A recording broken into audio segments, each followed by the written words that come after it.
Space and Rocket Review. You two girls, tell your friends. Space and Rocket Review. You in the hat. Tell your friends. Space and Rocket Review. Discovery, go at throttle up.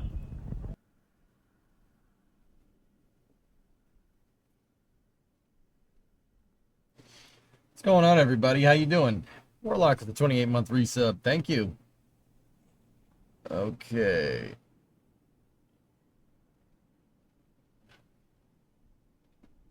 Alrighty. Oh boy. You doing good? No. I mean, no, if we're being honest. Yeah, I didn't do an early hour stream, or I didn't do the 12 to 4 stream today. I wanted to do Hearts, guys, but yeah, just had some real life stuff to do. Had some real life stuff to do. My schedule is completely borked today. Like, completely screwed.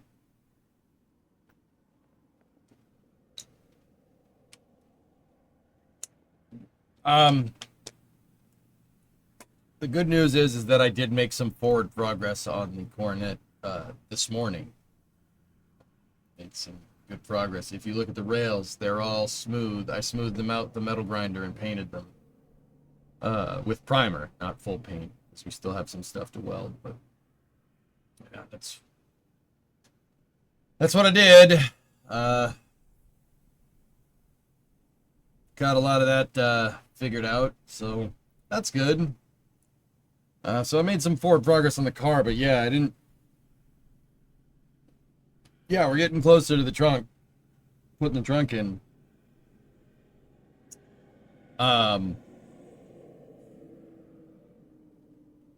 Yeah, dude, I've had such a strange day.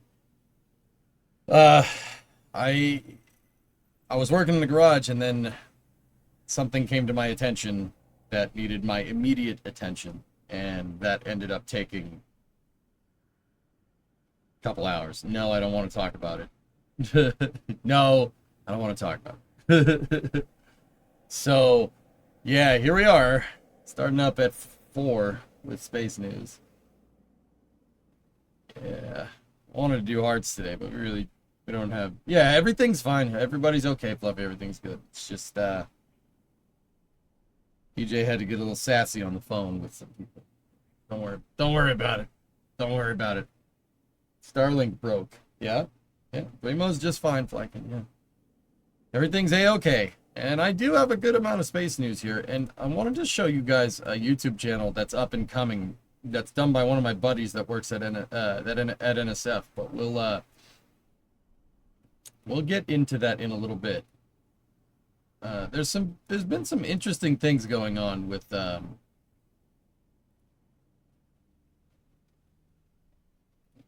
SLS that I thought you guys would appreciate. Dude, I leave the stove on. No, Brimo did though. I came in last night and the stove was on, and I'm like, dang it, Bree.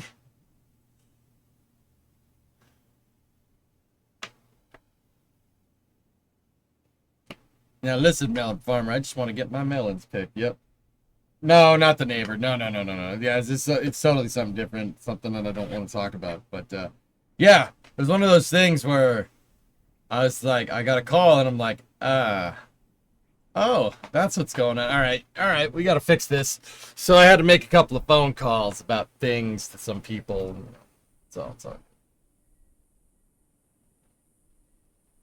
First Ozzy and then Hulk Hogan. Now Starlink is dead, always in threes.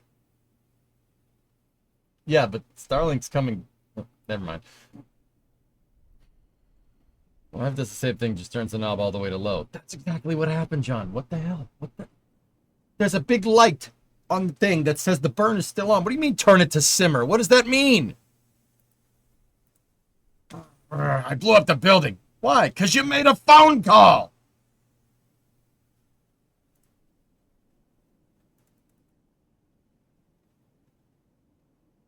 It's Yeah. Enemy of this day is good. Yeah, Malcolm died, Ozzy, Hulk Hogan. Yeah, it's not Starlink is down right now. It has a global outage. I'm not exactly sure what's going on. But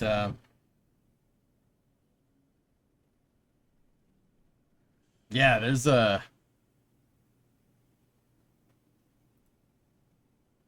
lot of stuff going on.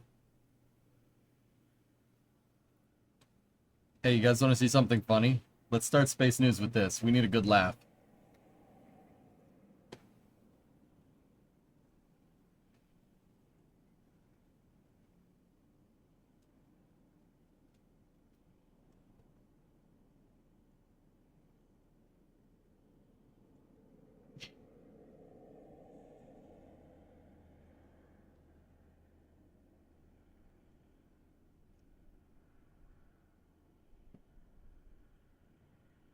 People ask me sometimes what I think of the European space program. Like like everything, like with just the state of the space flight industry in Europe. And I don't have high praise very often. So, um, uh,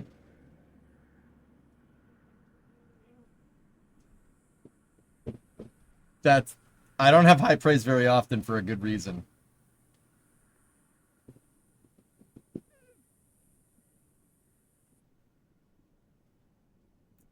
That's there. No, pick unrelated. I don't know what this whoever's their social media manager. I don't know what they're thinking. I can't think of a social media manager that could be more out of touch with the type of people that would hit that follow button right there.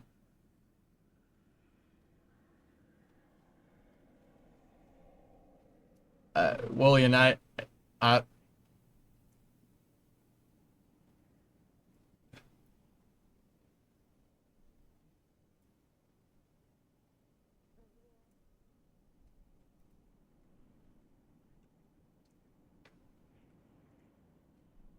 oh dear, oh, oh dear. I'm German. I will contact the DLR and complain. Please, please do. It...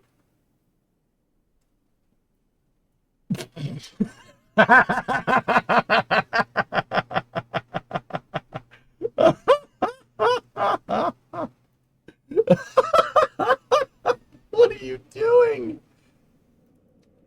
What are you doing? What is this, Phil? What is this?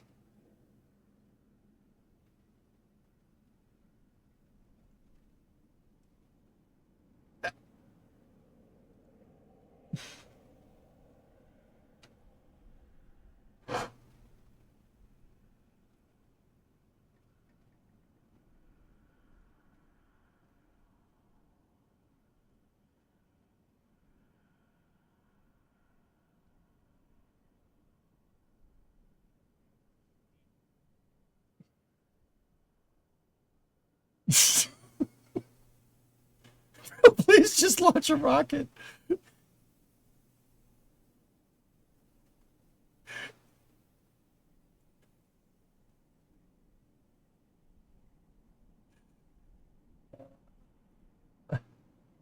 Because that's the association you want as a launch provider, right? Yeah, a missile. That's that's great. That's I. All right. Okay.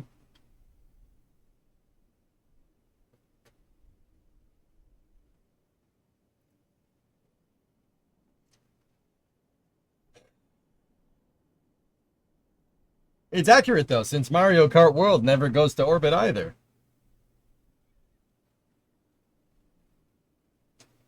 Uh, all right. Okay. I don't. So you guys should probably like go and do something about that if you're European. Can you like do something about that, please? It's anyway.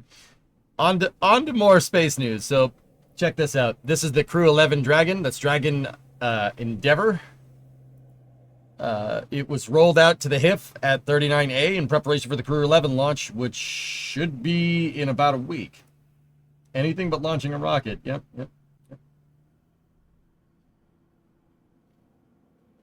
Did you see the Mini 747 left Oshkosh a few hours ago? Yeah, the SP left and a C-17 replaced it. What lack of launching does to a guy. Maybe that's why Stefan Israel left. Yeah. Yeah. Yep, that's the Crew 11 Dragon. That's going to be launching at the end of the month, I believe. But yeah, Dragon Endeavor looking real good. Rolling into the HIF there. This is the HIF at 39A. And they're going to integrate it to the rocket in here.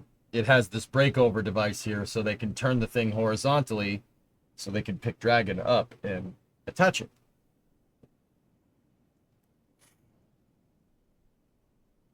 Yep. Dragon looking good, though. Dragon looking good. Yeah. How many Dragons have launched into space? So we have 10 crew flights. DM2, so 11 flights. Inspiration 4. Polaris Dawn. Axiom 1, 2, 3, and 4. Okay. From 2. I think that's it. I think I got all of them. Should you count DM1? Yeah. All right, we can count DM1. I did say just Dragons. So we have 11 crew flights. Ooh. 11 crew flights plus 8. So we have 19 flights. Crew 11 will be the 20th Dragon launch into space. If I'm doing the math left or right. I mean, I don't know. Would we count in flight abort? Who knows? What do you think comes first, GTA 6 or the second Ariane 6 launch? Probably the second Ariane 6 launch, but not by much. I'm telling you, Wolion, they sat there and they said everything was fine, but it wasn't fine. They failed that mission. That mission failed.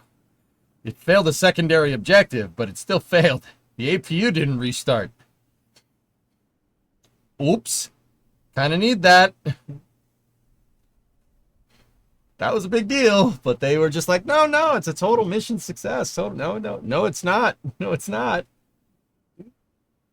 Not saying I could do better. Oh, boy. Any coincidence between the Starlink outage and some Tesla superchargers being temporarily closed today? Don't know. Vast just uploaded a trailer for the Haven 1. For Haven 1?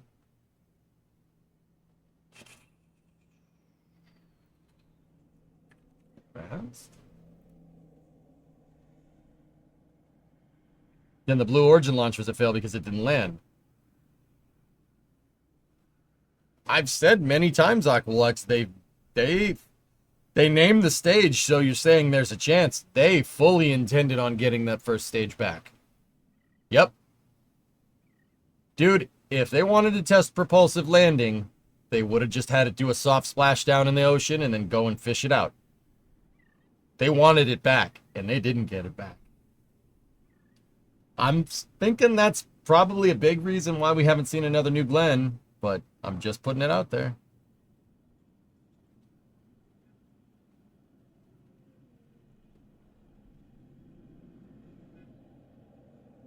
The NSF facility tour was sick. It was pretty cool.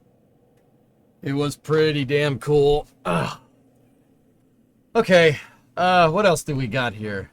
I didn't see it. I'm not sure where that vast thing ended up, but Tori Bruno here. Tori Bruno was talking about this.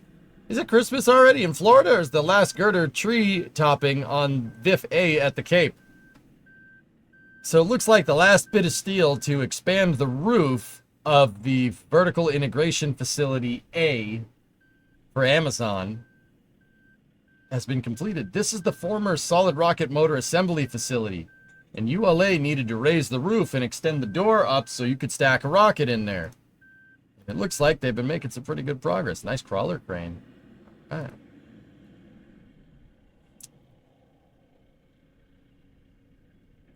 I think the local 808 iron workers are the ones that put that beam in there, and there's a Christmas tree attached to it. Screw APUs. The best part is no part. No. Brandon, I have that teed up. Don't you worry. Don't you worry.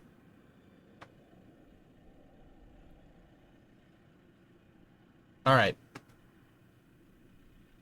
So, that's cool. That is going to be one of two vertical integration facilities for Vulcan. The other one is the one that's down, it's that way. It's down the street that way at Pad 41. ULA has started now has two, or is on the way on having two of these things, so they can either A, do Atlas and Vulcan operations at the same time, or B, do Vulcan and Vulcan operations. Once again, there's the VIF A and there's VIF G. VIF G is the one that's down there that's existed for some time. VIF G is is for government payloads, and that one is for Amazon and commercial payloads, which is pretty cool. Once again, ULA is on contract with Amazon to deliver 38 missions for Project Kuiper, so they got some work to do. You probably should put the roof on there and start building rockets, or start assembling them. They're already built, or they're already being built. Yeah. Why is there a tree? You know, I don't know.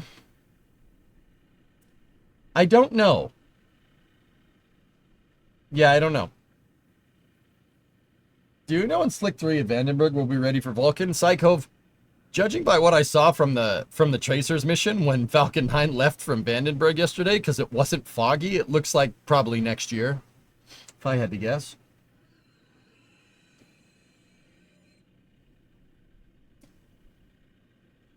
Christmas in July on the 25th. Yeah, there you go.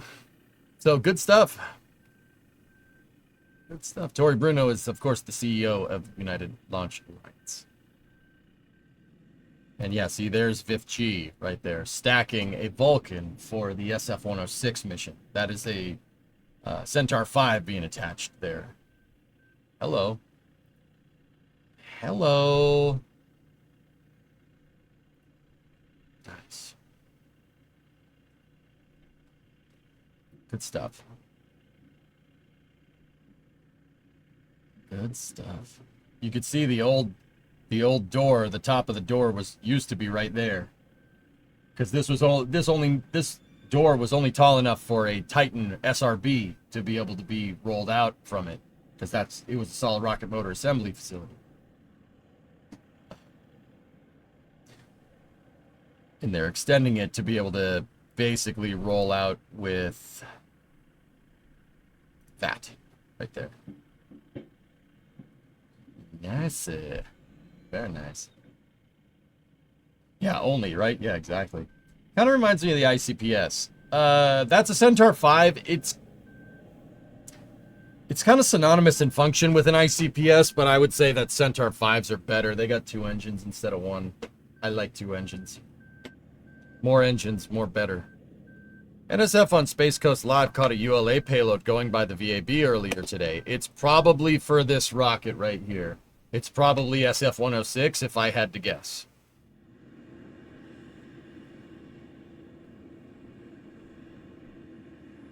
So,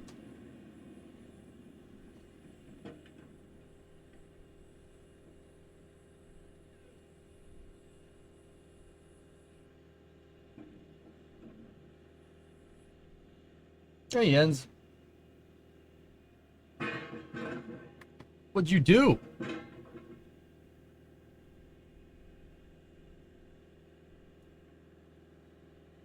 You're still doing MSC for after hours tonight. Like, and I think I'm just doing space news today. I am so screwed today. You ever have one of those days like where you gotta go to the doctor's office or something, or you gotta go to the dentist and it screws your entire schedule and you're just like for the rest of the day? That's kind of what's going on. The tradition dates back to ancient Scandinavian practices. where a tree was placed placed on top of a newly completed structure to signal a completion celebration.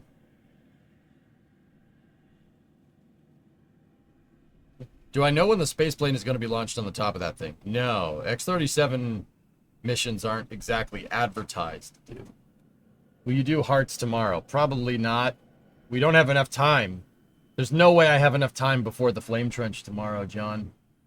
I'm not, guys. We gotta pick a day, like maybe next Tuesday or something, and just do we're gonna need to do a full day of hearts. One does not simply play a Hearts of Iron round in like 3 hours. That's not gonna happen.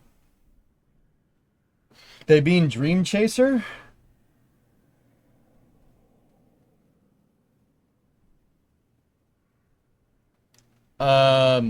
Yeah, it's not like they actually advertise. Last I heard, Sierra made this whole big fuss about Dream Chaser getting moved to the Cape and getting ready inserted for flight, and then they went silent about it and haven't posted anything in months. So I don't know. That's like saying we got an hour. Let's play Risk. Yes. We covered that. Aqualex, yeah. So, how many Atlas rockets are left that we know of? 15. 15. 9 for Project... No. 8 for Project Kuiper. And, oh, no, 14. 8 for Project Kuiper, 6 for Starliner missions.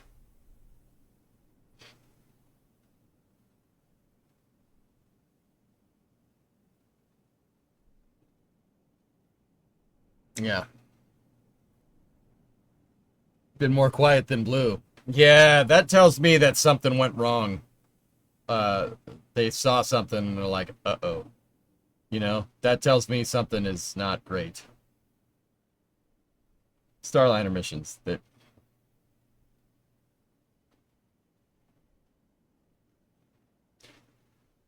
I'd like to remind everybody that at the start of this space news, we showed the Dragon moving to the 39A horizontal integration facility for the 11th crew flight. Xerax, you know, just bringing it up. No reason. No reason. It's fine. No particular reason.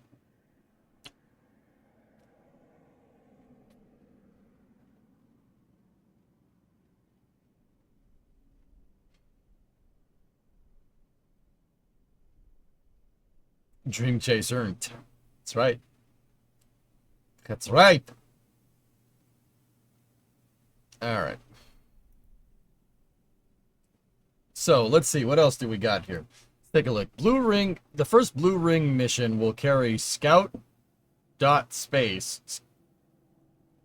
next generation space domain awareness owl sensors. Oh, cool. A little bit about the manifest for Blue Ring, which is basically... It's basically a satellite that you can attach stuff to. You can attach like sensor suites to it and stuff that Blue is offering as kind of a bespoke service here for launching stuff. Kind of similar to SpaceX's transporter missions, except they're providing the power and propulsion and you just provide the experiment and you just attach it to it, which is pretty cool. A Blue Ring prototype flew on the first New Glenn flight, which is pretty sweet. Remember at the beginning they tried doing that space race thing to get the American flag on the ISS? Yeah, that went well. Yeah, it did something. Oh, Stratego. I used to play Stratego with my dad all the time. Is it a space tug? Kind of. I wouldn't say it's a tugboat. It's more like a space fishing ship. Only it doesn't come back.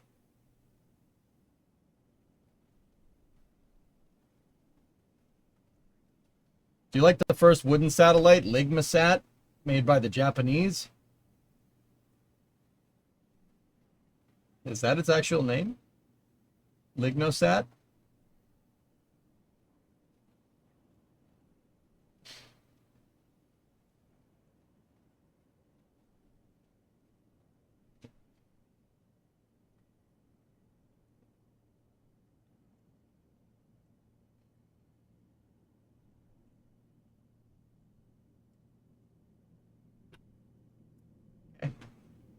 Okay.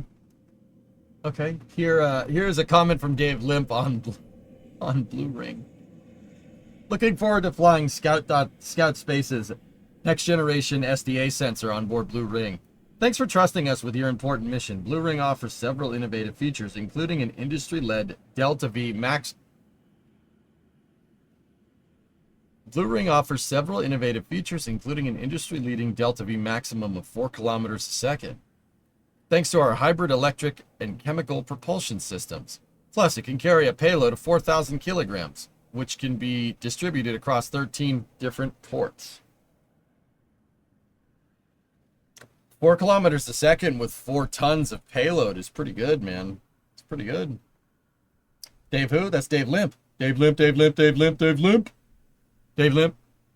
Dave Limp. Dave Limp, Dave Limp, Dave Limp, Dave Limp. He's the CEO of Lorgen. Good stuff, man. No. No. I thought you said Ligma for a second. I didn't. I said Ligmasat.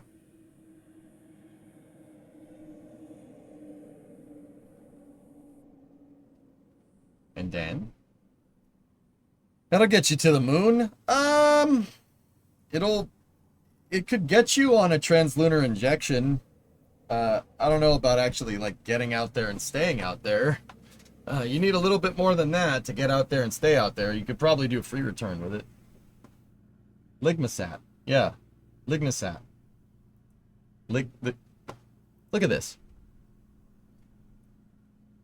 Jack says, have you ever seen the salvage remains of the world's largest rocket transported down a 2-lane road by a semi-truck in the middle of the night? Yeah, me too, a couple of times. Oh, thanks, Jack. That's great. No, Jack was out late on Highway 4 last night looking at Booster 13 get brought back. They towed it over to Massey's as kind of was expected. That is that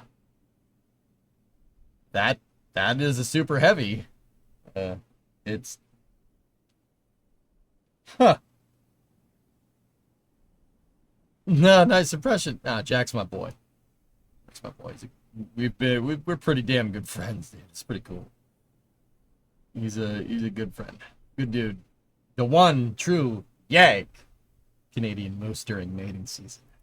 And now the yak. Look!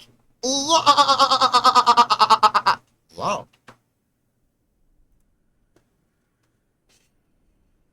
Anyway, Jack's got a couple more pictures during the daytime here. Wow.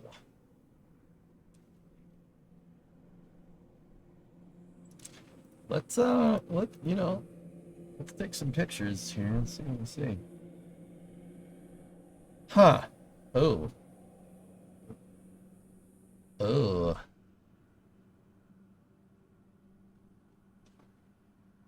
Yeah, the aluminum parts aren't doing very well. It seems like they have corroded. It seems like they might have been a little corroded. Yeah, it's the internet. It's a series of tubes. You know, it's like a big truck.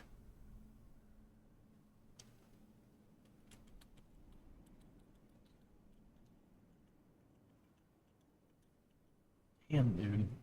You know, for something that's been down at the bottom of the ocean for like 7, 8 months, when did Flight 6 happen? For something that's been down there for a long time, it doesn't look too bad. Not reflying that one, you know, I don't think that they will. How deep underwater was it, do you know? 150 feet? That's crazy. LSR has a little bit of a animation of them lifting it up at Massey's. Fellas, those shackles are attached to the engines, which is just strange to me. Oh my word. November 19th. Wow.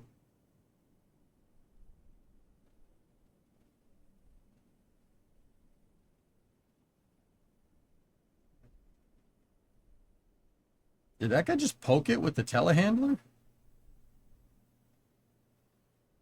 uh, uh,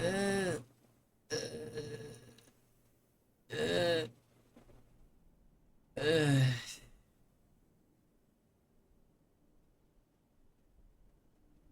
Huh. Wow. I got a question. Why is the inner thrust puck only attached to the inner 13 engines, and why does the outer 20 not need a thrust puck? Uh,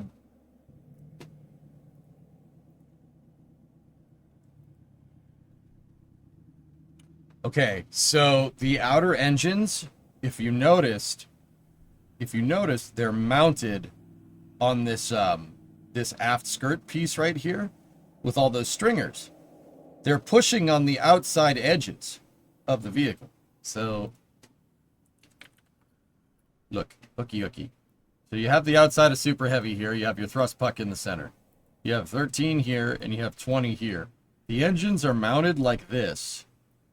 They're mounted with the gimbal right on intersecting with the center line of the circle, like that. That's why, like, if you look at it, they have these, the bottom of super heavy kind of tapers out a little bit with these engine coverings, right? And it has these cowls and stuff on the sides. It's because they're pushing up on the outer edge. The outer edge of the vehicle is the primary structural load path. There's not, what else is it going to push up on? There's nothing else there. There's just liquid in the center, remember? Somebody gifted a sub to Poke the Dragon. Can't do that in KSP? Well, Mike, I was testing. I'm trying to test whether we could do that in KSP or not. I'm trying to think about how we would set that up. Yeah.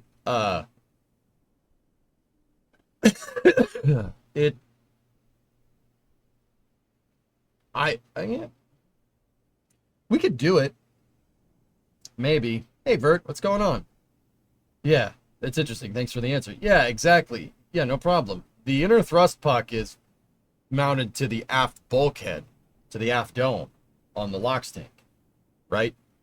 And what that thrust puck is designed to do is designed to transfer load out through the bottom dome of the vehicle to the outer edge. That's why if you look at the aft dome, look at how reinforced it is. Because that aft dome has to take the load of 13 Raptors. Especially during landing.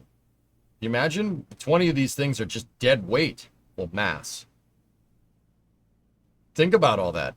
They're dealing with it. It's kind of the similar stuff that we're dealing with our rocket in KSP. It's a similar idea. I'm trying to mimic these load paths. I think it can be done, but I think we can make the booster stronger. I kind of want to redesign the first stage based off of what I've seen. But, you know, we'll see. We'll see how that goes. Like, I think we can do it. I think we could do it. Do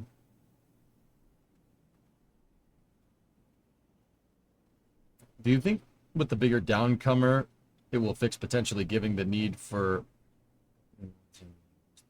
Well, that inner downcomer is this diameter, if I'm understanding how this all kind of goes together correctly. That will make super heavy way stronger. It'll make it way stronger. And judging by the amount of stringers and the amount of ribbing that we saw on that tube that SpaceX posted, the big tube.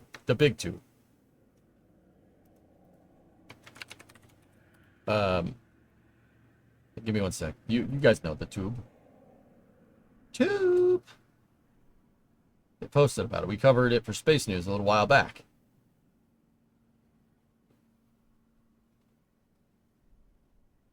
I'm trying to find it. Give me one second. Here it is. So, Ram, look at how strong that is. Look at how reinforced it is. Look at how much ribbing that thing has on it. Now, you know, we can't see the inside of this, but if you look at all the dots. There's internal stringers here. So it's something along the lines of those things. See those right there? This one. So see this internal baffling stuff right here? See those? That's what's on the inside of that damn tube, right? That's what's on the inside of it. So they might be working on distributing the load through some of the transfer tube.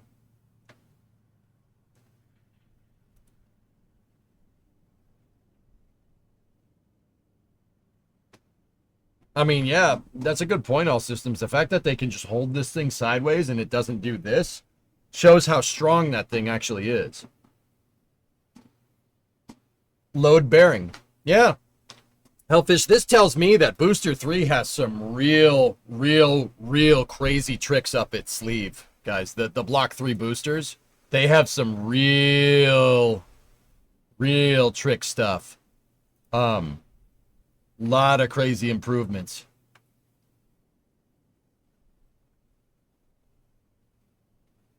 You know what the crick you can do with a stainless steel tube? So if I had to guess, the outside of the Mark III boosters probably look a lot smoother. It seems like SpaceX is trying to take as much of that ribbing, the stringers that are on the outsides of the vehicle, and trying to put it inside of the vehicle so they could not only use the stringers for structure, but use them for tank baffling too. That's a guess. Big guess. Don't know. Like, this thing is entirely structural. There's no way this thing isn't going to carry some of the load. Tank baffling, yes, to make sure that the propellants don't slosh around during ascent. You have to worry about that because you don't want... You have a pickup at the bottom of the rocket, right? And I drank all the bottles of water. You have a pickup at the bottom, right? And if the rocket's like turning for, say, a flip and burn to boost back, right? Your propellants are all sloshing around. And if for 1 second, for even a fraction of a second, the pickup gets exposed and ingests all of it basically will blow up. The whole engine will explode. We basically saw that with Booster 14 when it did that emergency landing thing. SpaceX really tried to come in at a steep angle and they sloshed the propellants too much, and during startup it did not like it. It immediately popped. Now, I don't know if ullage ingestion was the cause of Booster 14's RUD, but it definitely looked like it. You don't know for sure, but will it go right to its thighs? It'll go right to its transfer tube. It'll go right to the transfer tube, and then it'll blow up. Anyway, good stuff. Good stuff. Yeah.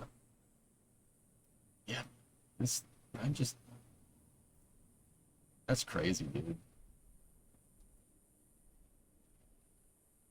See all this outside stuff? I'm wondering if SpaceX is getting rid of this. You might not need this reinforcement here, if you're carrying the load through the transfer tube.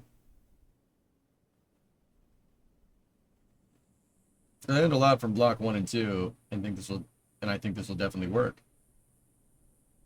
It's not the worst idea, dude. Hey, Dan.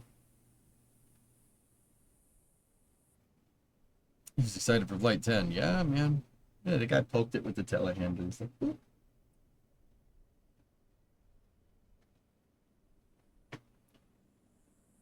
Jeepers creepers, look at that thing. ABL Space Longwall is dead. All your friends got laid off today. Yeah, pivot to defense contracting didn't really work out, huh? That's a shame. I had friends that worked at ABL too. What are you going to do?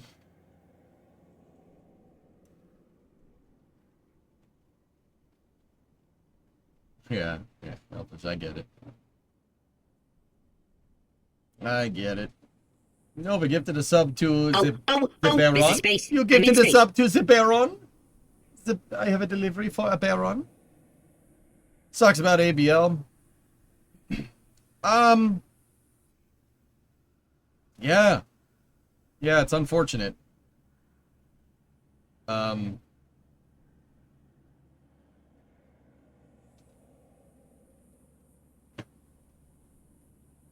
yeah,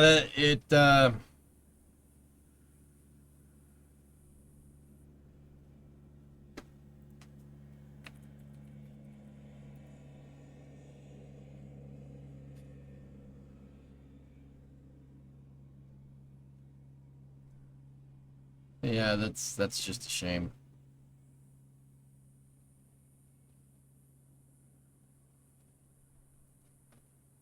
Lavi worked there. You met Lavi a couple times. Yeah, yeah, Lavi's good people.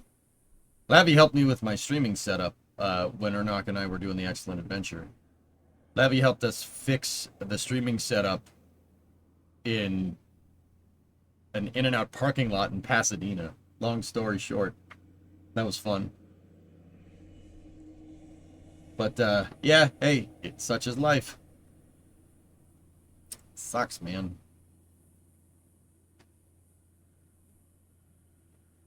Wait, Chuck Mangione died too? Oh, for this week sucks, man. This week sucks. Dang it. What the hell? We lost Hulk Hogan too. This blows. This isn't fun. This isn't fun at all.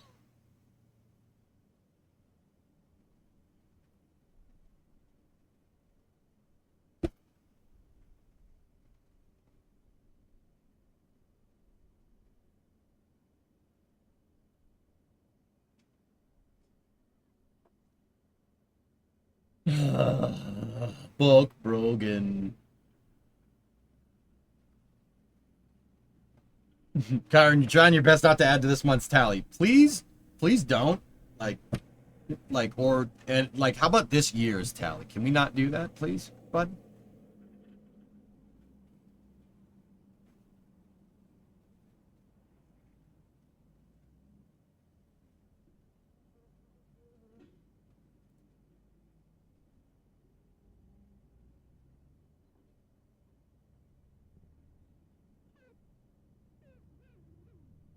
Huh?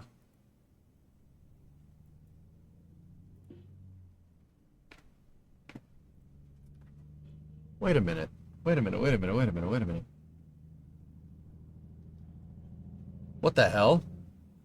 You Theo from died from the Cosby Show. Malcolm and Eddie died too. I don't want to. Whatever. Whatever. Look at that. Look at that. You guys know who that is, right?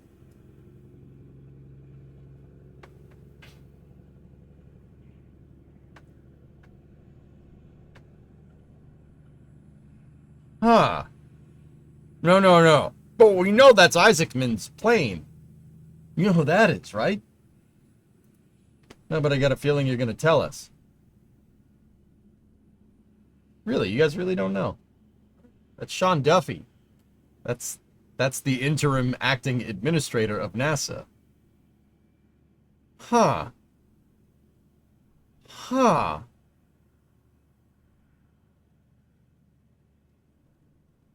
Huh.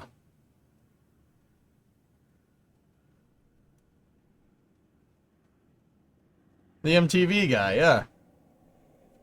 He was at Oshkosh giving a speech about ATC upgrades.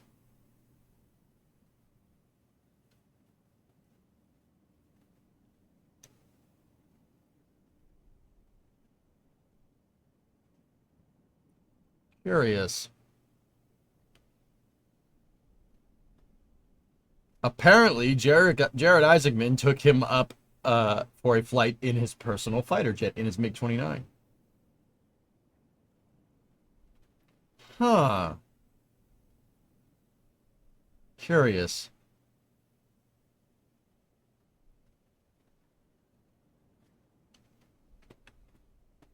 Strange tweet. What the hell is this?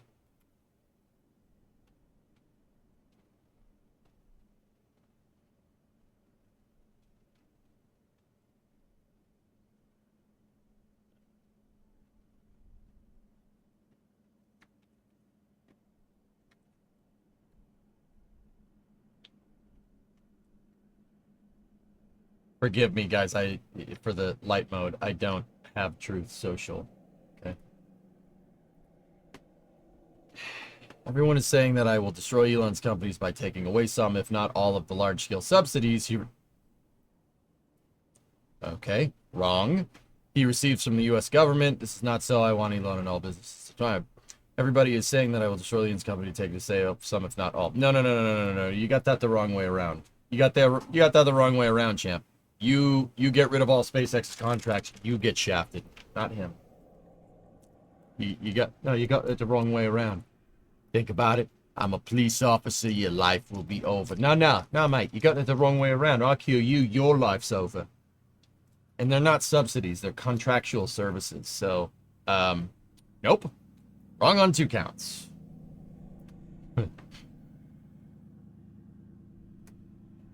Nice.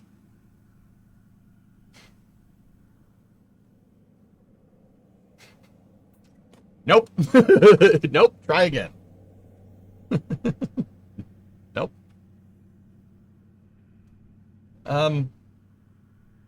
Yeah, no comment. No comment. That's all I can do is provide you with factual information.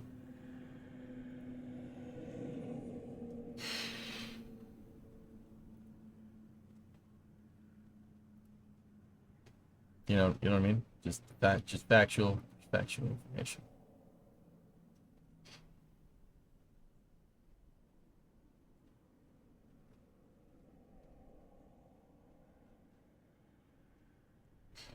Seriously though, at this point, guys, and forgive me for not checking into the source, but if I'm thinking about how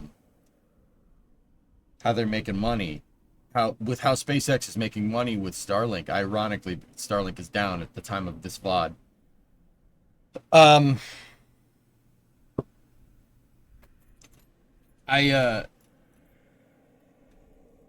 Dude, they could pull every contract. They could, like, if you pulled all SpaceX's NASA contracts, it accounts for like less than 10% of SpaceX's revenue at this point.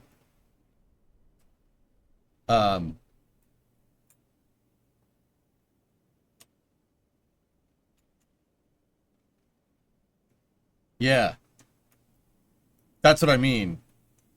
If the government did do that, and I mean, even when, guys, I covered it for Space News, even when he said like, oh, I'm gonna do that, I'm like, no, you're not. Yeah, okay, sure sure you are.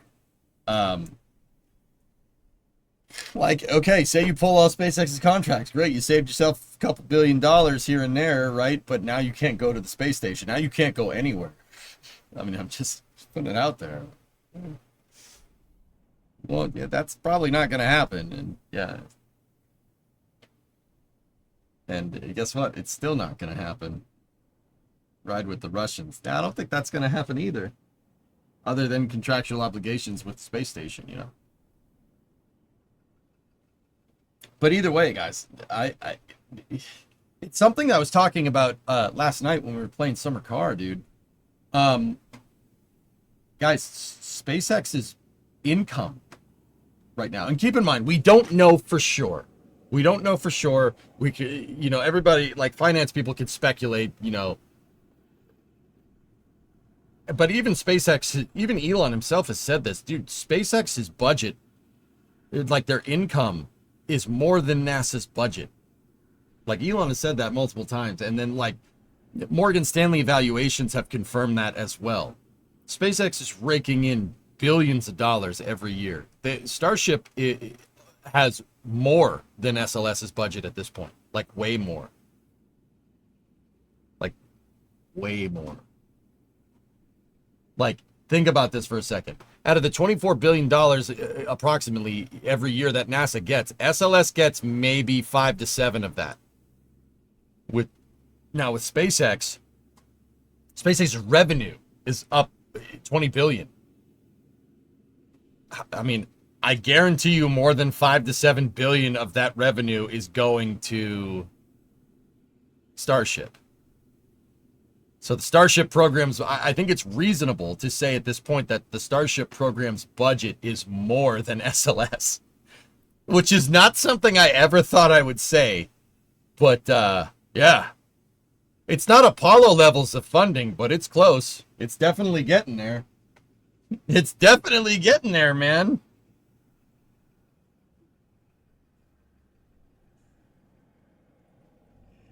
Like, that's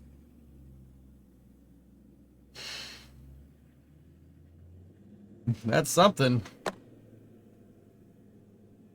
I mean, I said a long time ago that if Starlink captures like 1% of like global telecommunications, Elon's going to be a trillionaire. I said that when they launched Tintin A and B in 2018. I was like, "Oh, if he can scale and do this, there's so many untapped markets for high-speed internet around the world. The underserviced areas, oh my goodness."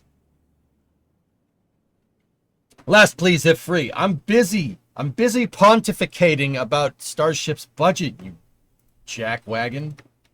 All right, what's up here? Dude, don't make me put Orange Man on the screen. Yeah, I'll do that.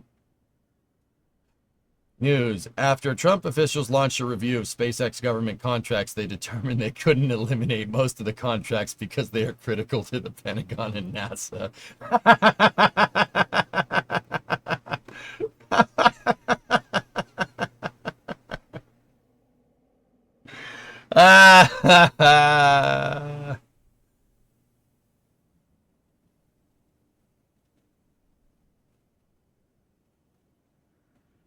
Bum bum ba bum. Yeah, I had a feeling that that might have been what's going on. Like, it's kind of crazy, man. Can you believe that? A private spaceflight company has a bigger budget than NASA's Exploration Systems Mission Development. Exploration Ground Systems Mission Director, the SLS program. Starship has a bigger budget. Can you believe that?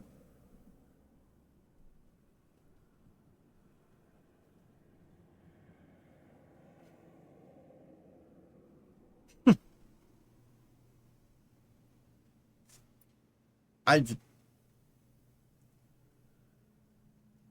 I don't think. I mean, it's I kind of knew this, right? Like I saw Elon tweet it. Like now I'm like actually thinking about that for a second, man. Like everybody says because for the longest time, dudes, everybody was saying like, and by everybody, this is just something that you'd see get pushed around on the internet all the time. Uh, oh, can you imagine what SpaceX could do with that money? Could you imagine what SpaceX could do if they just took SLS and gave it to some dude? They don't have to. They're just doing that. That's nuts, man.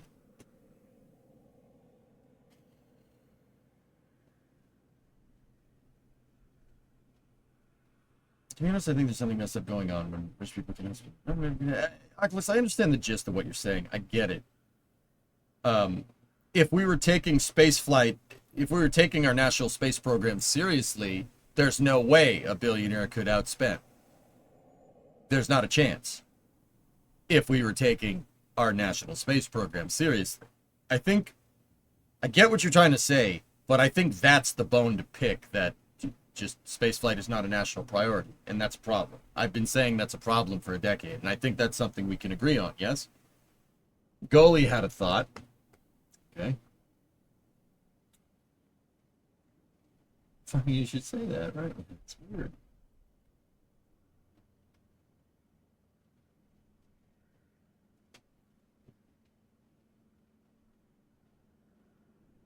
Sorry, I gotta hang now. I'm having that kind of day. I don't care. I'm biting my fingernails on stream. Sorry. If you find it gross, let me know. That's just, yeah. That's nuts to me, dude. Can you believe that? I mean, I'm not upset. Whatever gets us further in space, dude. Fine with that. Like, it's just something to think about. I'm only worried about SpaceX outgrowing the government program. Uncle Sam won't like that, so either they're going to nationalize SpaceX parts or they're going to force public-private partnership. Baron, I think that NASA is inadvertently they're cleaning up shop. I think that inadvertently they're cleaning up NASA, and NASA is going to revert to the goals that NASA had 50 years ago. So not that much of an emphasis on science, but really pushing human exploration for national priority. I think that's what's going on. Now, whether that will end up with another Apollo-esque program or not, I don't know. But I think Elon and the president kind of parting ways, not ideologically necessarily, but them parting ways, I think that set up an interesting precedent. I think, if you really want my personal opinion, I think that the incumbent administration now thinks they're in a space race with SpaceX and China, if you really want my honest opinion. That's what happens when an unstoppable force hits an immovable object. I think inadvertently NASA will end up with more funding. And I think the SLS program will get expanded, if you really want my honest opinion. I don't think they'll try to nationalize SpaceX. I really don't. I doubt it. Okay. See Joe Barnard's tweet that fits right in. Yeah. Yeah, I saw the one with, yeah. Yeah, here, this is what Joe is saying. I agree.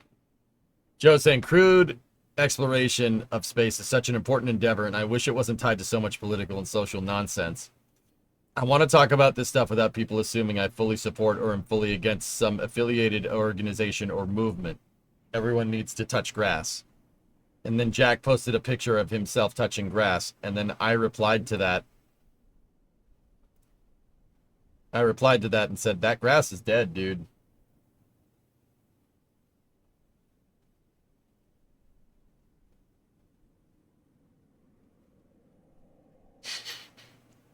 I don't know. I was trying to lighten the mood. In retrospect, that probably wasn't funny, but hey, whatever. It's fine. I see some green. All right. Yeah, Joe B is cool. I'm good friends with him. Rarest, like, being good friends with another content creator means that, you know, if we're at the same program together, we're probably hanging out. But the thing about every content creator, you know, me, Das, Joe Barnard, Matt Lown, Scott Manley, we don't really get that many opportunities to hang out with each other, which kind of sucks, because we're all kind of scattered to the wind. But yeah, Joe and I'd like to think that Joe and I are pretty good buddies. Like, Joe, if you're out there, dude, I love your work. We do things not because they're easy, but because we thought they would be easy. I can relate. Very much, actually. Like, very much so. Discovery, go at throttle up. The Space Pope, tier 1 9-month resub. Hi, what is this? This is the Space and Rocket Review. Haraki. This is where we talk about what's going on in the space program. Particularly, we're talking about where SpaceX's budget, space exploration technology. So Elon's spaceflight company, their budget for funding their program has surpassed NASA's human. So NASA has a division called Human Exploration Operations Mission Directorate, or it's called Exploration Systems Development Mission Director. That's basically NASA's human spaceflight program, like the Moon program, so the Artemis program. It's not called the Artemis program, like on paper, but SpaceX's budget for their rockets for exploring the solar system have surpassed NASA's. And it's kind of just a very interesting place to be in.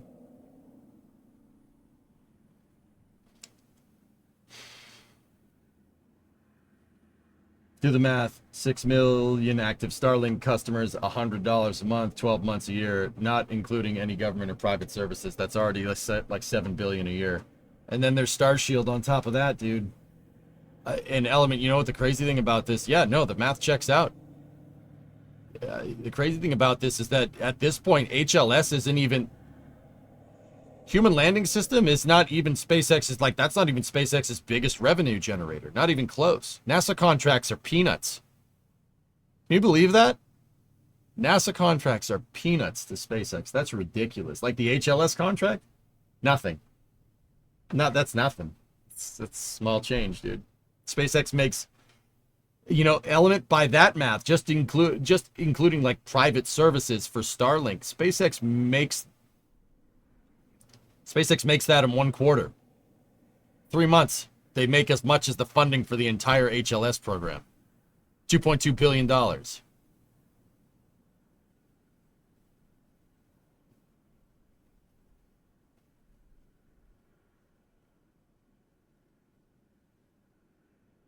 That's crazy. That's crazy, dude. Don't forget all the services like cruise liners and airliners, dude.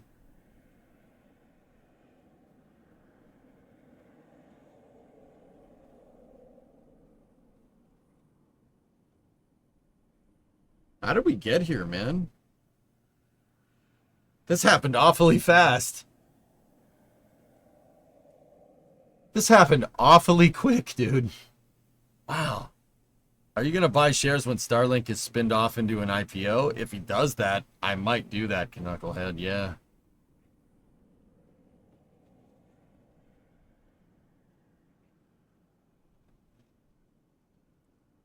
Blake, what's up? If you have contact with NSF, relay this feedback. I value their journalism, but the latest channel, Breaking Space, is clickbait slop. And it makes me feel so bad that NSF did that. Ooh. Damn. All right. I'll, your feedback is appreciated, man. Is it? Is it? Oh, jeez. By not actually using the government money to build high-speed infrastructure, amongst other things. Yeah. Hey, Etal. I fell asleep with the Rim Worlds on last night. How'd that end up? What's going on, man? I'd prefer people to be honest, guys. I don't take criticism to heart. Criticism of the stream, criticism of NSF. Now, there's only so much I can do with NSF. I'm just a contributor there. Well, I am doing Flame Trench tomorrow, by the way. But, yeah, that's good to know. So, did they rock Boeing? Wither, let me put it to you like this, if you're unfamiliar with the space program. I started Space News today with news that a Dragon 2 spacecraft is being moved to Complex 39, a Falcon 9 launch site. It's being moved to Complex 39 for NASA's Crew 11 mission. So the 11th crewed flight on a Dragon capsule for NASA going to the space station is launching in about a week. Okay?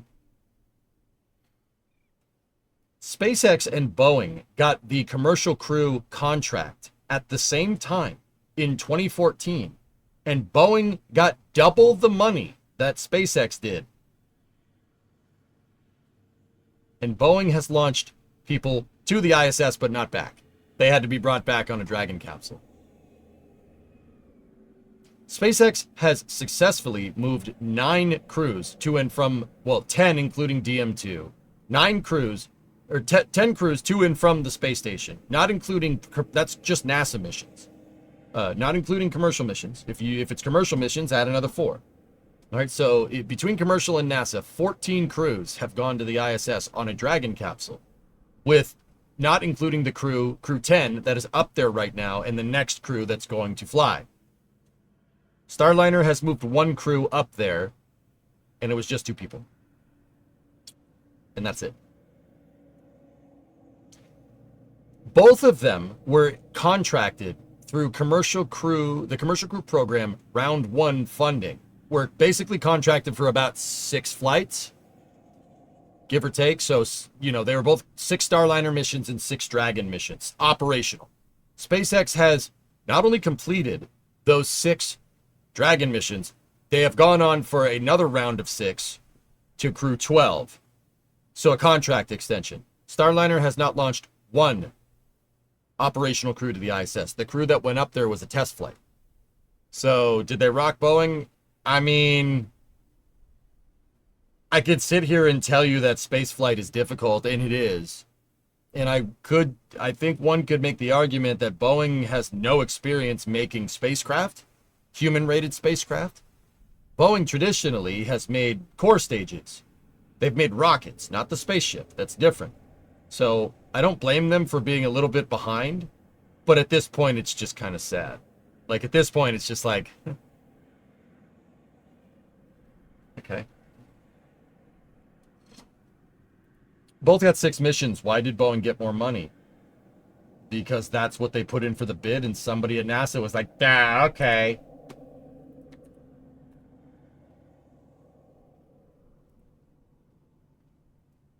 Didn't they do the X-37, though? Human-rated spacecraft is an entirely different ballgame, Pigzig.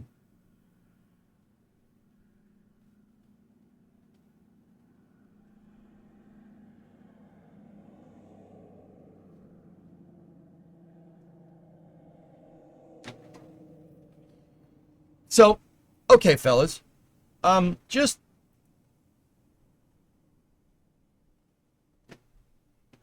Guys, RENSF, all right? Safe space. Completely safe space. If you have criticism of NSF, that's fine. If we're going to do this, let's do this. So, if you guys don't like something like breaking space, let me ask, what do you want to see from NSF? Like, what would you like to see? Because it's very... you know, to be honest, Blake, if you're still over there in the YouTube chat, it's not the first time I've heard that.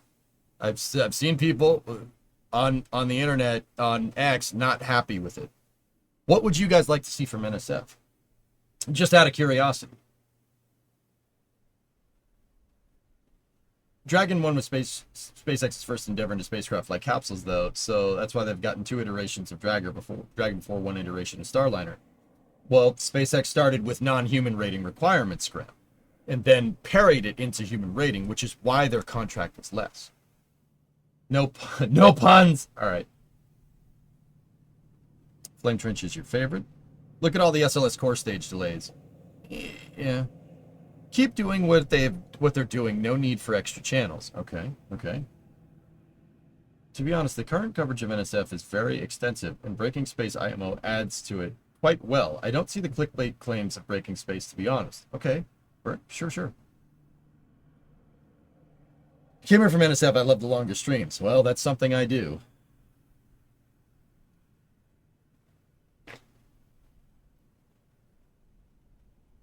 Is Optimus 3 loss safe? I'm not sure, Andrew. I'm not smart enough to be able to answer that. Knucklehead, you're good with NSF. Some things are not as good as others, but on the whole, best side on the interweb, except maybe some dude welding frame rails.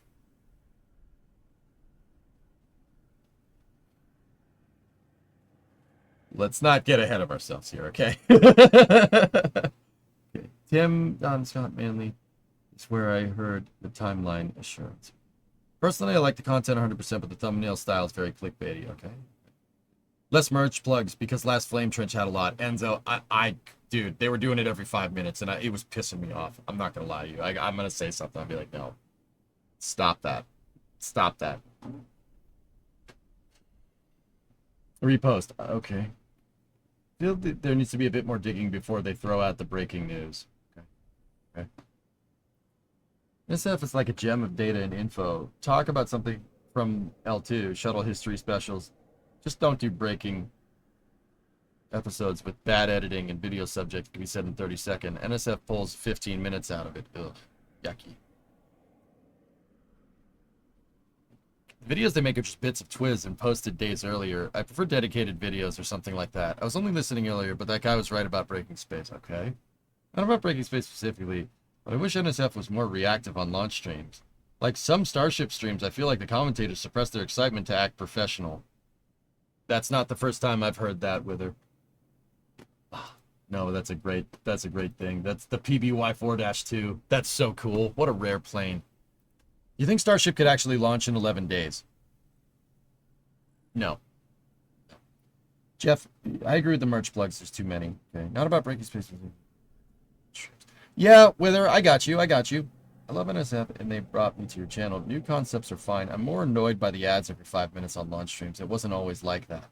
They don't have control over the ads, from what I understand, Jeff, but I'll relay that information. I like how you handle topics with politics. I understand Flame Trench is a separate podcast, but I do not care for how they handle political topics. Poltec, I try to just stay right down the center. Not necessarily because that's what I believe on one thing or another, but because, I have to maintain some semblance of professionalism here. Some semblance of professionalism. Right? Like, I don't think people want to hear that kind of stuff. That's all. Like, I'll just tell you what's going on. You make your own damn opinion. Boogers! That was on purpose, by the way, okay?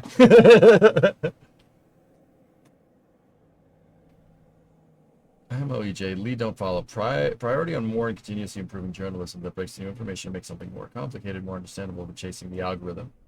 More, if you build it, they will come mentality rather than chasing the ball. Yeah. Yeah, Aqualex, I get that. I get that feeling. Yep.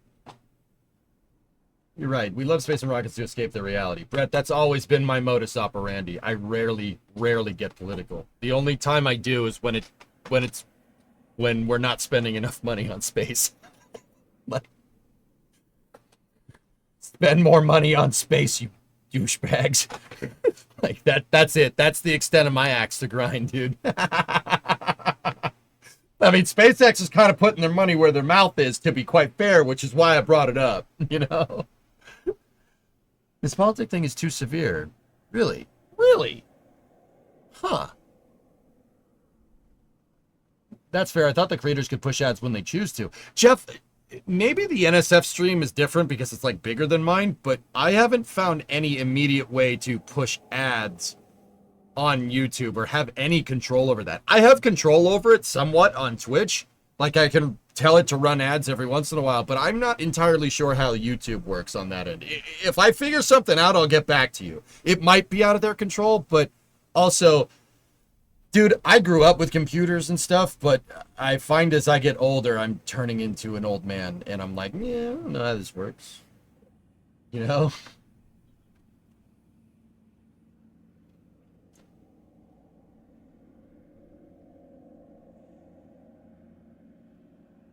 understand that NSF is too trying to balance the nerds and normal people, but naming a channel Breaking Space is not the way to do it. Ooh, some of these guys seems to have lost the excited enthusiasm for spaceflight that IMO was much more obvious 3 to 5 years ago. I know that NSF is fighting against AI slop for viewership, but the only reason I used to watch NSF videos compared to others is because their videos are unique. Now they're the same as others. I got you, Blake. I got you. No, and believe me, I'm listening, dude. I'm listening. I'll tell them. They're gonna hate me, but I don't know. Or maybe they won't. I don't know. I'll tell them. We need Clippy back. We don't need Clippy back. Get out of here. The time is near, old man. You'll soon never understand any of it. Yeah, okay, pal. Tell me how a carburetor works and rebuild one, and then we'll talk. As long as the stream turns on, don't mess with any setting that might change that. See, I tell you understand. You know, dude. Dude, if it's working, don't frigging touch it.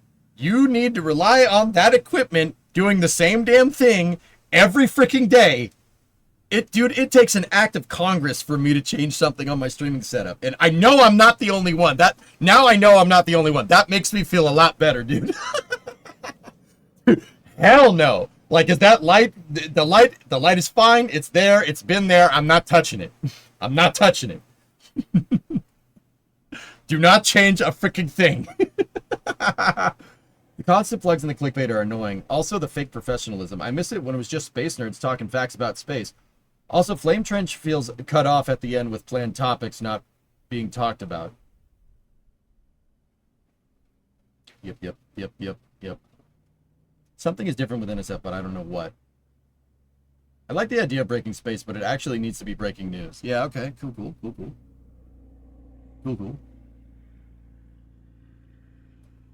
Feels flat, maybe it feels flat.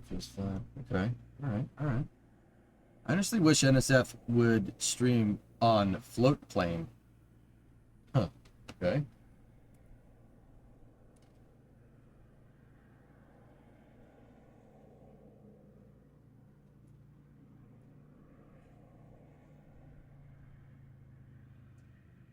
It's like you'd need a secondary stream setup to test and then implement. Yeah, that really, yes, a lot of people do. TFT needs to be longer. They are stuffing too much together. Yeah, I don't like that we, No, we're not roasting NSF today. I'm just interested in people's feedback. I want to know. Because I'll tell them, like, what are they going to do? Tell me you're a dick? I'm Rick James. He's Charlie Murphy, all right? It's fine. Don't worry about it. I tend to not watch NSF anymore in this room. I just get something else on there. Damn, Joey. All right, cool.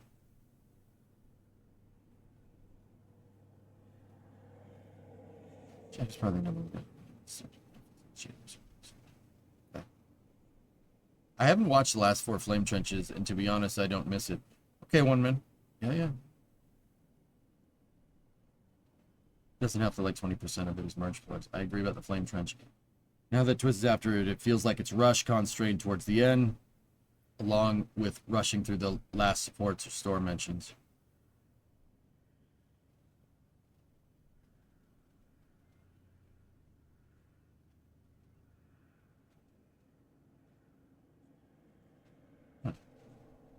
Okay, cool. Yeah, no, fellas. Like, I'm not safe space. Say whatever you want. I'm taking it in.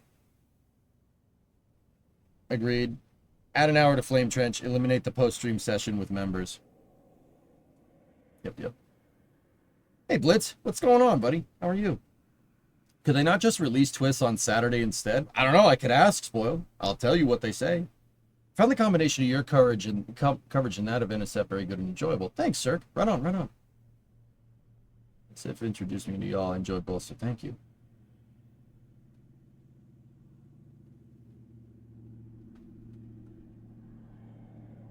I like the idea of breaking space, but it needs to be actual breaking news. Okay, all right. So, it seems like a lot of this stuff here,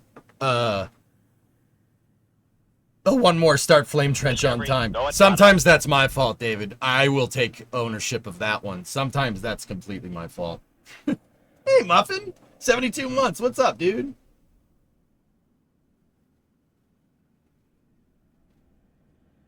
Okay.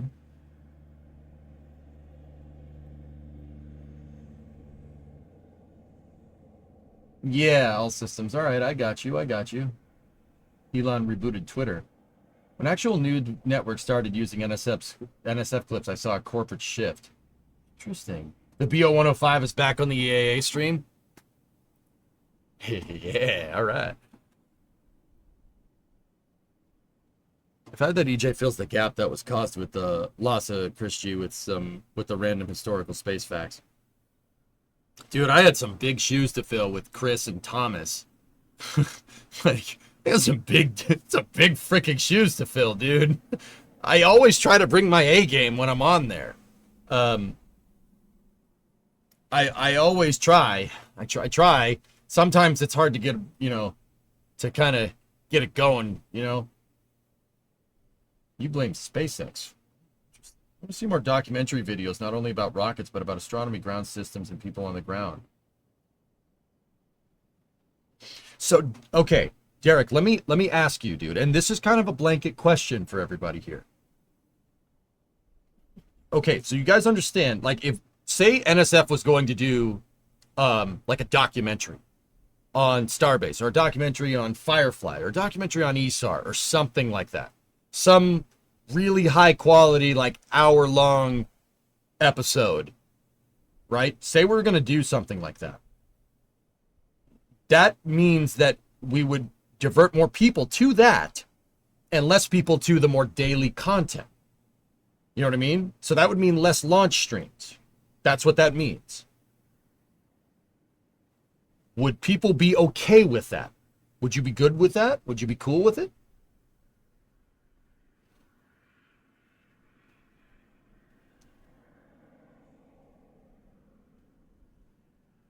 I'm not industry, but limiting on a certain topic a set amount of time. Yeah, Element, I don't like the time slots either. Yeah, you'd be cool with that? Keep the launch streams.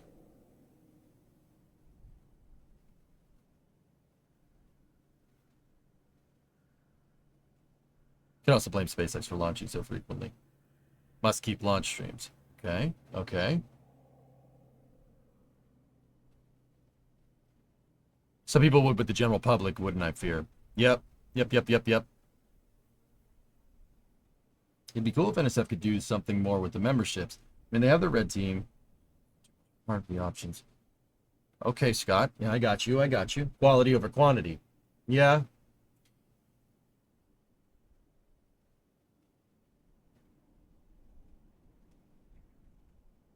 I prefer the daily-ish content more. Most of it, especially when it comes to SpaceX, the biggest production documentary is made.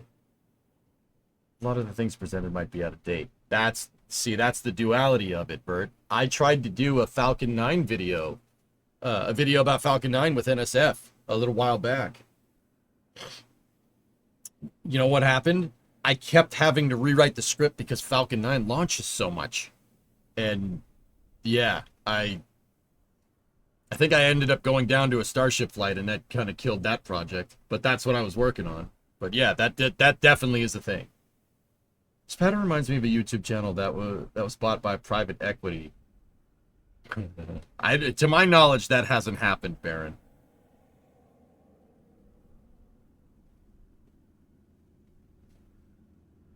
SpaceX is the exception. Any other documentary should not be outdated.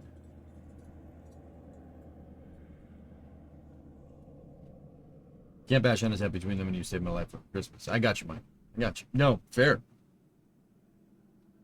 You wish Twist was on Saturday or later into the night to allow Flame Trench not to have to rush through topics. Okay. Tim has talked about how hard it is to make long-term space documentaries successful. It's tough, guys. It's tough because we all want to do that awesome 2.5-hour production on a spaceflight company. We all want to do that. Dude, that takes years to get that, well, months to get that right. And you can't, this is the problem with content creation. You can't not post anything for a couple of months. That is career suicide. It's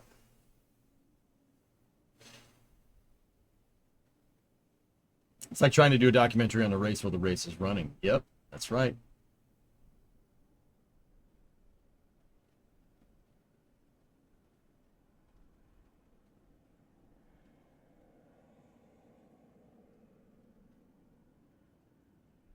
Interesting.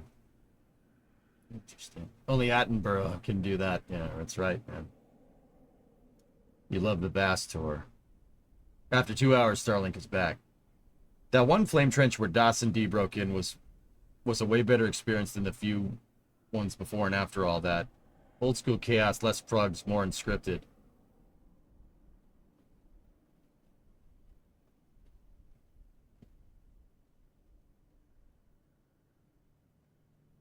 Orange, yes and no. NSF makes a good deal of money, but the streams require the streams eat up, like, Starbase Live, Space Coast Live, McGregor Live. Those eat up a good deal of the revenue made. The data connections for those are absurd. That's expensive to run, but it's worth it, right? Like, it's more unscripted. EJ1. Oh, look at that thing. Oh, that's cool.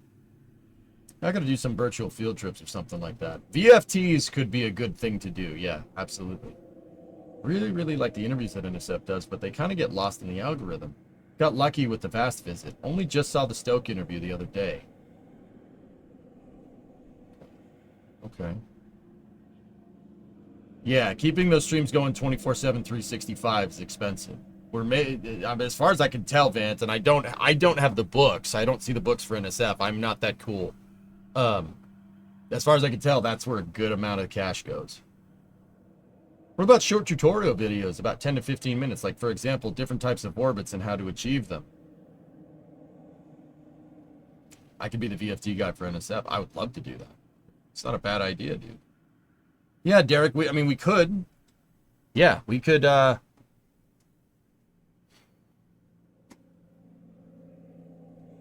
like, Derek, I think that's the kind of stuff they were trying to do. EJ1 Super Pinto. Look at that freaking thing. I think that's the kind of thing that they're trying to capture that kind of thing with braking space, but yeah. Educational branch channel from them would be fantastic. This is my observation from persons who have lived through the Gemini and Apollo launches. I hear read from someone saying they're launching too much or covering too much. But then the person saying that just doesn't understand the complexity of the event. Okay? What happened to Das? He runs NSF. That's what happened to Das.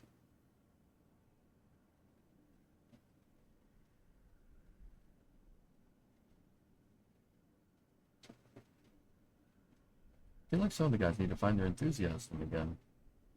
Maybe they'll still be there, but earlier, they're either trying to be more professional or something's getting lost. Missed the tank watching days. How about more Kerbal streams with NSF folks? Educational content like explanation for different orbits sounds good. Crispy runs it with Das Cheeseburger.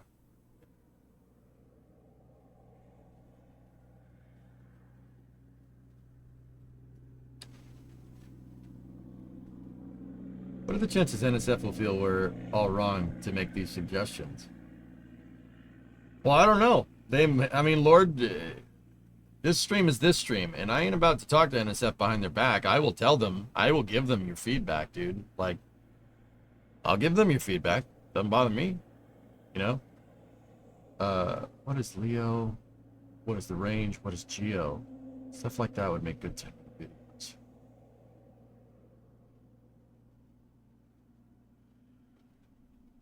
Okay.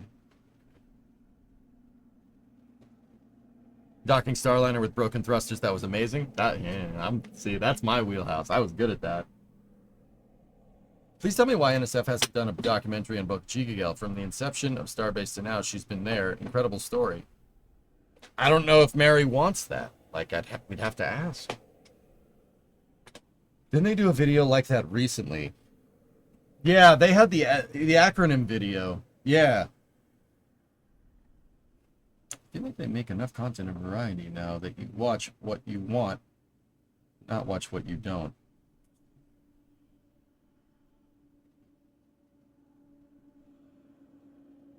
It's okay, EJ. Once an organization stops listening to feedback, the end is near. Yeah, spoiled, exactly. I'm going to tell them. I'll tell them everything that you guys told me. You know what the thing is, spoiled? Like, and everybody, hear me out here for a second.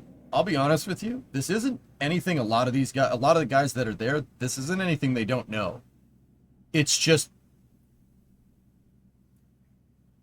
it's hard to execute day to day with the kind of content that you guys are talking about with a lot of people.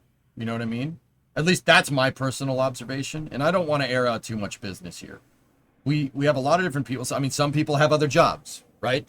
Some people have other jobs. If I could devote full time to NSF, oh, you'd be damn sure we'd have videos like this. I'd be all over the place, but I'm not abandoning the stream. Hell no. No way.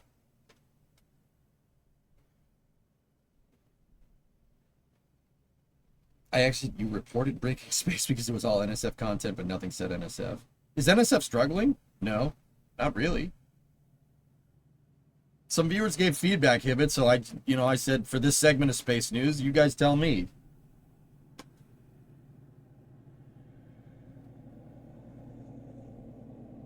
Yeah, Foz, NSF's pretty big. There's a lot of people. It's kind of, you got to keep the ship on the right keel, and day-to-day execution gets really difficult, especially when we all work in different parts of the country. Some of us don't even work in this country, you know what I mean?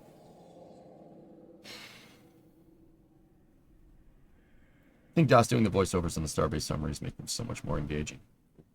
We got to fix Jack City skylines and weld some frame rails after all. Yep, that's right. You like the voiceovers in different languages? You aren't on their credits page? Really? Oh well. The problem is they don't get any views of information videos, so they go for the lower quality things that get more views. The algorithm is hard to predict, Akimi. I think Breaking Space was a educated guess on trying to capture the algorithm. And that goes back to, chasing it versus having the algorithm come to you with good content. Aqualex, did you say that?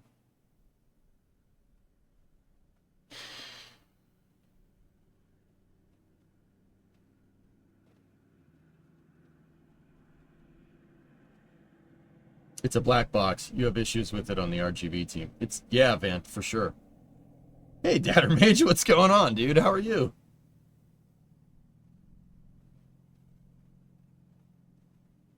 Stop telling you every 5 seconds, please.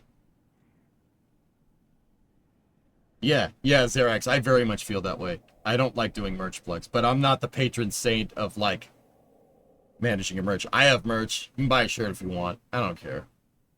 Like, I'm not the best at running my merch department here on this stream. Like, but yeah, I do. Discovery, go at throttle up.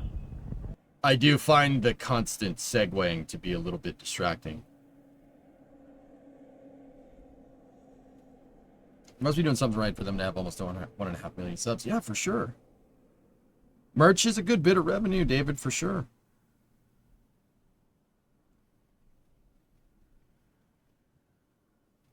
Okay.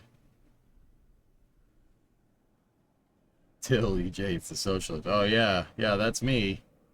You know, give me your money, right? Right, Foz? Yeah, because, you know, that's something I do all the time, right?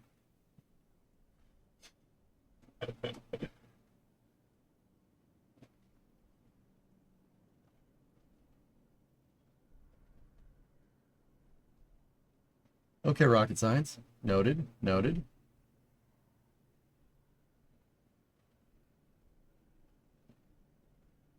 I feel like it'd be okay to not cover every single Starlink mission. I mean, Black Eagle, to be 100% honest with you, it's not worth it. It's not worth it. A Starlink mission at 2:30 is not going to get... You're not making money off that. All you're doing is ruining your sleep schedule. Like, full stop. It is much better to just show a replay of it the next day for me, for like space news. Just show a replay. Can I get feedback for stuff here? Is that okay? No. No, not on this stream. Go away. Hey, Foz, 47-month resub. Here, take my money.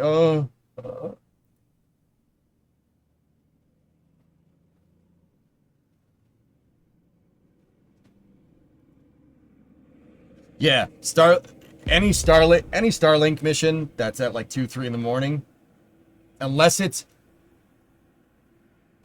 like a high profile thing, like a 30th flight of a booster or something, which we might see soon, not worth it. It really, honestly, it's just you're pissing time away doing that. Yeah, it came back sleepy from what I understand. Yeah, okay, Tessa, I got you. All right. I think the Starlink streams are really any launch streams, the real core of the content. Yeah, for sure, dude, for sure. Yeah, I know, Kyron. It's gonna be good. Has anyone here tried to use Starlink website for managing multiple business accounts, constantly changing minefield? I haven't. I don't use Starlink, dude.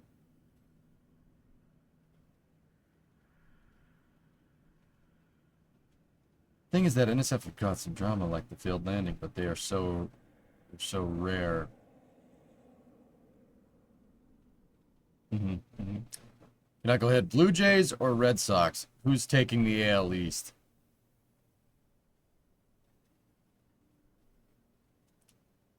What's the here, let me look at it. I mean, if we keep interleague play, it's not doing very good for the Red Sox right now. Toronto's on top, 60-42. They're way above 500. So are the Yankees. So are we. The Rays are existing, and the Orioles also exist. For a childhood shelter era, more launch streams, more better. I think the Yankees will do it. I think Toronto will take the wild card, and Sox will get the second wild card. I think. That's my guess. The Yankees will break late in September. They always do. Well, not they always do. I have a feeling they're going to this time. But then again, I have a feeling the Sox are going to do better too. That guy almost crashed. The guy on EAA almost crashed. That was close. That guy was like this high off the ground. That guy almost crashed. Why is there a woman jumping? That, okay. It's the drunk skit. I looked over and I saw the plane going at the ground at a high rate of speed and I got a little concerned.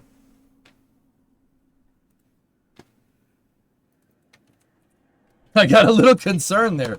But anyway, fellas, it's good to have your feedback. I'll be honest with you guys. It's interesting because I'm telling you, it's not anything that we don't know.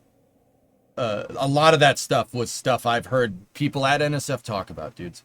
We know. Like it takes a second to retool it. It takes a second to change things. Okay, there's a woman running down the runway on EA. Okay. It's this part of the skit though.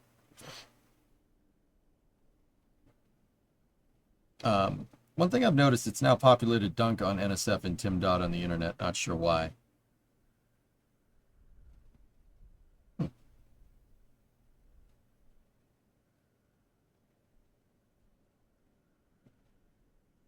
Maybe just have non-commentary streams for Starlink instead of canceling altogether. Neptune, I'll be honest with you, I don't think NSF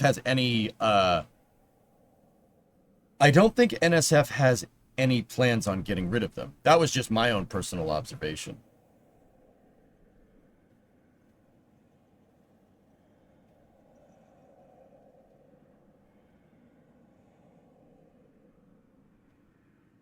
Today's the anniversary of the first ever NASA launch. Oh yeah, the bumper. The bumper 2. When? Yeah. July 24th, what was it, 1949?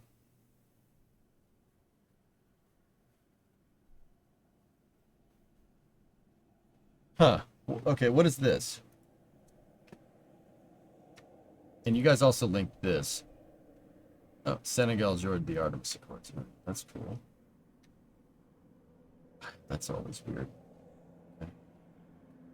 We see commercial services for Orion as a phased approach that could start with providing more fundamental services at a fixed price with less oversight, more efficiency, and could significantly lower costs. I'm sorry, what? Bro, fix your heat shield. Okay?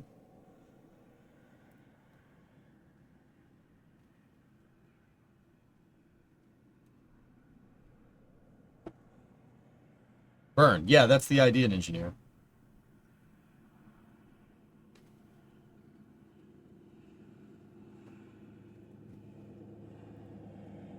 NSF used to be like a bunch of nerds. Feel like a bunch of nerds keeping out over rockets. Now it feels corporate. After Artemis 2, they will be using a different shield.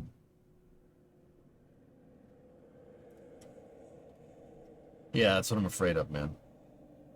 Last. What's on your mind, Tessa? But to get back to the bit, I would love to have something like one VFT a month, Saturday, Sunday, like 11th time. So when people can make time to watch and interact with ES and EU. Just 5. Speak about price later, yeah. Yeah, Tessa. I mean, noted. Generally, though, what kind of commercial mission would Orion fly on? Wither, I'm asking that question myself. Yes, Goatman, Lockheed Martin Space follows me. They like me for some reason, and I'm not sure why. I am not sure why? I don't know what I did to deserve that follow, but okay.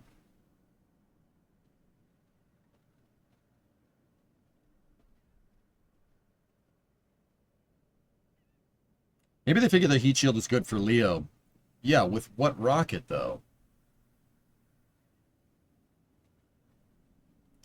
Dude, believe me, man, Fu, every time my eyes go up there, I'm watching this cub scrape the wing against the ground, and I'm going, oh, no, don't do that, man.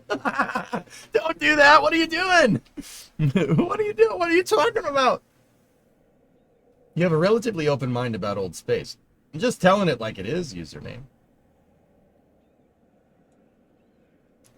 Like, before I make a judgment about anything, like even the thrust structure, for the EUS with like Boeing, that was a from a from a optics standpoint, that was hilarious. But they've started that means that they've started processing. They've started incorporating their processing flow for the EUS, which means they're going to get built sooner rather than later.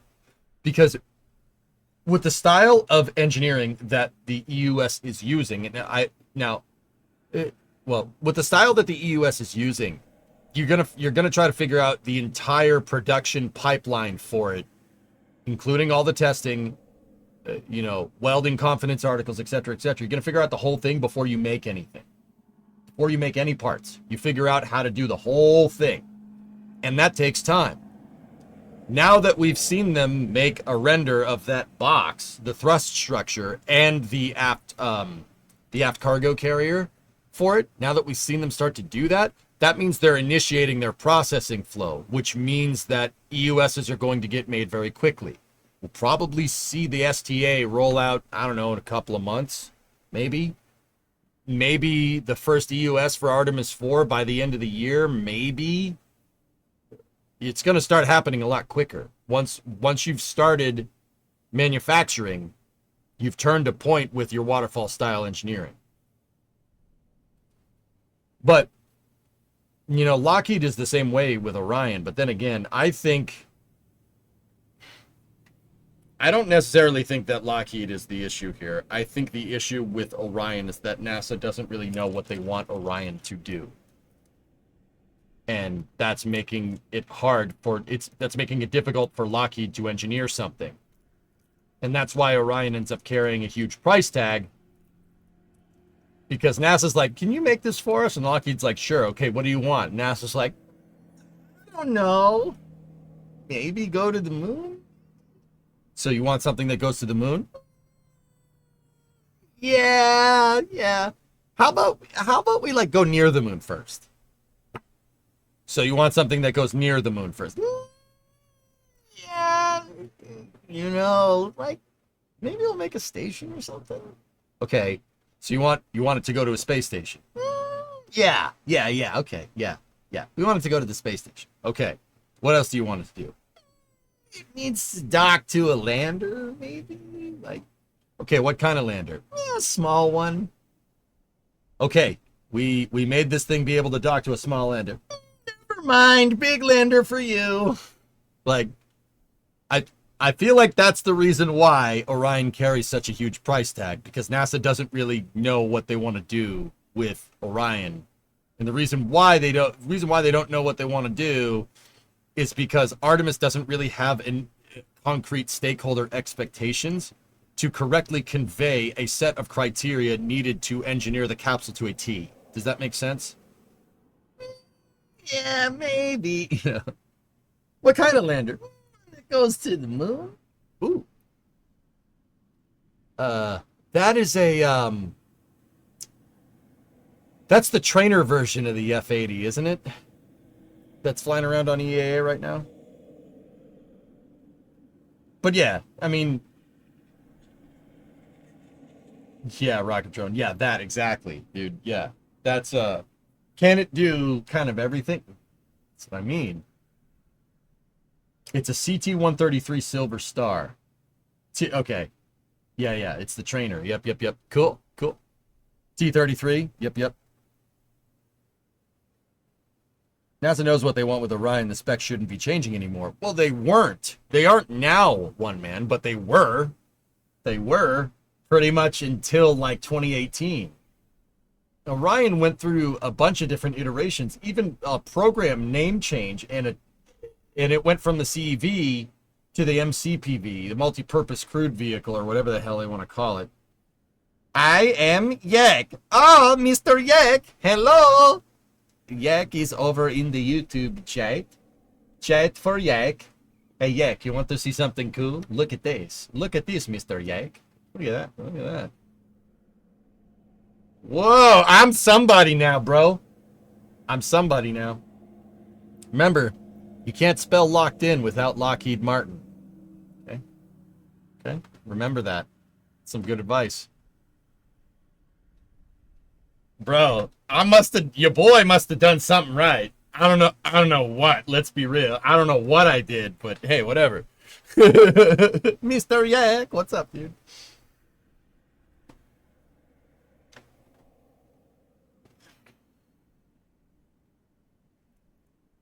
I mean, I don't know, guys. I've been watching those F-35 demos at Oshkosh, and I'm pretty damn impressed. What is this?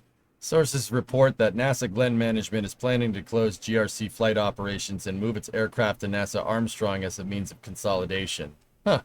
Yeah, yeah. Yeah, that honestly tracks.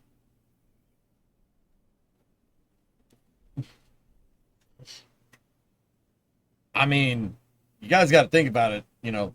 That's why, like, okay, to be 100% honest with you, that's kind of the reason why I'm willing to give Lockheed kind of the benefit of the doubt here.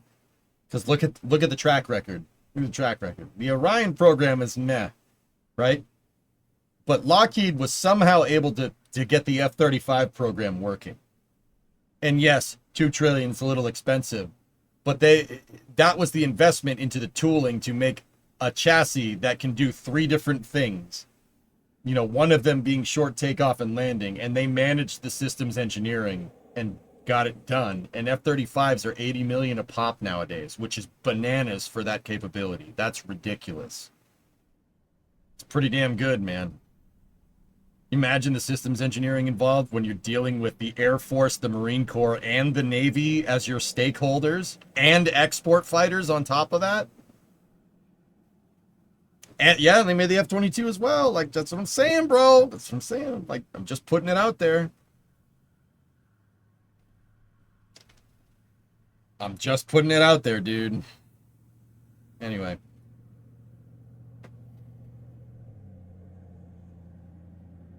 You admit it. You know that we know you're giving them the benefit of the doubt because they follow you. Joking. No.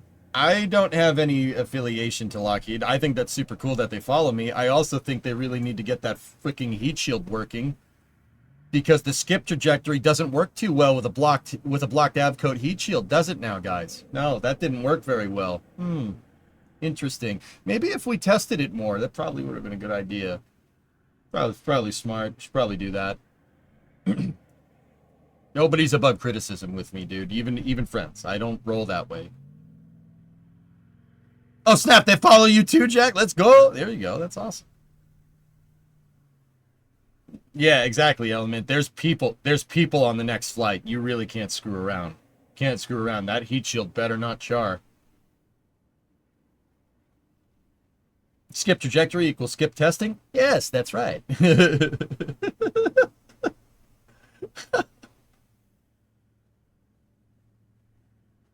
So if Lockheed Martin offers Orion commercially, what would they do for a service module? See, Rocketron, I'm very interested. That is a very interesting question. I'm very interested in what that answer would be. What do you like?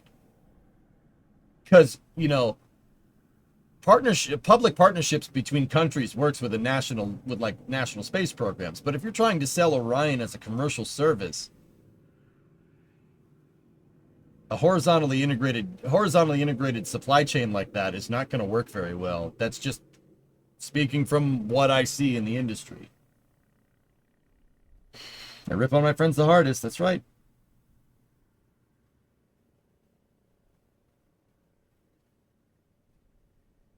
Yeah, collection. It is what it is.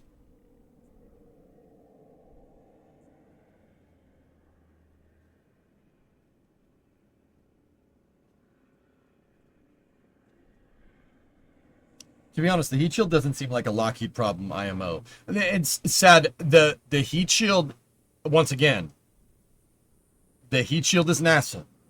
After EFT1, NASA decided to switch from a honeycomb avcoat to a block avcoat design for their heat shield.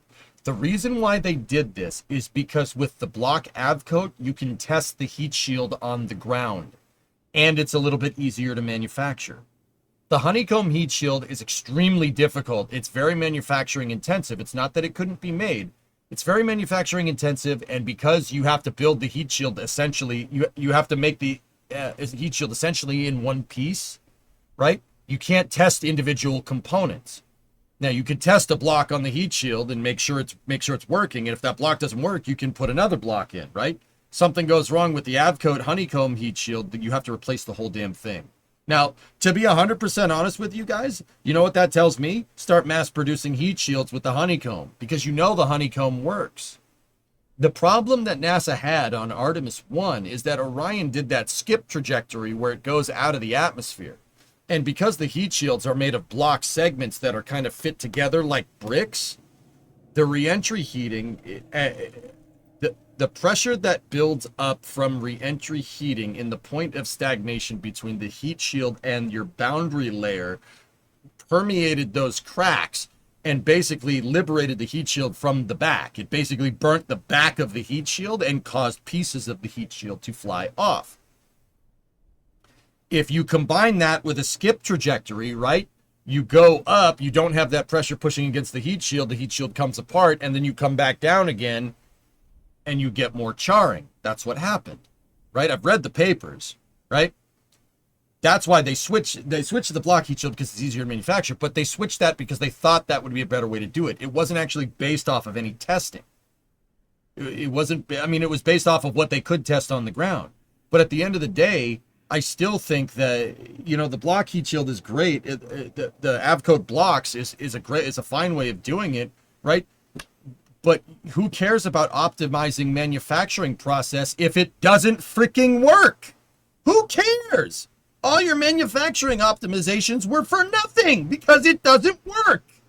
Oh no. Like, great, you optimize the manufacturing process. Maybe if NASA decided to launch this thing more than once every 15 freaking years, we would have learned this a long time ago.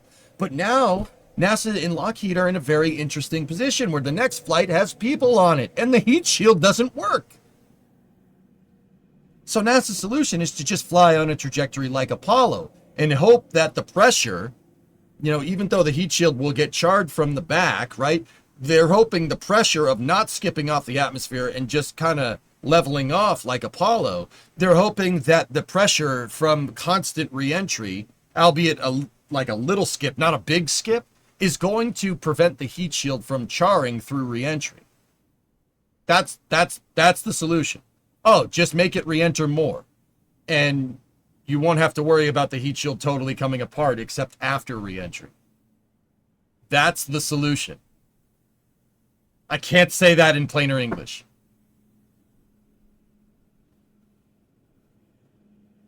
Okay.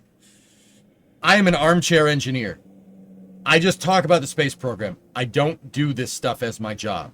However, I have been following the space program for decades. Discovery, go at Very throttle up. in depth into the past years, down to the nuts and bolts. Every single thing that I've learned about the space program in the context of this situation is raising a gigantic red flag. Like, nope, don't do this. That's not a good idea at all. Every fiber of my being says, do not do that. Like, don't do that. And once again, I'm just EJ. I don't know. I'm sure NASA has thought about this more than I have. But I don't like that. I don't like that at all. I wouldn't test heat shields that way.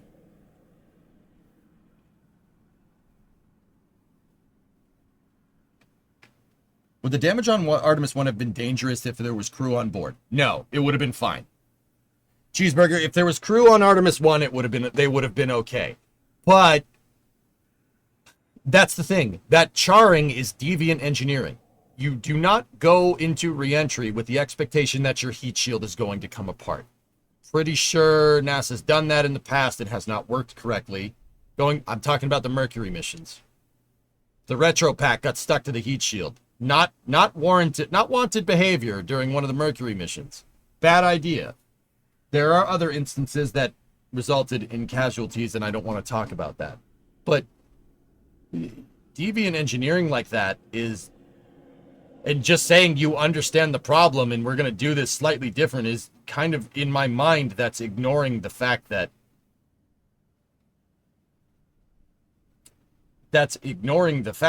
your heat shield doesn't work. Just because it charred a little bit during Artemis 1 doesn't mean that it wouldn't have gotten the capsule won't get got on the next flight. That doesn't mean that. because that's what deviant engineering does. That's what it means. It means it's doing something you don't know. You don't know what it's going to do. It's going to it could put the vehicle into a failure mode that could cause a problem. It didn't cause a problem on Artemis 1. Challenger flew 9 times before it blew up. Just saying, had the same problem, didn't cause problems that time, and they said launch it, and look what happened. Like, that's what I mean about red flags. Every fiber in my being is like, do not put people on that. That's a really bad idea. Don't do that. Don't do that. Replace the heat shield if you have to. Okay, the moon mission gets delayed by a year. Who cares? Right? Like,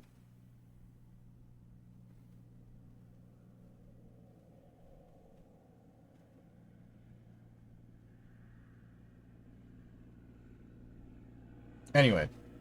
So what have they been doing this time to come up with that solution? Hoping?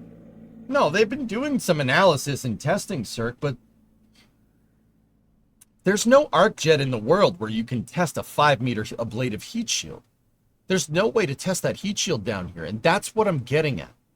Great. You optimize the manufacturing process. That's fine. That's awesome. Good. Great.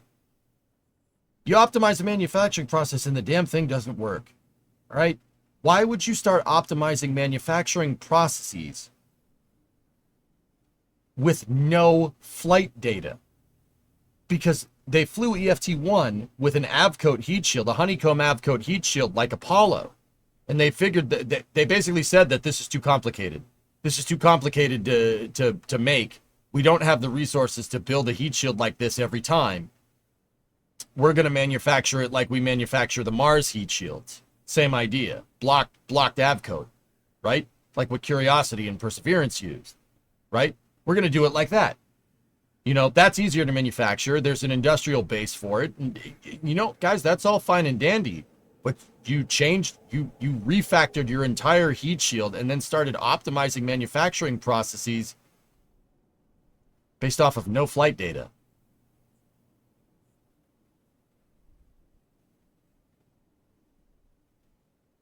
No flight data. And you can't test heat shields. You can't do an all-up test of a heat shield down here. There's no arc jet to simulate that.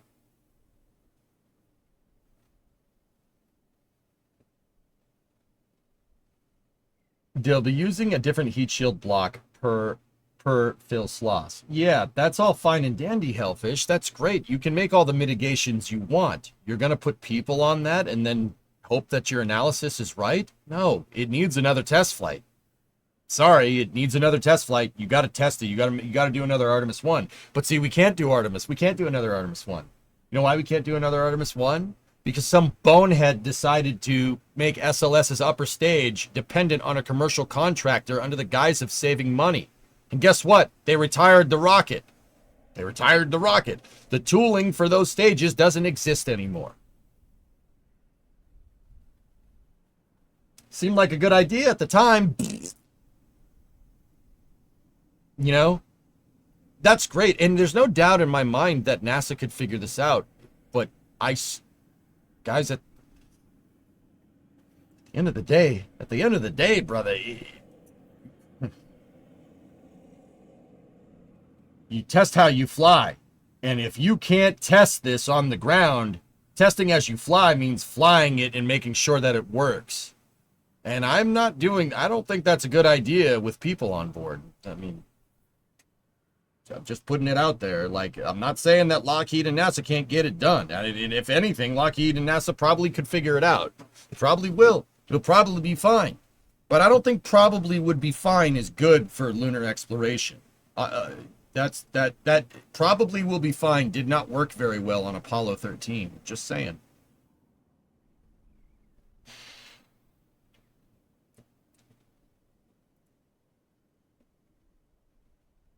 I mean, yeah. Edmana, yeah, of course. Tell me something I don't know. Although, Edmana, if you want to hear something interesting, dude, Sean Duffy showed up at Oshkosh and Rook took him for a flight in his MiG-29.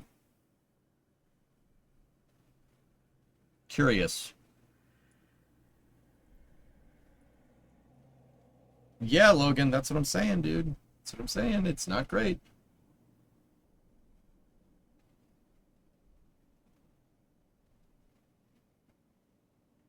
A few folded flags to beat China's at fair cost. That's what I'm getting at, dude. That's. Hi, Jack. You figure we would have learned, right? Like, you got to put Orion on something else, and you got to test that heat shield. Put it on a Falcon Heavy. You don't need an ICPS.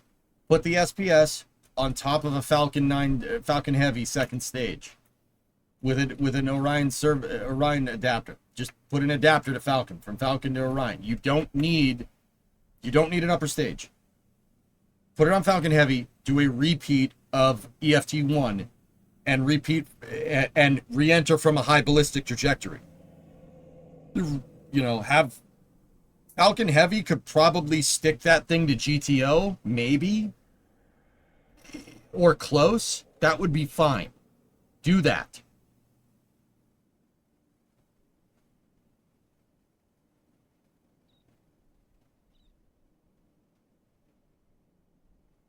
Yeah, rarest, of course. And that's what I mean. It's not that it was just too cold. It was too cold and it was too windy. And they said, well, the SRBs have launched in the cold in the past and they work just fine. They'll work this time without empirically checking, right? What's the difference between engineering and just scattering yourself as a wind, writing it down and collecting the data and doing the analysis? That's so damn important. And they didn't do the analysis on blow-by, and then it came back to bite them. And I'm not saying they're not doing the analysis on the heat shield either, right? I'm not saying they're not doing that.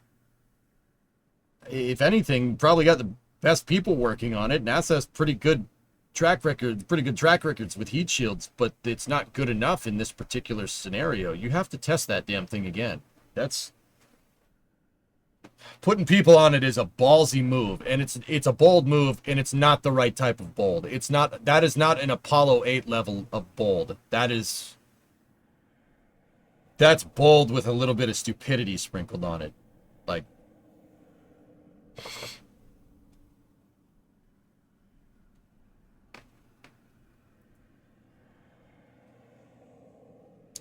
yeah, me 262 is up. Oh, dude.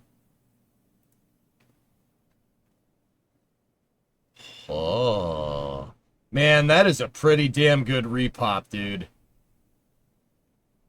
That's a pretty damn good replica, if I do say so myself. Look at that freaking thing, dude. Look at that thing.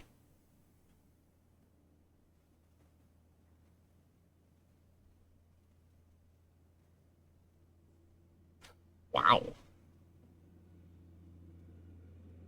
Yeah, Coochie Man, exactly. Look at this freaking thing, dude.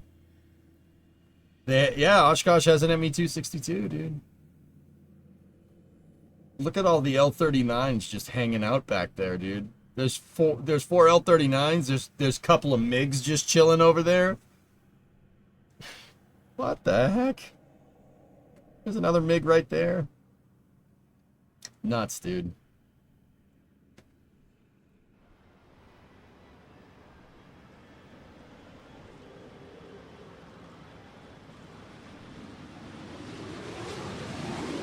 Bro.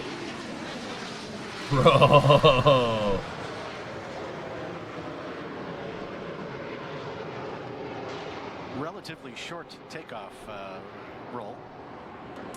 Like all early jets. Look at that damn thing. Yeah, rarest for sure. Yeah. Dude, Jack, okay. We need next year. We need to go to Oshkosh, and we need to do like an NSF virtual field trip from Oshkosh. We need to do this. I don't know who we need to talk to. I will go annoy Das if we have to. We need to do this. We need to go to this. Yes. Okay, cool. We're in concurrence.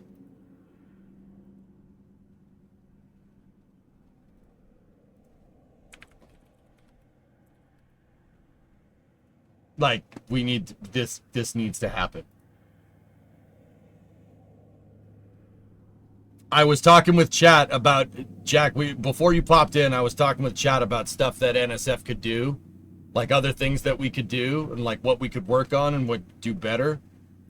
this was like at the top of the list, going to stuff like this, you know? And I'm like, oh geez, don't twist my arm, bro. Please take my eyes, but not the shirt, you know? Like,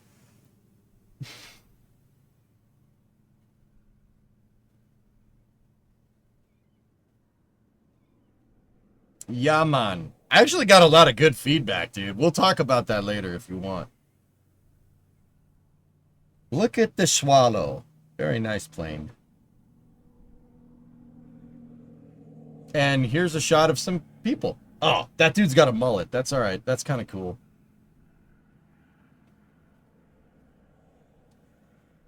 Max speed is 560. Service ceiling 37,570. TWR 0.28. Wow, that thing kind of sucks.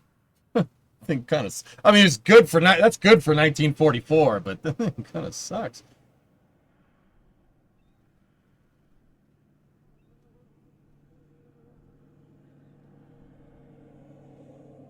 Yeah, exactly, Black Eagle. That's what I'm saying, dude.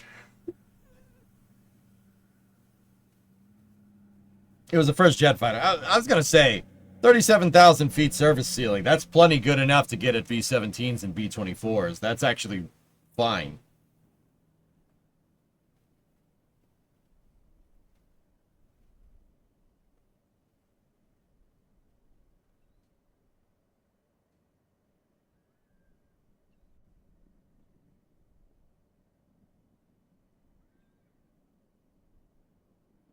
Flying 262. Yeah, I know, Arsenal. This is why I'm talking with Jack over there in the YouTube chat, and I'm like, Jack, we gotta go to this, dude. We have to go to this. Jack, I'm gonna steal Kevin's RV, and we'll just use that as a base of operations. Is that fair? Is this a plan? Is this a plan? Jaeger once said, the first time I saw a 262, I shot it down. All right.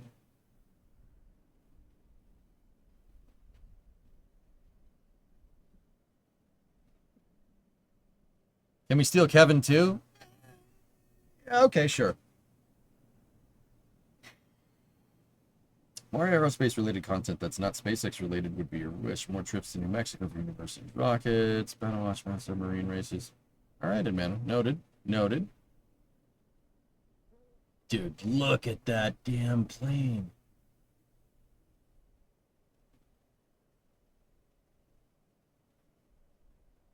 Oh, okay. Yeah, they just did Spaceport America Cup at Mana. Yeah, it's in Texas now. They do have a big RV park right on the airport grounds. Okay. No music, by the way? Oh, for real? Construction numbers. So the 5 airplanes that were built that yielded this one followed on from the wartime production by Messerschmitt numerically. What you see with this airplane when it's on the ground is an incredible stance given to it by its struts being aired up correctly and serviced for flight. So airplanes that you find in the museums are generally not having, you know, the nitrogen serviced in the struts. Getting a look at this thing on the ground is an incredible opportunity to take yourself back in time and see just how much of a leap forward in technology this really was. It really is, yeah. Can't play the music. YouTube gets angry.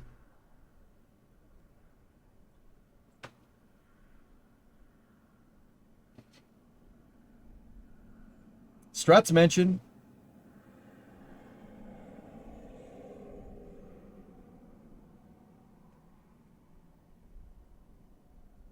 You know, I was saying like those numbers are kind of for what it is, but you know, I'm just thinking, picture yourself like, you know, a B-17. You're like a B-17 tail gunner, and that thing pops up behind you. Can you imagine the noise?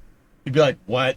All right, what the hell is that? You know, just freaking turbines howling. It goes past you. It's like, okay, that was not a propeller airplane. You know, what was that? You know. Fun fact, there's a pretty decent evidence that the 262 was the first plane to pass the sound barrier. Probably in a dive SVL, I'd believe that.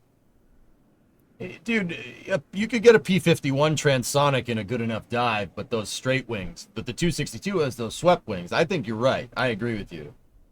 That would inspire an extra level of kill it with fire. I'd be like, away from me, you know? That's probably what they were like, but yeah.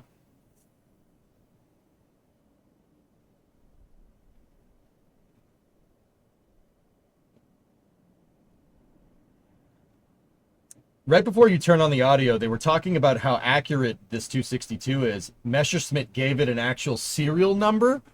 Whoa!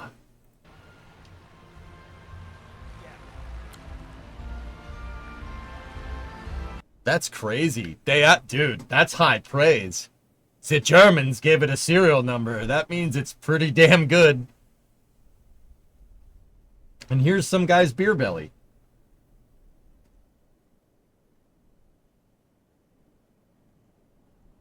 That's pretty impressive. That's super cool, actually. I don't want to be proud of that era in your country, but they're making some dope tech.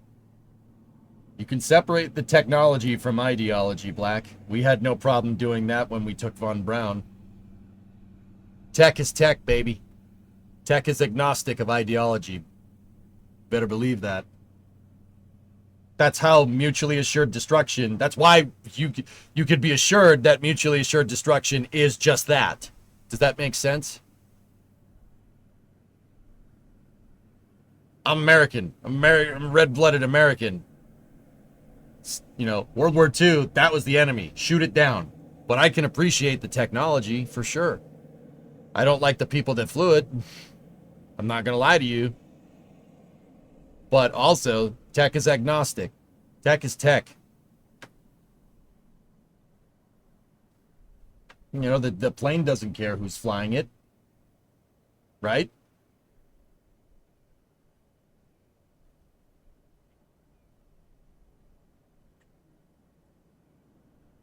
Dude, look at that. If anything, I'm happy that that plane is painted historically accurate so you can talk about stuff like this and teach that, look, there's bad people that existed, but we dispatched that. Sometimes, if you're Germany watching the stream, hey, sometimes when your buddy is doing something dumb, you got to punch him in the face. Do you want to punch your buddy in the face? No. But he was doing something pretty dumb. You were out of line. Okay? So you got punched in the face. It happens. Can you imagine being in a B-17 when a comet went roaring past? Yeah, that would be a little concerning. And that's like part of the reason, like when I talk to you guys about stuff, that I stay very middle in the road because, SVO, that's a good way to say it. Science is science no matter what. Like, it is, technology and science is agnostic of ideology. That's something to understand.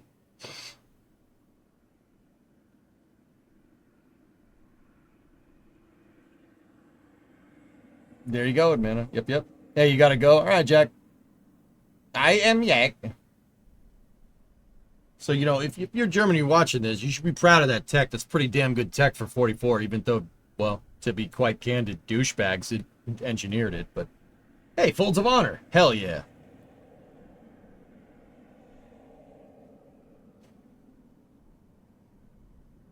You believe it about science, but not about tech. Science drives technology, dude.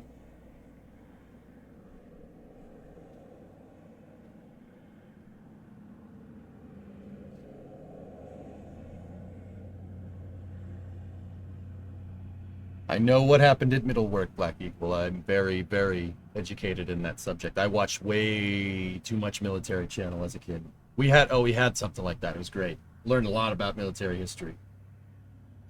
Yeah, and that time period.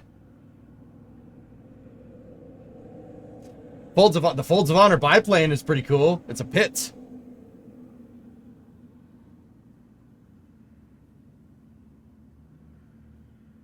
If they are following the list still, the KC-46 should be next.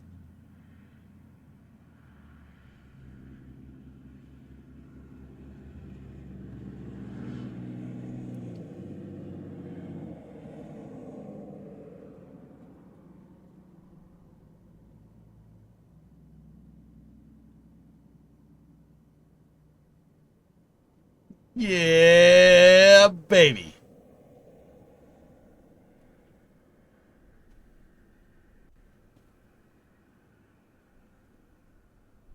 Cool.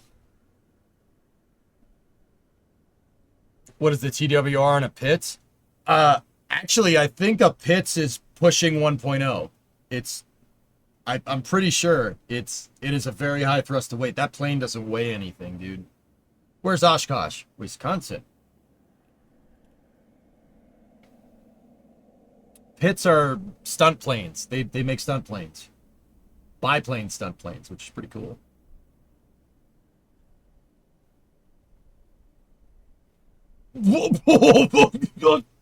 Okay. Okay. All right. So, yep. Nope. Still good. Still good. You gonna puke yet? Dude, look at that. Look at that thing. Yeah. That's awesome.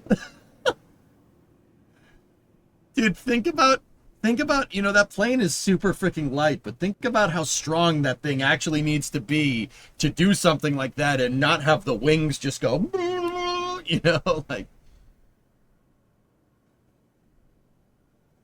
that's some pretty damn good structural engineering, if I do say so myself. There's a lot of different loads being put on those wings very quickly.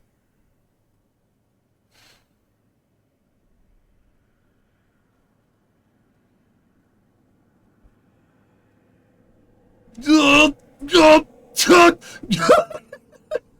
God, puke. I'd puke. I'm not gonna lie, that would have got me. I would have been like, you know. Dude, I would have thrown up. That would have gotten me. I would have that would have done me in.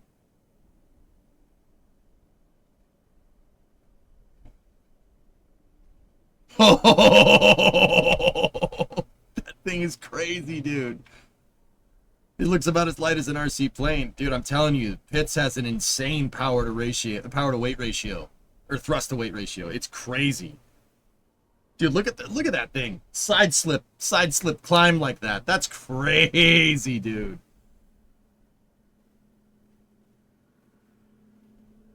Okay, Nader. You should probably bring a bag. I'm not gonna lie. If we do get to do that, yeah.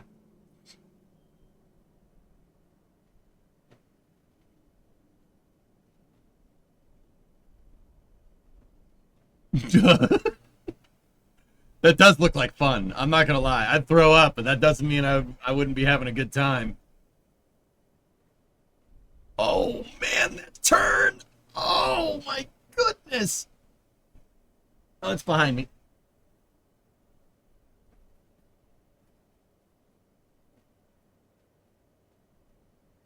How's that thing flying with the weight of the pilot's balls? Yeah, I don't know. That's why it's got two wings. You know, you need the extra lift. Guitars, you be sure to take a lot of pictures when you're there tomorrow. All right, cool, yeah. Sweet, dude. Look at that. Oh my goodness. Dude, that thing is fast. Look at how fast that thing's go. Okay. Yeah.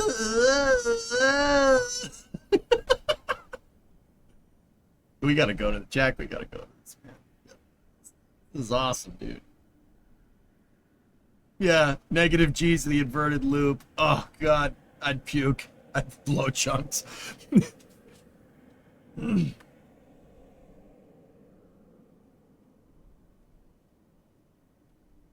On the old MREs, the Beads and Frank said not for in-flight use. That's awesome. What engine is in the pits? I'm not sure. I think that's a piston engine. I'll bet you it's got probably a, I don't know, probably a 6-cylinder, flat 6 air cooled, if I'm looking at that right.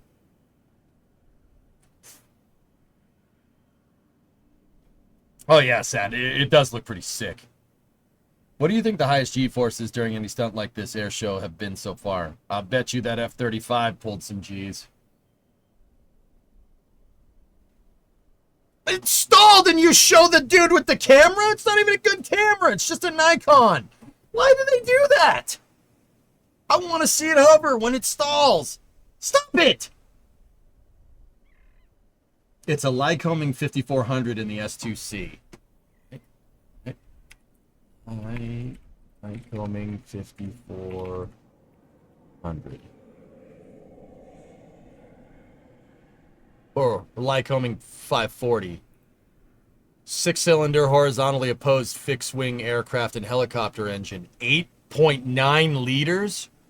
Dude, it's got a 9-liter engine. It's 540 cubic inches. That thing has a 540 cubic inch engine. No wonder it's going so fast. Holy crap. 350 horse. Dude, 350 horse in a plane that light is no joke. That's really, really crazy power to weight. That's nuts, man. That plane does not weigh very much, dude.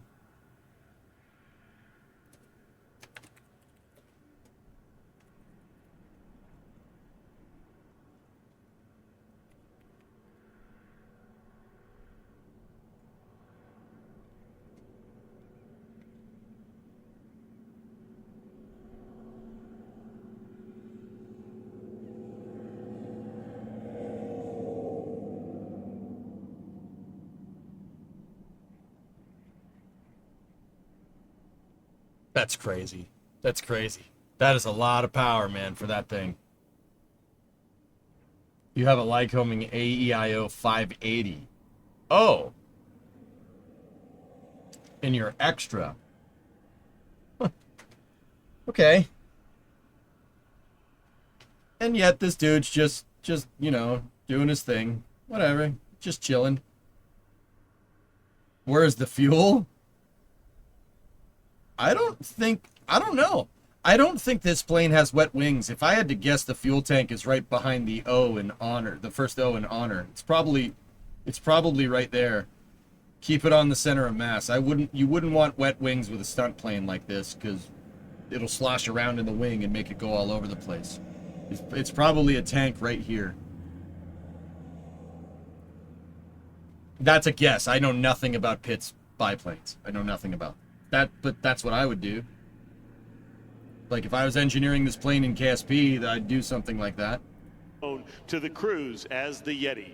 Direct your attention to the right as you face the runway. The KC-46 will be deploying its air refueling boom to simulate prepping for air refueling. Yeah, I got you. During the air refueling, receiver pilots and the KC-46 boom what game today? Operators must work as a team, maintaining a stable platform for upwards of 20 minutes with only 20 feet between the aircraft. Ladies and gentlemen, from the right, dude, look at the boom the waggling. KC-46A Pegasus. So, fun fact, guys, there's a little wing on the refueling boom. You see it right there, and you can control the pitch on the boom. So the guy that's controlling the tanker, right? He can control that wing, and the wing you can change the angle of incidence to get it to go up and down. See how the wing on the back, when they retracted the boom, when it went up, the wing flattened out? You can change the pitch on that wing to get the boom at different angles, which is actually super cool. It's really smart. So that's a KC-46. KC-46 is our basically a tanker 737. It's a 737 that just carries fuel. If I'm remembering right. To circle with the left hand. Yeah, that's definitely a 737. The gear is a dead giveaway. To your right. Is it a KC-46 is based? Is it a 67? 67, not 37. What's the 37? Yes, you're right. It is a 767. I'm getting it confused with the 737 that has that thing on the back, the new AWACS. I forget what it's called. I got confused with that. You guys are right. It's a 767. I'm wrong. Delivery of the KC-46 in 2019. I think it's the E7, yeah. And now has around 80 airframes in service. Now, the aircraft has a fuel capacity of over 212,000 I think it's the wedge tail, pounds yeah, of the fuel, E7, or yeah, that 31,000 thing. gallons, I got them which can confused carry in it my over head for a 7,000 second. miles unrefueled. Sorry, they look very With a similar. 65,000 Except for the pound antenna, cargo but you get the idea. capacity. The KC-46 can accommodate a combination of up to 144 passengers. I've played DCS, 58 Johnny, yep. patients for aeromedical evacuation, or 18 pallets of cargo. Boasting a wingspan of 156 feet, 1 inch, she can reach weights of over 415,000 pounds. It's equipped with 2 Pratt & Whitney turbofan engines producing 62,000 pounds of thrust each. They can carry the KC-46 to speeds of 570 miles per hour and up to over 40,000 feet. It's got some thunderstorms Setting over the there. See that? KC-46 apart from legacy tankers, it is armed with data links and advanced battle management systems, connecting multi-domain warfighters, providing tactical situational awareness and real-time information superiority. Now, ladies and gentlemen, you're going to want to get your cameras out. This will be the last pass for the KC-46 with its landing attitude demonstration. From your left to your right, direct your attention to the north. Look at the As thunderstorm the over there. KC-46 makes its way back towards show center.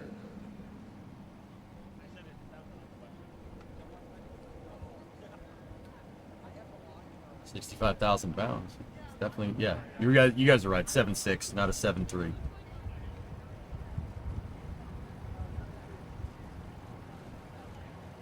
Well, ladies and gentlemen, make your way to the front. Stand up. Here it comes from the left. You know, it's a This pretty is big your plane. newest 767s and most are pretty advanced big. tanker, the KC-46A Pegasus.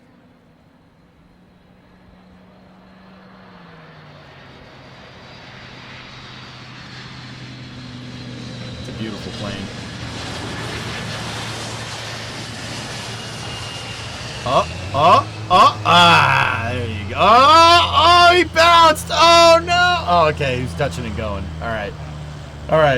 I thought he bounced. There by our Pegasus and the crew. I was like, aboard no, with you a little didn't. touch and Not in go. front of all the these maneuvers people. you've seen here today are examples of those flown by our operational air crews on a regular basis as they provide the highly responsive. I was like, no, you flexible didn't just tanker do that. and airlift capability for America.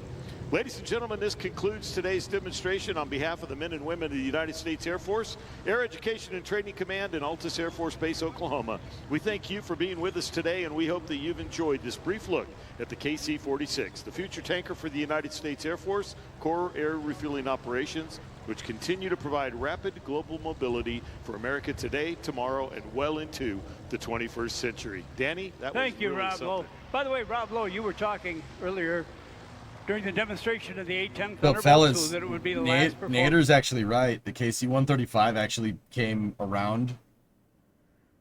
It's developed from the same line that made P-47 that made the 707, but it was developed in conjunction and actually flew first.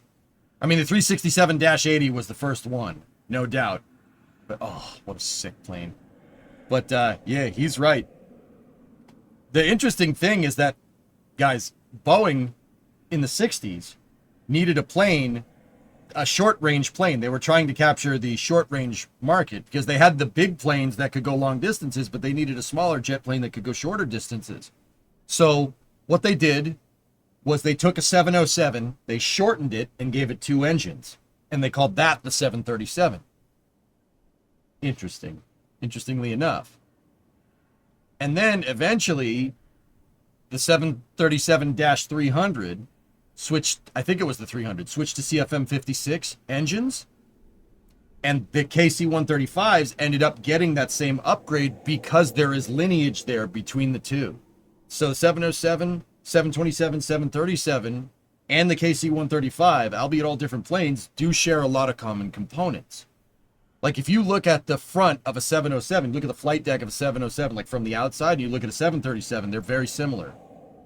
So KC-135s did end up receiving upgrades that Boeing did to the 737, but with 4 engines. So you can kind of say that a modern KC-135 is a 737 with 4 engines, because it kind of is, but also it's not. It's a different plane, but they're very, very similar. Also a P-47.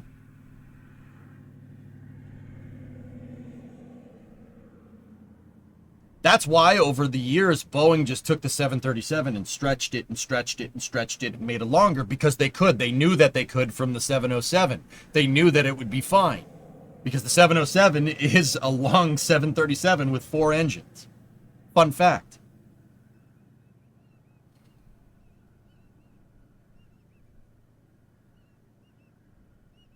Pretty crazy, right?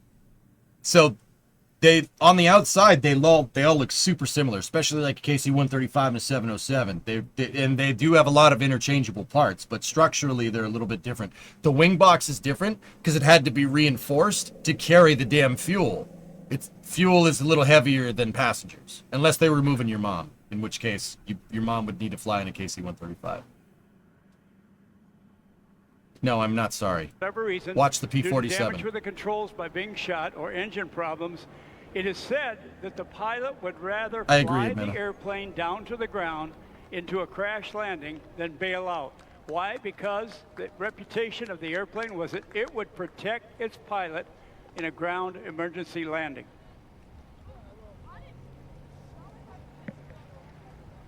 Really? Let's see. But several years ago, we were doing an air show in Evansville, Indiana, and the local people there said, see that building over there? That's where they build the P-47. The building was still standing. Now, that was years ago. It may change. Bernie doing the inverted pass. Look at that thing, Kelly. Huh. A rare opportunity to see the airplane in the air. Yes, it is an award winner. 8 wing-mounted 50 caliber machine guns. That's what I was just about to say. 3,400 rounds, and it carried 2,500 pounds of bombs. Heavy bomb load, good armament, and the ability to survive enemy ground fire made it a formidable fighter bomber. P-47 was Well, the built. highest scoring ace in the European theater was I'll say. Gabby Gabretsky. He flew a variety of aircraft, but this was one that he flew and did a tremendous amount of effective work with.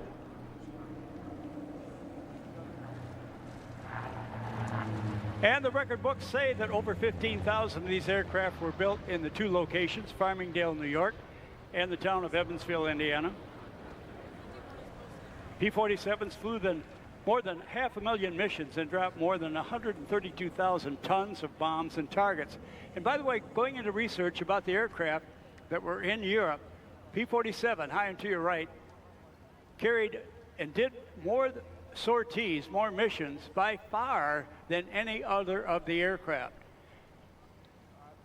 When they put water injection on the airplane and drop tanks underneath the wings, it was also one of the aircraft that could escort our 4-engine bombers deep into enemy territory and back without getting shot down. Dude, that thing with no Every payload airplane on they it is protected, fast. 10 young men from across the U.S. were able to live another day. Yeah, P-47's a pretty damn good plane, but it's really designed to operate closer to the ground. It's not really a good bomber escort. The bombers, so the U.S. had this problem, particularly in like 42, 43, 44. They had this problem, well, actually, 42 and 43 is probably a better time to say. The P-47 couldn't fly as far, doesn't have the range of the bomber. So they'd have to let the bombers go, and the bombers would fly deep into Germany, basically unprotected. That ended about as good as you think. Watch Masters of the Air if you want to understand how that went. That didn't end well. It's because the P-47 it's not really designed for range. It's basically what would become a close air support plane. It's kind of, think of the P-47 escorting a bomber. That's kind of like an A-10 running fighter escort for like a B-52. That doesn't really make a lot of sense. That's not really what it's designed to do. I mean, you could do it, but that's not really what it's for. That's what the P-47 is. In fact, the A-10's namesake is the Thunderbolt II. That's the Thunderbolt 1. It's a close air support plane that they were using as a bomber escort, and it didn't really work. A lot of B-17s got shot down because of that. And I think, there is the ominous clouds that Steve Buss was telling us about. What happened with the P-47 is that they eventually replaced it with a P-51, P-51D, because the P-51 had the range. Now, they did make upgrades to it. Nader, I was getting to that. they did make upgrades to it that, like the announcer was saying too, that with drop tanks and stuff that gave it the range that it needed. But the P-51 was just, I would say that the P-51 is a better fighter escort or bomber escort. It's way better. Because it's a dogfighter. The P-47 is, like I said, can you think about it like an A-10. Can you dogfight with an A-10? Well, yeah, sure, of course. Dude, whatever that 30 millimeter cannon is hitting is going to get ripped to shreds. But I mean, you'd rather have like an F-22 or something, right? Like, or an F-18 if we're going to something. You're going to have something that's like an A-10 contemporary, right? Like, the P-47's good. It's fine, but I'd say the P-51 is better for a bomber escort. Also, a C-17 showed up.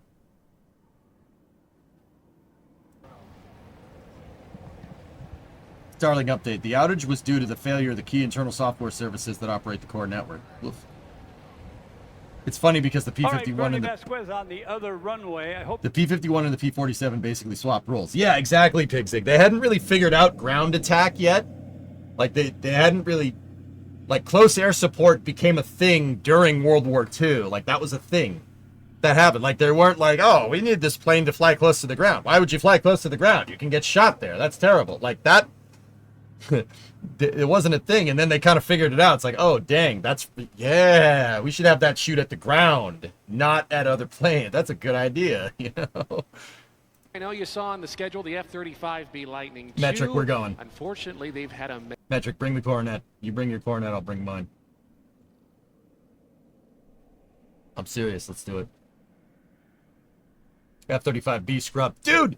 With the dark clouds, the sun gleaming off of the airplane. Look at I'm Doc! gonna be quiet. Take a look. Oh! I love seeing that thing fly. That makes me so happy.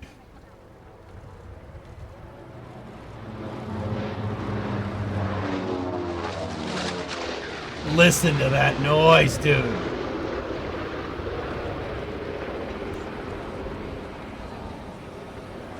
The BHAG mechanical issues. That hits you right in the soul, doesn't it? The B-29 Super Fortress and Doc going by. And our thanks to our Air Boss team as well for helping to make that happen. We were talking a little bit right, about Fred. the It F-35B. did. It was going Not to be even our kidding. finale performance here today. Sadly, they ran into a mechanical issue. They've been trying to scramble to fix it all day. And unfortunately, they opened up another panel, another issue. So, as is tradition. Got to see Fifi years ago. Fifi is there, dude. Doc and Fifi yesterday were flying in formation with two P-51s next to them, and I saw it. I'm like, I like that. I like that a lot. That's pretty good. Technically, the engine configuration for Doc and Fifi are B-50s. Do they have WASP majors on them? Cool. Well, wait a minute. If it Yeah, might never happen again, right? That's why it was wild, dude. I couldn't believe it. How many B-52s are left? Oh, hundreds of them. You don't need to worry about that. We're never running out of B-52 parts. I would, but I had to sell it to help pay off my flight lessons, unfortunately. Oh. Flight lessons, though. Okay, that's fair. You traded the Bluesmobile for this? No, for flight lessons. All right, I can see that.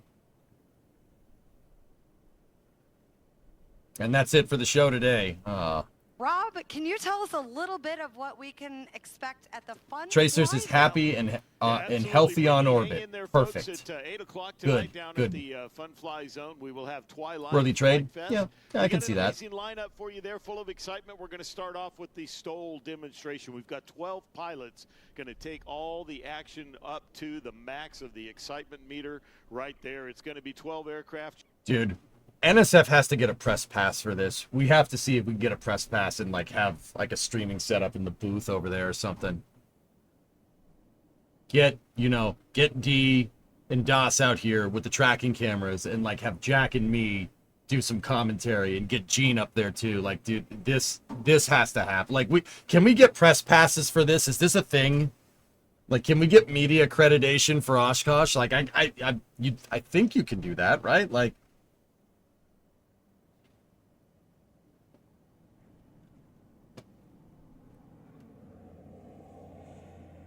Oh, nice, Graham.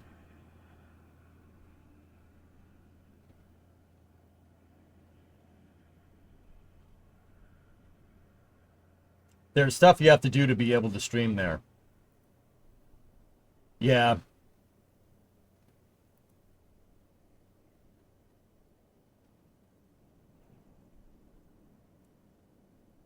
Deep motivation. Yeah, I'd be curious to see what the process is for streaming.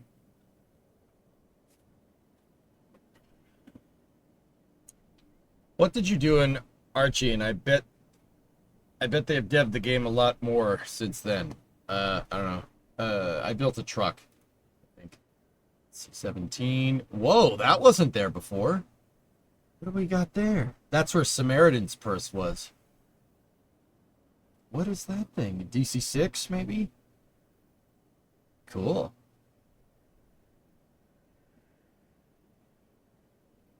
U2, just chilling. Some MiGs. T-38, P-80, F-86. There's the F-86. Oh. I'm sorry. Shut up. Can't play the music. Holy crap, dude. That just warms my heart seeing that thing fly. Or just moving on its own power. That's insane, man.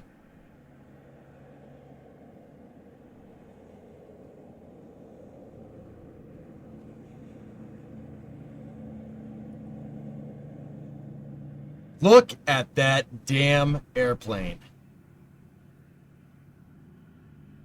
Yeah, there's a U-2 there, Black Eagle, yeah.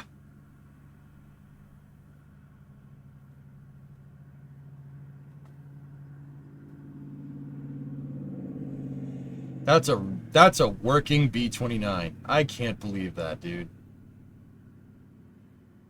Dude, that plane's a looker. I'll tell you that. That's a looker. That's a really nice looking plane.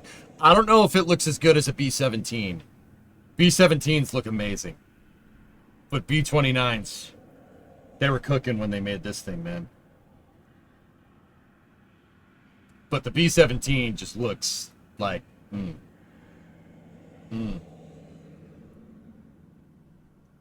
We should have more airworthy B-29s, I've decided. Any millionaires out there? You want to get one flying? We should get one flying. Can we find one? I'm sure you could buy one. I'm sure we could find them. I worked on a B-17 one day and asked them the operating cost per hour. $6,000 an hour. Well, yeah, it's not like parts are plentiful for that thing fit, right? Like, quick, check GovPlanet. And then there's the Lank, even better with 4 Merlins. Yeah, but you guys are stupid and demolished and scrapped all of them. Now, see, we didn't scrap all of them. We used them for target practice. So, that means there's still some around. They just got a couple of holes in them. We still have 2.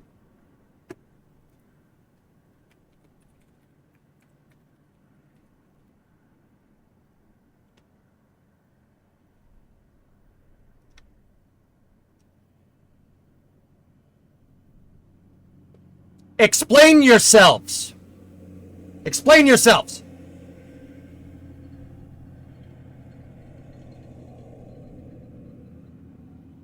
They got shot down. I know, so did ours. You watch Rebuild Rescue? Yeah. Yeah, that's, what is that, a Cessna 410, I think? I mean, that's not even the good plane. That's not even, you know, four Merlin engines are good. But personally,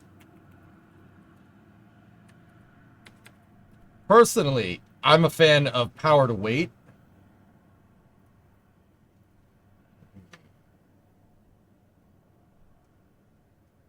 Dam Busters is pretty cool, Tessa. I will say that. What's Rebuild Rescue? It's a YouTube channel that restored a Cessna 410.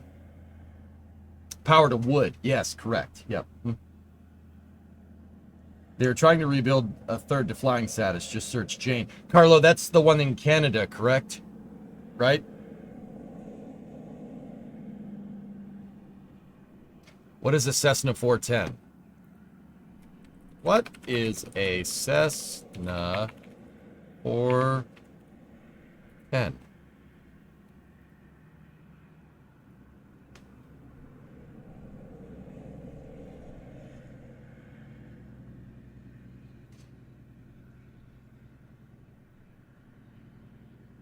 Or is it a 401? I knew I got the acronyms close. Is it a 401? Yeah, that's it right there. Looks like the 410 is a variant of that. But yeah, there's a guy that's restoring one of those. Jane is in the UK.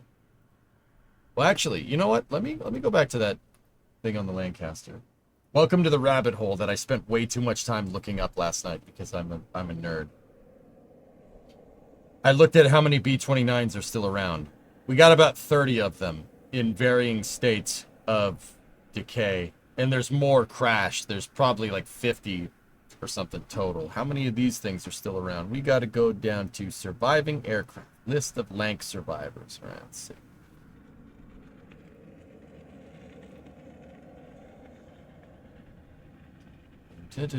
Out of the 7,377 aircraft built, 3,736 were lost.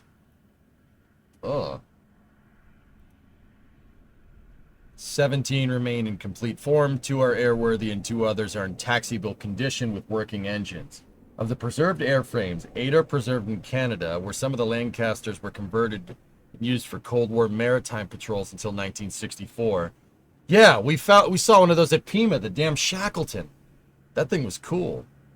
Only 4 of the preserved 17, 839, 882, 868, and 4783, flew operational sorties over continental Europe during the war.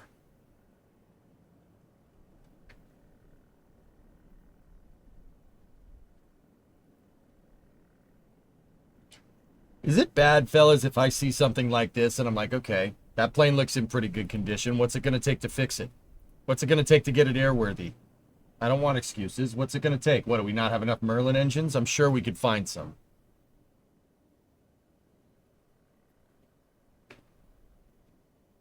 Like, what do we need to do to make this happen? Like, these planes don't look to be in bad condition. They look fine to me. And I know that's not how aluminum works. I get it.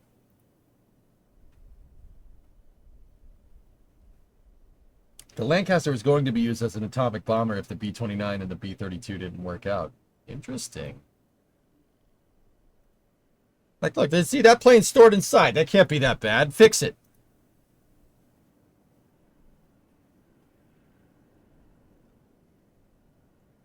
Tons of problems? What do you mean tons of problems? I've rebuilt my stupid car in my garage. You tell me we can't fix this? That's bullcrap. Let me at it. I'll get one of these things working. Well, I bet you I could get one of the engines running. Let's just leave it at that.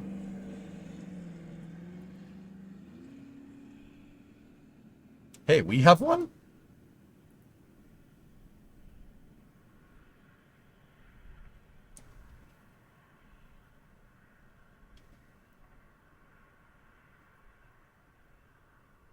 Purchased in September 1974 by Sir William J.D. Robertson, flowed to Scotland in June 75, damaged in a hangar collapse in 87.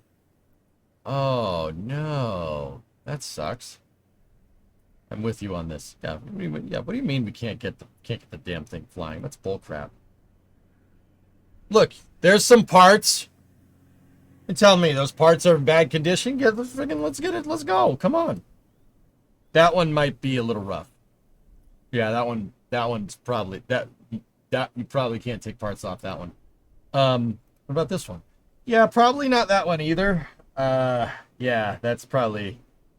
I mean, dude, you could use those stringers are okay. That stringer right there is fine. You know,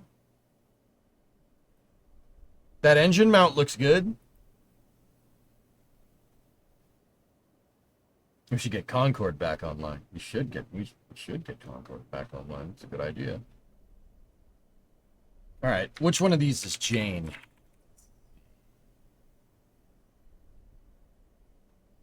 NX611, just Jane. Up. Ah, here we go. Talking about this guy, right? Yeah, baby. Janie looks ready to go.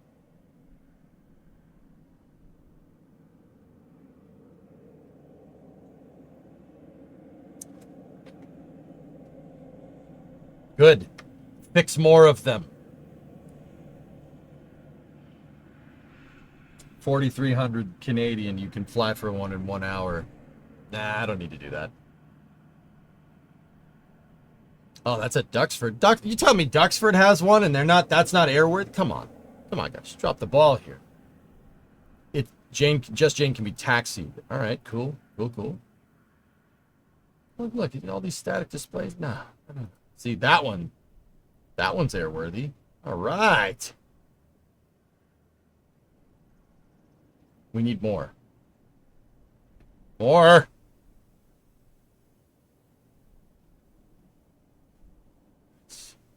That's in Perth, dude. How could one end up down there? Oh, interesting.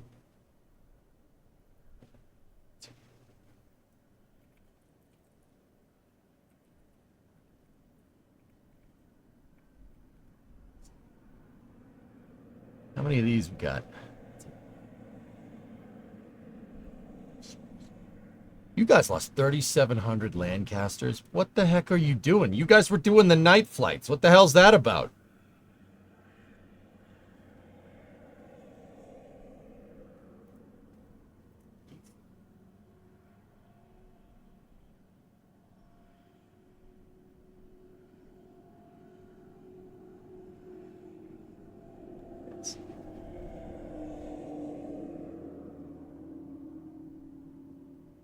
It wasn't our fault, Jerry, with the shooty uppies. Yeah, I know about that. Yeah. We lost a lot of B-17s doing that. But we were doing it during the day. What the hell?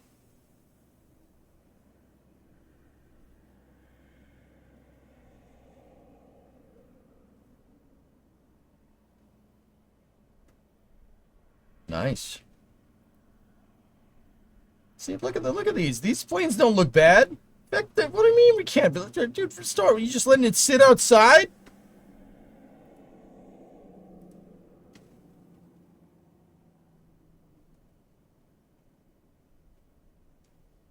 What is this? That's my truck. What is that? Anybody know what that is? That's my truck. That's a quarter panel from a 59 Ford. What is that? You should do that to your truck? Yeah, that's a good idea. Oh, wait, no. It's got the same lug pattern, too. And the same leaf spring perch. That one's four-wheel drive, though.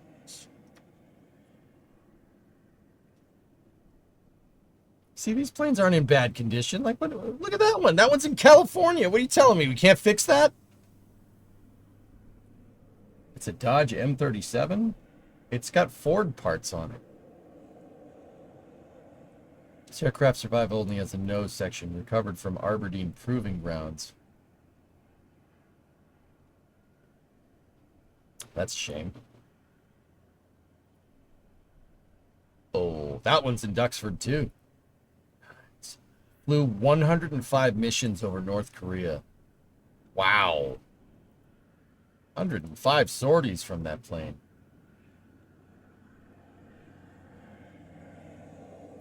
That's the New England Air Museum. There's Jack's hack. Cool. A 59 Ford Marmon Harrington crash truck. Interesting, Team Money. Huh.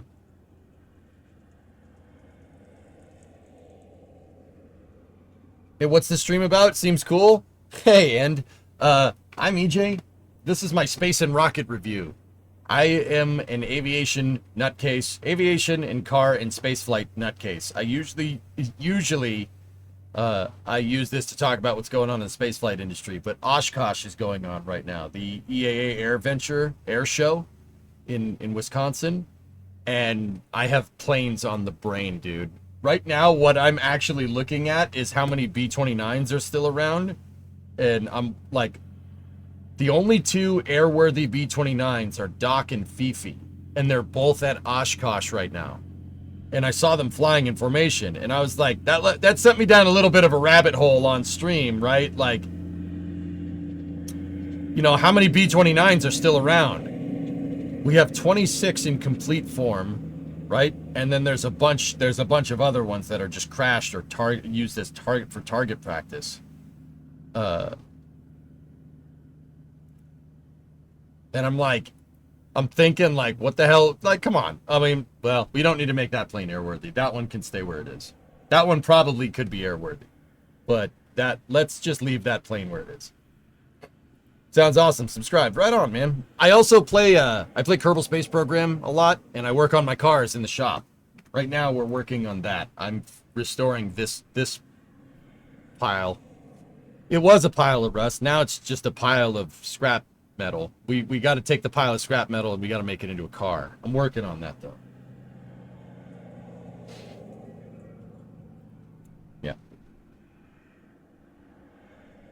Check out the TU4. What, that crappy copy? I'm not talking about that. Super jealous now, but really want to see it finished. Yeah, we'll get it, man. We'll get it. See, I'm like looking at all these static displays. That one's out in New Mexico. Dude, there's no way that plane could be fixed. We could fix these. What are we going to run out of WASP majors? They made bajillions of those things.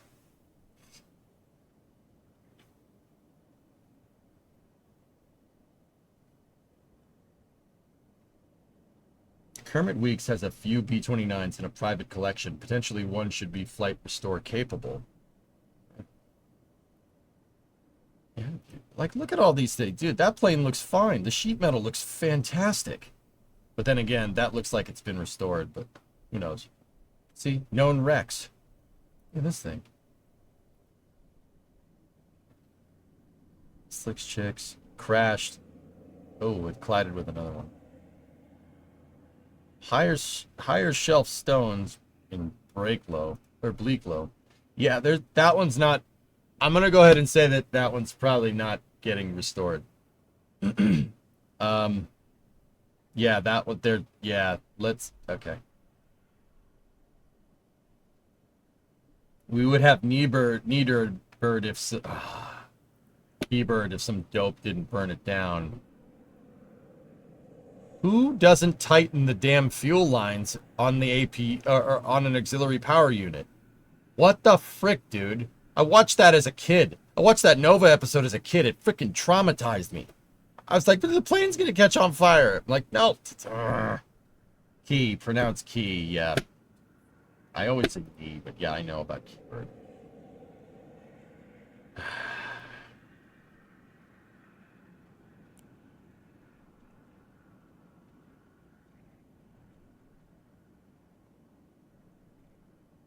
Well, Graham, do you know the story of Keybird? Keybird was a B-29 that landed pretty much intact in Greenland in World War II. The crew had to abandon it because you ain't taken off. It landed on an ice shelf, right?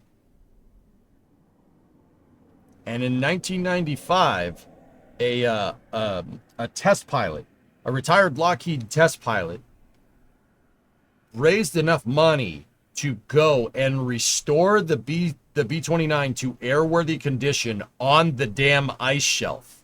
And the idea was to get it good enough to fly and fly it to, what the hell's the name of the air base in Greenland? Thule? Thule. And he did. They restored it. And when he was taxiing it to take off, they forgot to tighten the fuel lines. There was a fuel leak on one of the auxiliary systems, and the plane caught on fire and burnt to the ground. Yeah, that's what's left.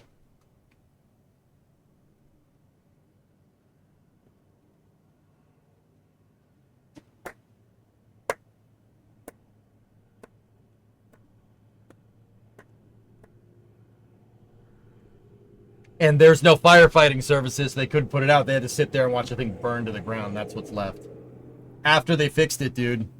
Yeah, Keybird, that sucks. It sucks because it, like, dude.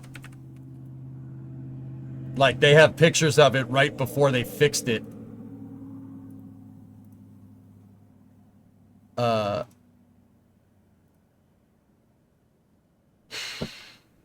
Now I'm looking at pictures of it, and now I'm getting upset. 5 more minutes of this, I'm gonna get mad.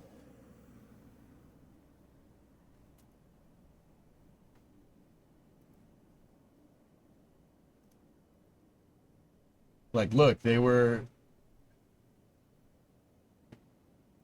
See? Dude, the guy brought in new engines for it and everything, and that was the condition of the plane. And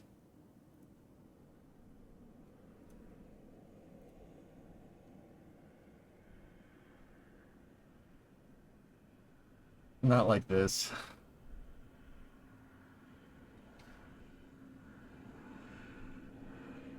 I hate it. I hate it so much. That pisses me. Dude, hey, it is what it is. But God, does that suck?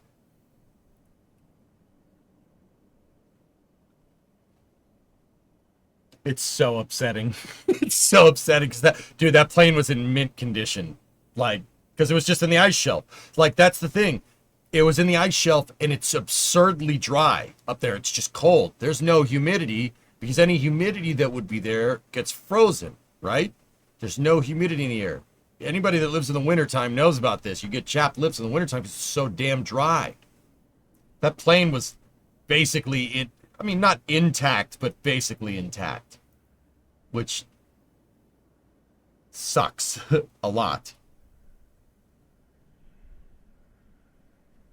Did someone... Wait a minute, what's this? Hold on, a little bit of a rabbit hole here.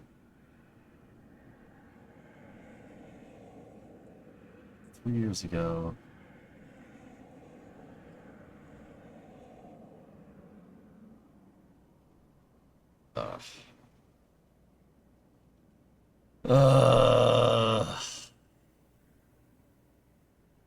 What gets me is that they just left the plane. Like, the plane has two good wings, and the wing box seemed okay. What gets me is that they just left it there. Like, but then again, that's kind of the whole idea. You're not going to fly it out. Oh, that's so depressing.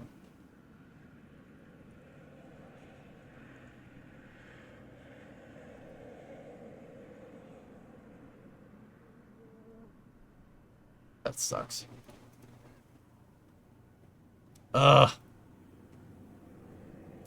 New pics of the Neutron pad. Ooh, what do we got?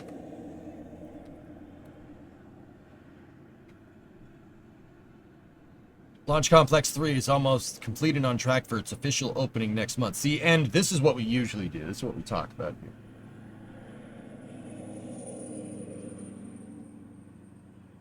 So, hey, look at this. Dude.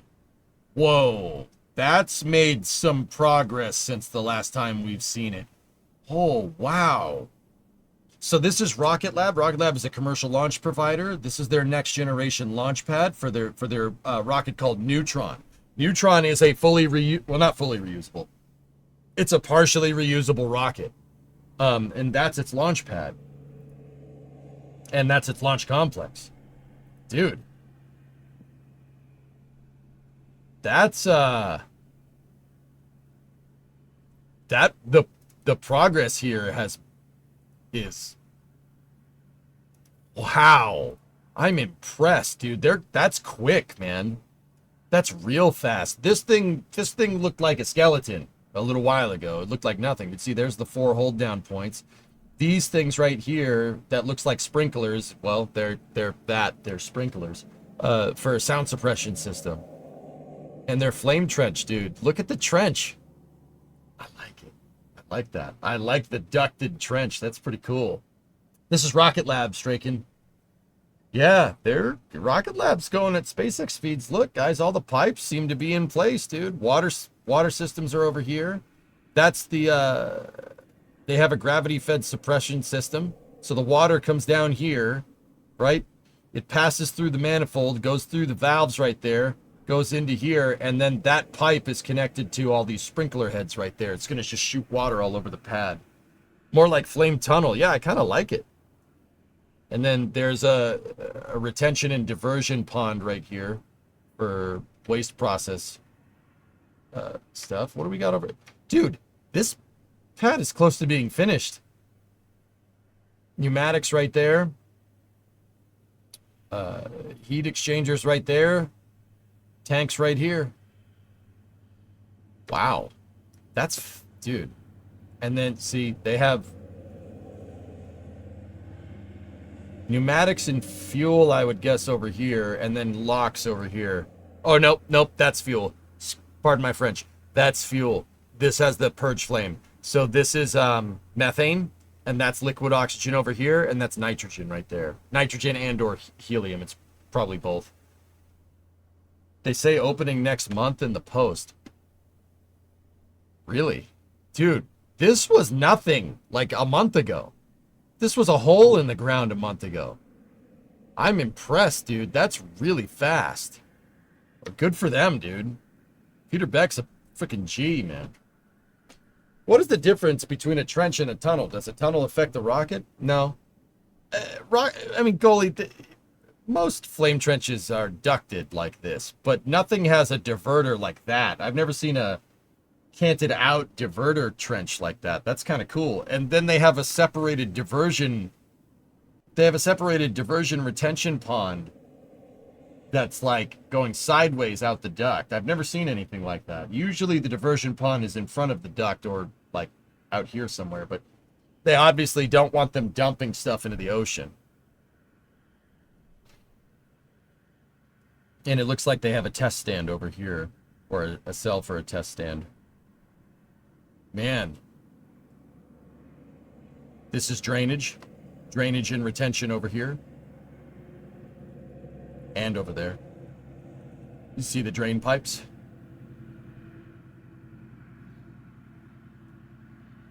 Wow. That's impressive, dude. I'm kind of taken aback. That's a lot of progress really quickly. What is a neutron? One of three components of an atom? Neutron is Rocket Lab's reusable rocket. It's a medium-duty, partially reusable launch vehicle. And it'll land on a drone ship. Like that. So Neutron, has the second stage. So the payload fairing... The second stage is riding inside of the payload fairing with the payload. And the payload fairing is attached directly to the inner stage. So there's an inner stage right here, and then the PLF up in front. And inside of the inner stage, the second stage is hanging. They actually hang the second stage inside of it. And then the payload is in front of the payload fairing. And that comprises of your first stage.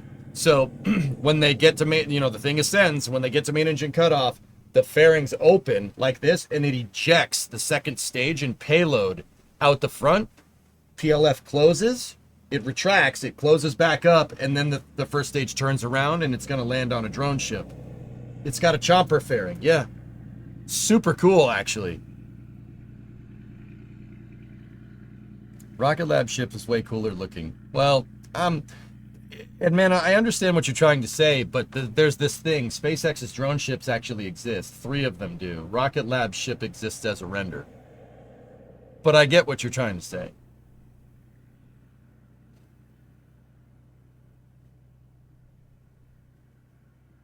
Well, that's a good point. What are your thoughts on the water tower proximity?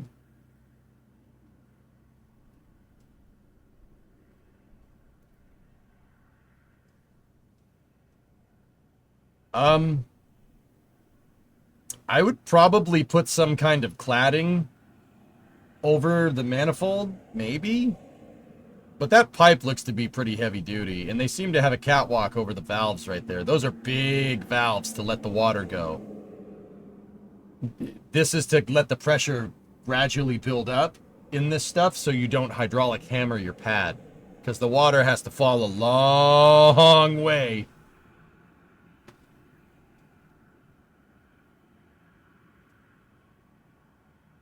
Guys, I don't see anything wrong here. Is it closer than I would have? Yeah, sure. I mean, I would have put the water tower over here somewhere. But so that does beg the question though, dudes. I was just saying I'd put the water tower right here, but also at the same time, I think the water tower had to be right there. Because, and maybe you guys can answer this, how is Neutron getting put on that? I just thought of this. How are they getting that on there? That's a thick pipe. You're damn right it is. I bet you it's, I mean, Alex, the way I look at this, when you guys ask me, is the water tower too close? Obviously not. It's obviously not too close because there are people that think about this like way more than we do. I mean, would I have put it that close? Probably not, but I'm pretty sure Rocket Lab knows what they're doing. If they think that close is fine, it's probably fine.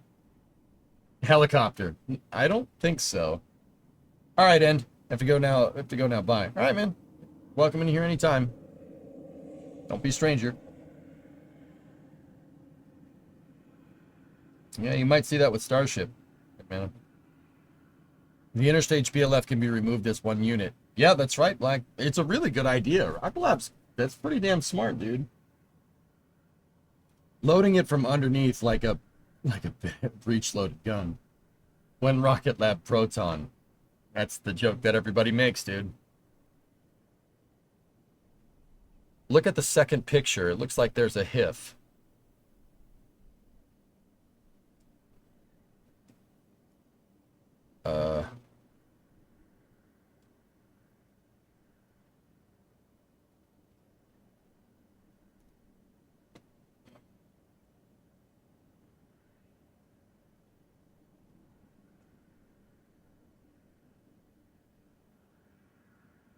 Where?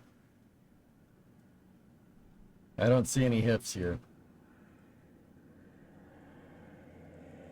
Top north? That's Antares. That's Antares and MLV. That's the Eclipse's integration facility. You can't use that one. I've been inside of that building. Top left.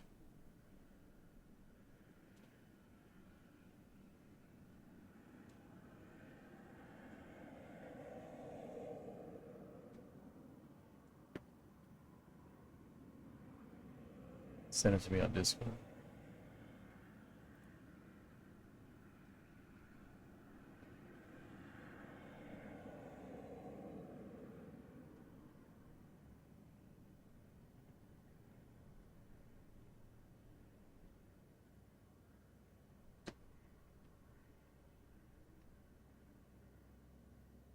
That's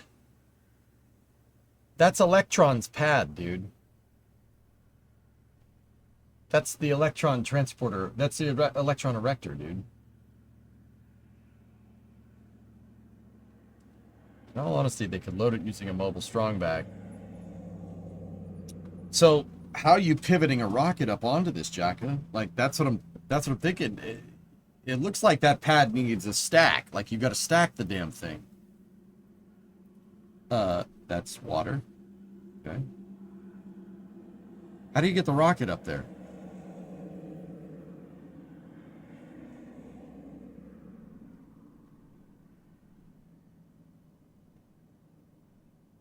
Vertical, horizontal integration. I'd say vertical integration for payload. A crane?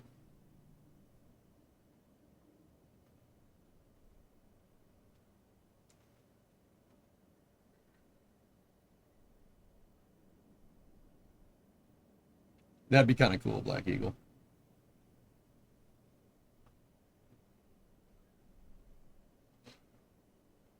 Discovery, go at throttle Hey, up. Gary. Launches and boosts back, obviously. The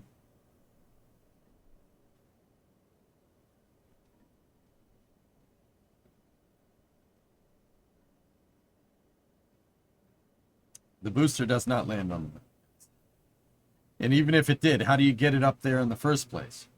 I'm genuinely kind of wondering now. And, that's my next thing. Like, they put the water tower off to the side for a reason, and they're clearly grading something over here, right? Something is happening right here. Like, I'm curious what they're going to do in this area. I'm thinking like a HIF.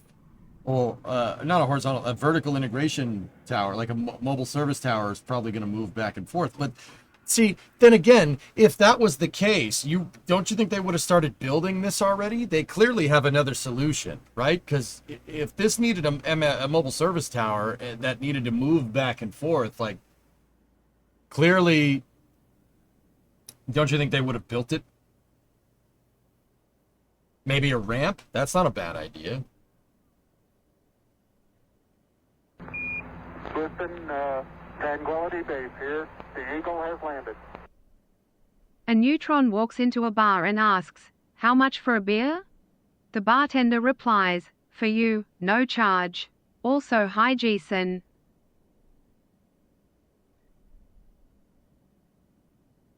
Jason, how are you? There's no footings or anything. That's right, Jason, there is not.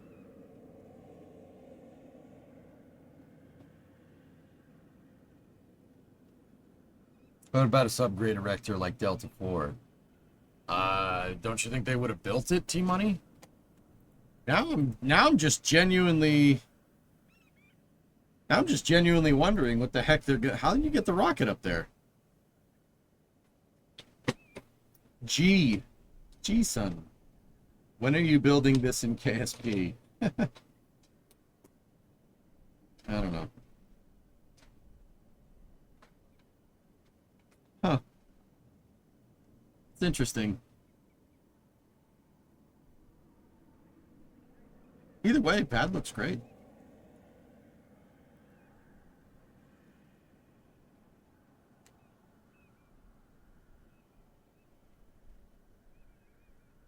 What's the ring for in the bottom left? That looks like some type of test stand or transport stool or something, Neptune.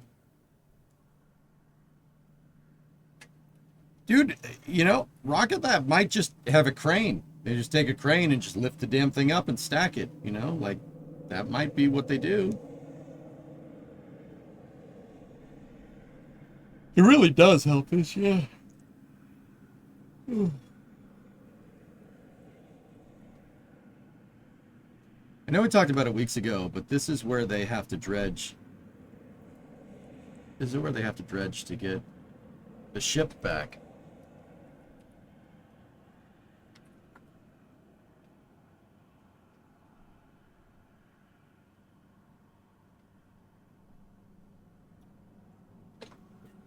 Oh, okay.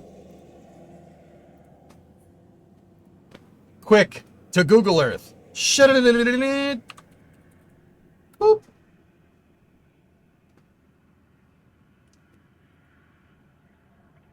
Yeah, maybe they're using an off-the-shelf thing, Oculus, who knows?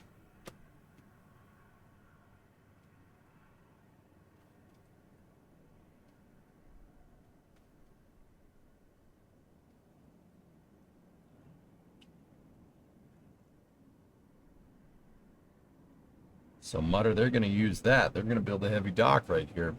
Looking at that right. North Seawall Road, Wallops Flight Facility. They're going to have to bring it in and dredge it. Yeah.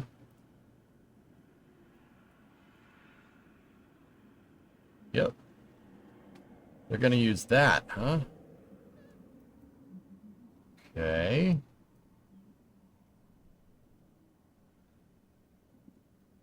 And then they're going to tow the damn thing all the way back. Can they get past some of these buildings? I guess I don't see why not.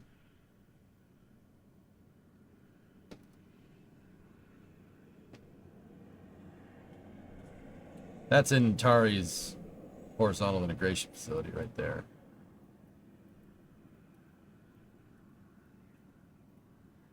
That's Centauri's launch pad. That's Electron's launch pad. And then Neutron's launch pad is not even built in this. This is from April 4th, 2024.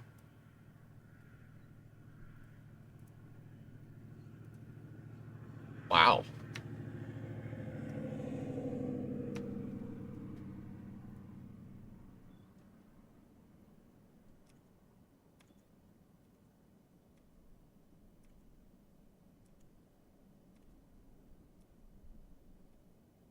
Pretty good. Hey, that's pretty good.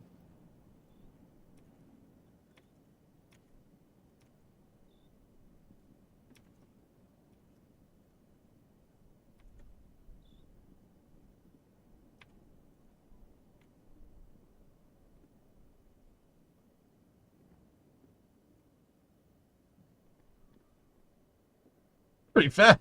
That's a lot. That's a lot of progress for 15 months, dude. Can't wait for the first launch visible from my house within 30 seconds of launch. Nice. You're gonna do that, and I guess they'll be beefing up the road. I mean, yeah, maybe Aqualux, but Neutron's super light, dude. Carbon fiber. Maybe they won't have to.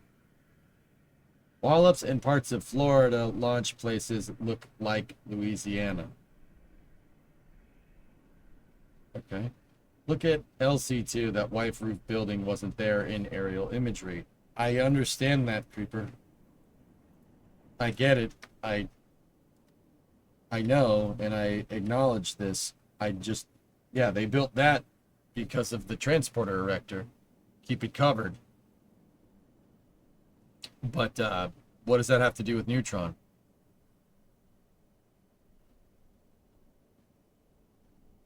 When was the last Antares launch? NG-19. No, Deadbringer already said it. Where's the landing pad? No landing pad at the site. No RTLS for Neutron. Rocket Lab got rid of that, as far as I can tell. They are going to. They entered. Oh my God! They entered into a contract with Bollinger Shipyards to build them a drone ship.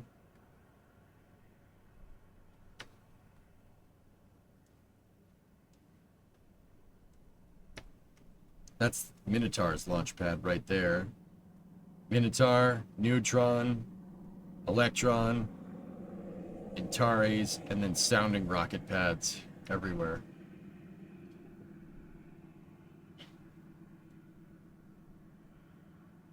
Crazy.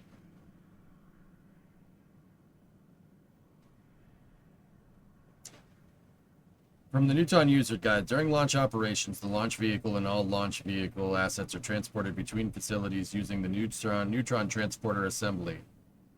This trailer configuration is a double wide 4 front axle and 6 rear axle platform, using one modular transporter at the front and another modular transporter at the rear.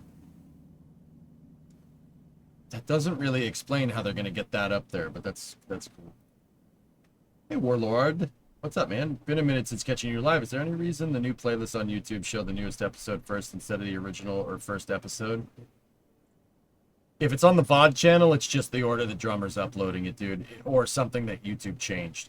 If it's on the Prime YouTube channel where I stream, it's not something that I'm doing consciously.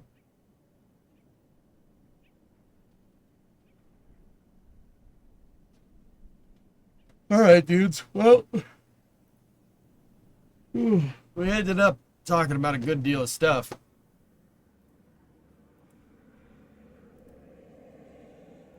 But, the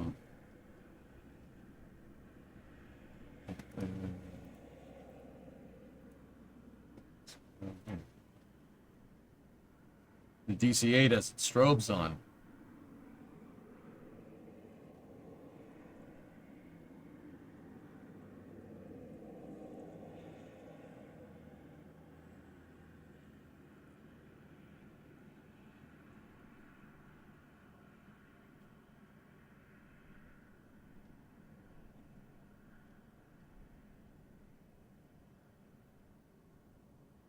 Is that a Volkswagen Beetle Cabrio with no doors?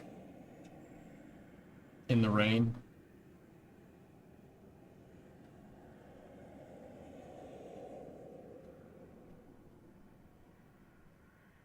Thanks, man. I didn't think you were. Figured to point it out before it becomes a headache. I'll look into it, dude. Wing. Wing. Wing. Wing. Wing. Oh, cool. Wait. That's a Grumman Goose, right?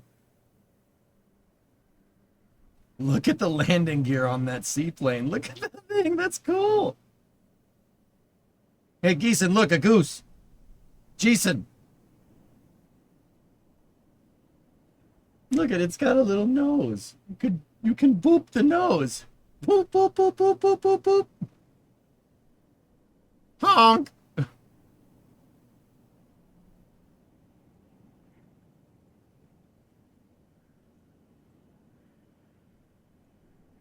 Is it a Goose or a Widgeon? I'm not sure.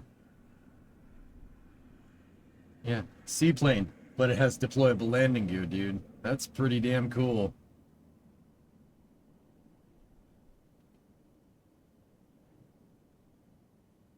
Oh man, it's really coming down out there, huh? Yep. Guys doing a rudder checkout right there. Make sure the control surface is working. Oh, that's what I mean, dude. That other camera didn't do it justice, but damn, that's a lot of water. You're drinking the wrong water. What is that, a Bronco right there?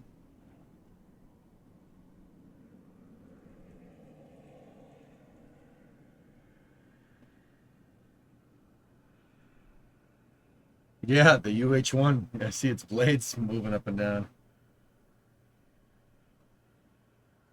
Oofda. Yeah, see, they're Navy planes. It's fine. They don't mind.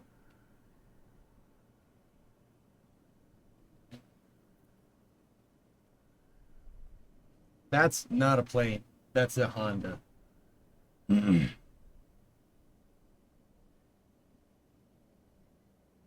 Yeah, Aqualex, that's what I just kind of put two and two together. I don't think I've ever seen how they're going to put that thing on the pad. Slosh gosh. Yep. It could be a plane. With enough thrust, anything can fly. Look at the space shuttle.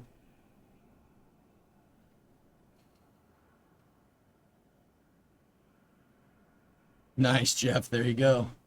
It's a hydroplane waiting to happen. That's right.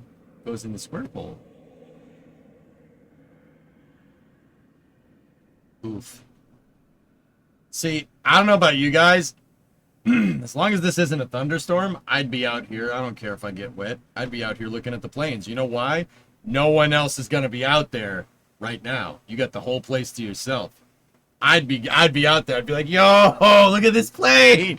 People be like, are you crazy? I'd be like, yup. Yup. See, these people got the right idea. It's about to get worse. Oh yeah, that's a big storm coming towards them. Like an F-35, F-16, C-17, F-15, KC-135. That's the Connie right there. That's the tail of the Connie. Yeah, just, dude, no, it's nice. There's no windbreaker, man. It's nice and warm out. What are you wearing a coat for?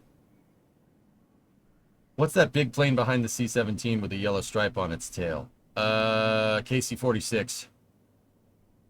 It was a Grumman Albatross. Good enough.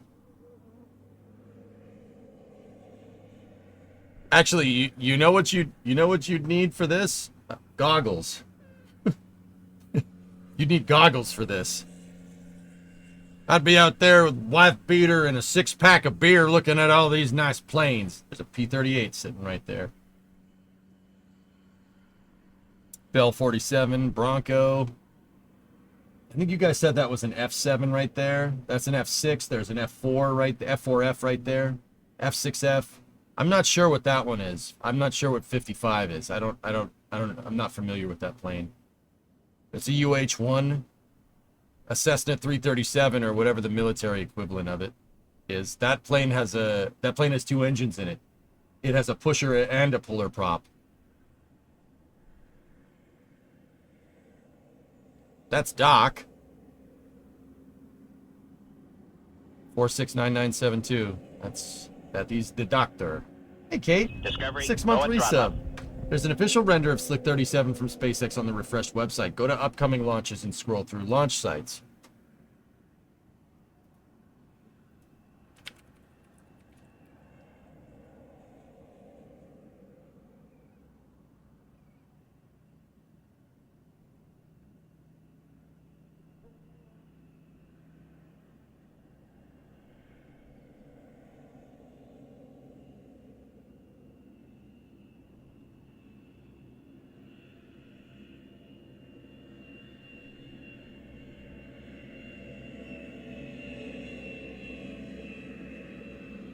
So that kind of seals the deal as to what the plans are for the former Slick 37B is. That's interesting that each one of those pads has its own fuel farm sitting right next to it. And the blockhouse is intact. Awesome. No one destroys the blockhouse.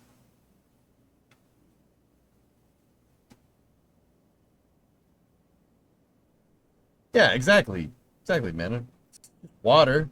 Who cares?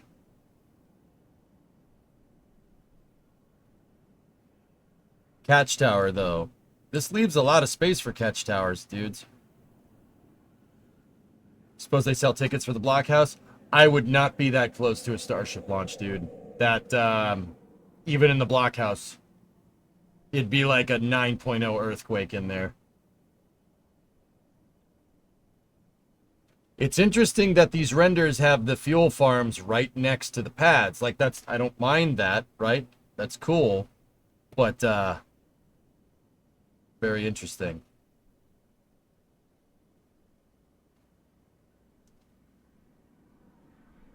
What is a blockhouse? That's this thing right here. Once upon a time, Flykin, when they didn't have more sophisticated tech, they had to be near the thing when they went to launch it. So the blockhouse is where launch control was for Slick 37B and A during the Apollo program. Not everything was like a launch control center that was 2 miles away like Complex 39. That was the first complex to do it. Once upon a time, the dudes that launch the thing are like down the street from where the rocket launches. That's what a blockhouse is. It's where launch control is. It's pretty cool, dude. With that being said, that's a blockhouse that was designed to be about this distance right here from, because this is where the two pads were. Original 37B was right where my mouse cursor is, and 37A was right where my mouse cursor is. This blockhouse was designed to be that far away from a Saturn 1B going off. Not a Starship half the distance away. Dude, being in there when a Starship launch goes off, you'd probably be okay, but the ground would be shaking like you're in a paint shaker. So, I can't say how I came to know this, okay? Let's just say I saw footage from inside of one of the houses at Boca Chica. Not saying who, what, where. It's not Mary, okay? Put it that way. I saw footage from one of the inside of the houses during a Starship launch in Boca Chica. It's ridiculous. It looks like an earthquake's going off. Like, stuff's flying off the walls. Pictures are falling. Like, it looks like it's crazy. And the sky looks like an atom bomb went off outside because it's so damn close. Show us. Can't show you. I'm not saying how, when, or where I ran into that, but I saw footage from like a Ring camera inside a house at Boca Chica in Boca Chica Village during a Starship launch. It was ridiculous. Like, don't get me wrong, you'd probably be fine inside of the blockhouse there. You'd probably be okay. But also, it would be like being in a paint shaker.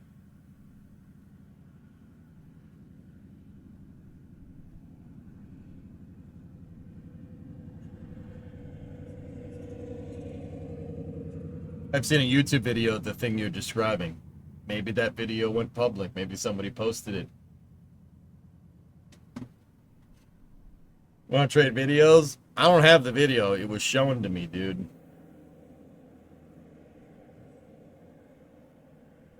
Did you see my message yesterday in chat?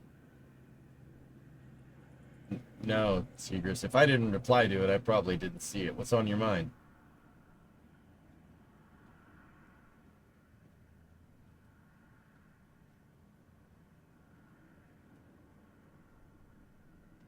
Putting the prop farm in the footprint of the pad says modular launch pad to you. Aqualex, this just tells me that you could put another pad like right next to this. But it's interesting that they have the Delta 4. That's the platform right there where Slick 37B, the Delta 4 pad was. You could still see the grade there and the ramp going up to it. It's just covered in grass.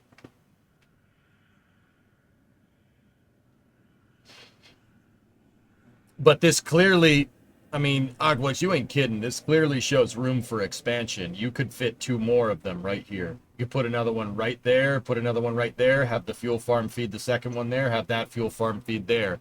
And the air separator unit's right over there. It's basically in the woods right there. I mean, they got to grade it and everything. I think the DC-8 is taken off.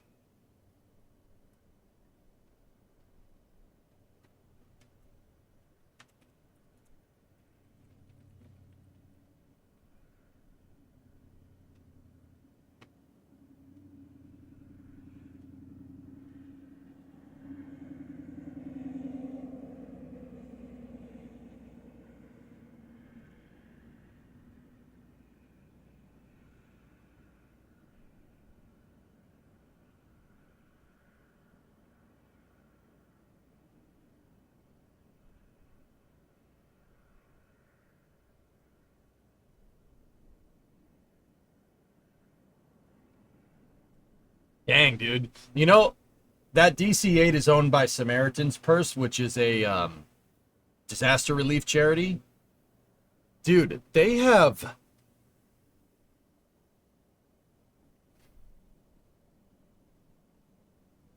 a lot of airplanes. They have a 757, DC-3, 767, Beach Super King, B200, and a B300. Dang, man. The DC-8 is just one. I thought that was the only plane they have. They have a freaking Air Force, man. That's pretty cool. That plane is old, dude. That's DC-872CF. It was built in 1968.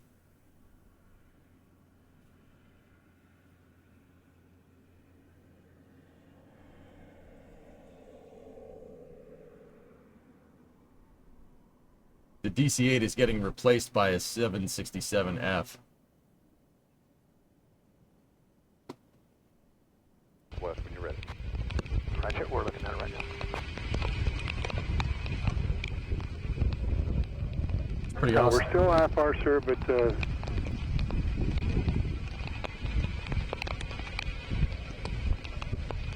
and sir, if you want to turn around and hold short, wait for the field to go VFR. You can do that, sir. Huh.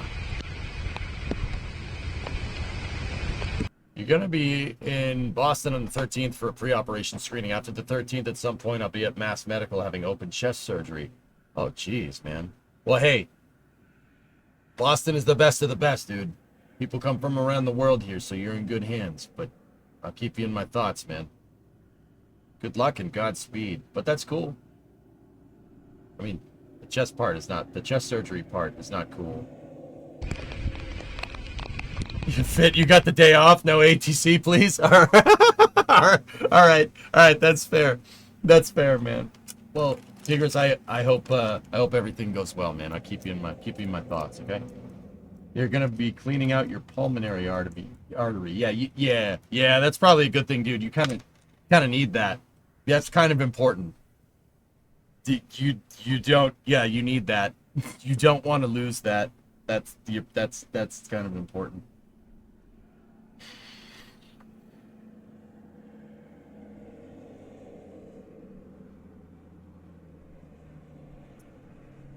It's raining a lot at Oshkosh.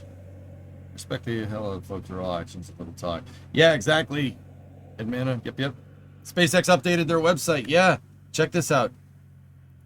They have a render of Slick 37. Do they have a shot of 40? Oh, they do. 39.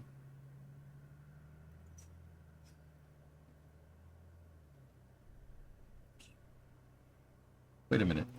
Go back over here. Texas. Murder. California. No Slick 6 yet, huh? All right.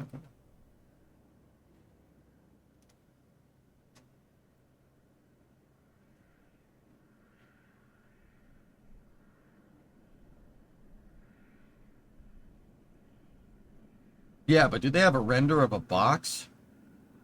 No, they don't. Show us the box.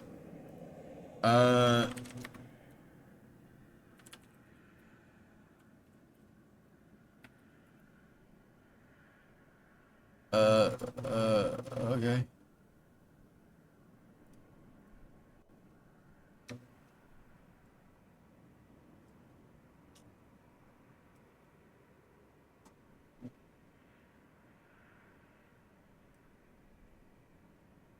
You got it running. Nice. In terms of modular pads, I don't just mean right there. I mean, you want a pad of Vandenberg, no design work to make another batch of parts to ship it over. How about just plopping one at the launch complex?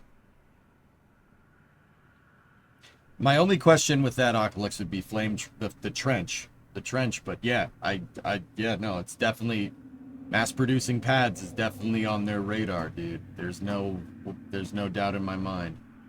Also, the box. Does pictures of the square hole OLM count as a box? Yeah, of course. Nice. Wait, did you disable on-screen celebration bits? No. How desperate do you have to be to announce you made cat of a small square on stilts? That's not... See, Flykin, the optics of it can't be ignored, but that's not what's going on. If you read carefully with what Boeing said with that EUS update, they've said they've started the process, they started the manufacturing process for EUSs, and this is just one of the first pieces that they're making. Now, I'll say it once, I'll say it again. If they've started fabricating flight hardware, and they did say that in that article, the box is just a test article. It's for the structural testing article, right? But they do have the flight article manufactured as well, meaning they have two boxes. But more importantly, that means that they've started the processing flow for manufacture of stages, which is by far and away the most important thing out of that whole thing that nobody seemed to get. That's why I've been trying to explain it.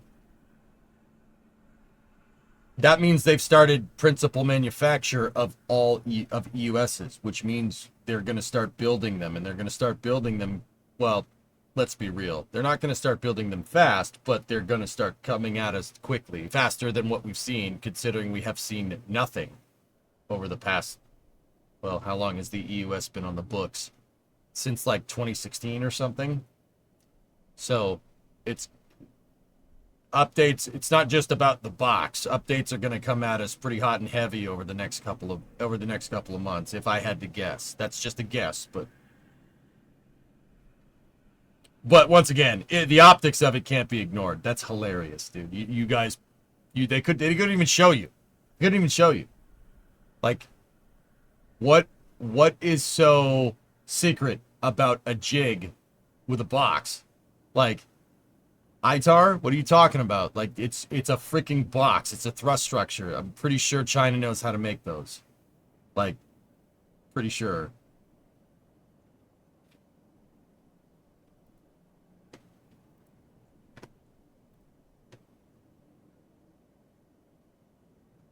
See, that's what I'd be doing.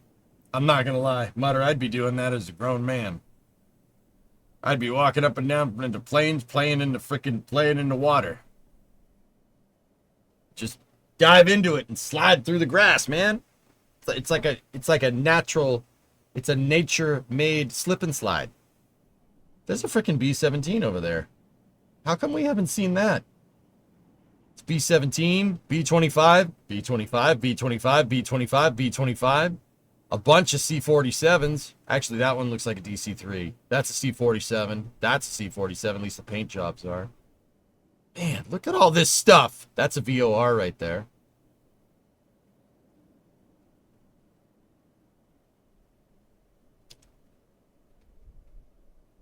Just came out. Discovery, go at throttle up. What is this, public? Are you trying to get this stream muted?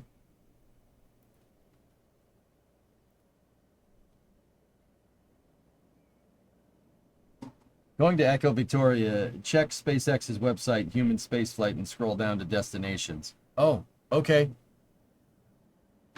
Cool.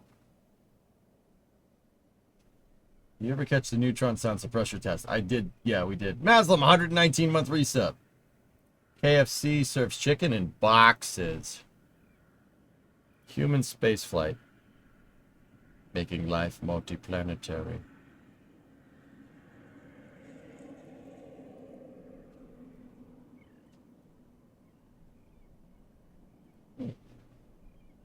Ooh. Only 24 humans have flown to the moon. 12 walked on its surface. No one has been back since 1972.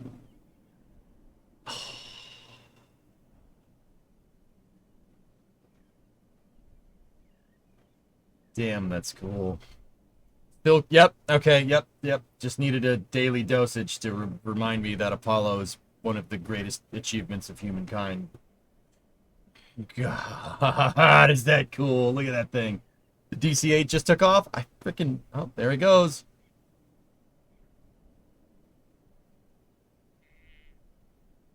Bye-bye.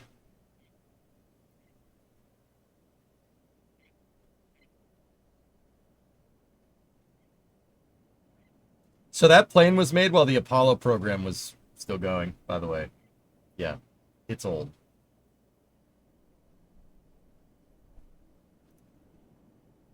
Why the moon? The moon is one of Earth's closest habitable neighbors and provides an opportunity to gain valuable experience for missions to Mars and beyond. Diameter 3,475 kilometers. Yeah, we don't use that. 2,159 miles. Day length 29.5 Earth days. 16.6% of gravity. Average distance from the Earth, 238,855 miles. Age, 4.5 billion years. Yeah, Milge, that's what prompted this whole thing. Starship.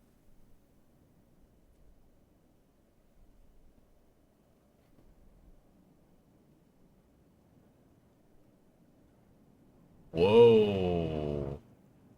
Infographic below outlines the typical approach to a mission around the moon. Lunar missions, such as the one depicted here, would typically last 6 to 7 days. Why is SpaceX showing a free return trajectory on their website?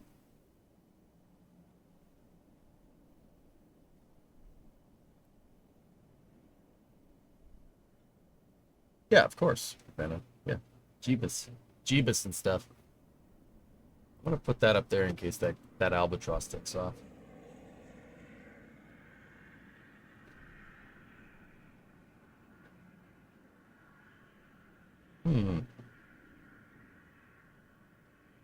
Starship HLS. Cool. What about mirrors? Mars and beyond. We'll do this in a different post. The road to making humanity multiplanetary. A city on Mars.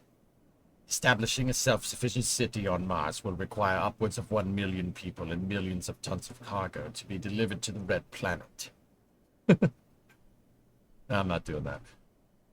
Okay, anything cool here?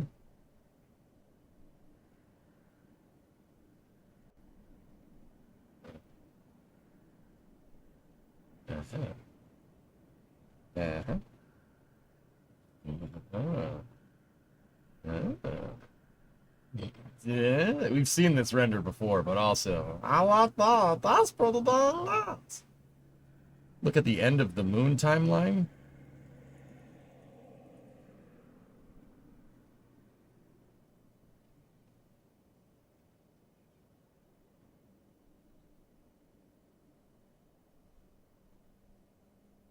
What about it?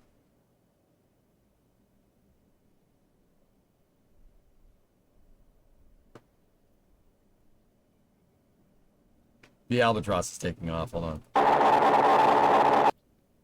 It also has engines, and you just heard them.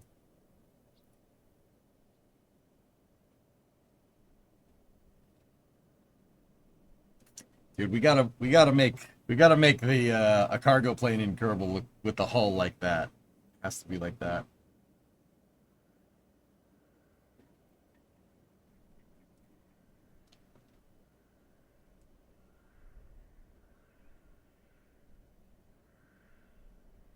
That's a Grumman albatross, dude. The landing gear. I want to see the landing gear retract. That's why I'm like, dude, we got to see this.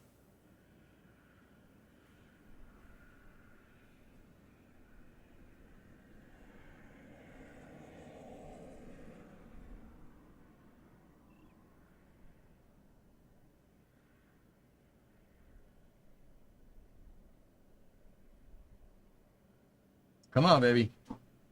Get that speed. B1, rotate, positive rate, gear. Come on. I just want to see the gear retract. Whoa, look at that. No, no, no, no, no, no, show the gear, zoom in, zoom in.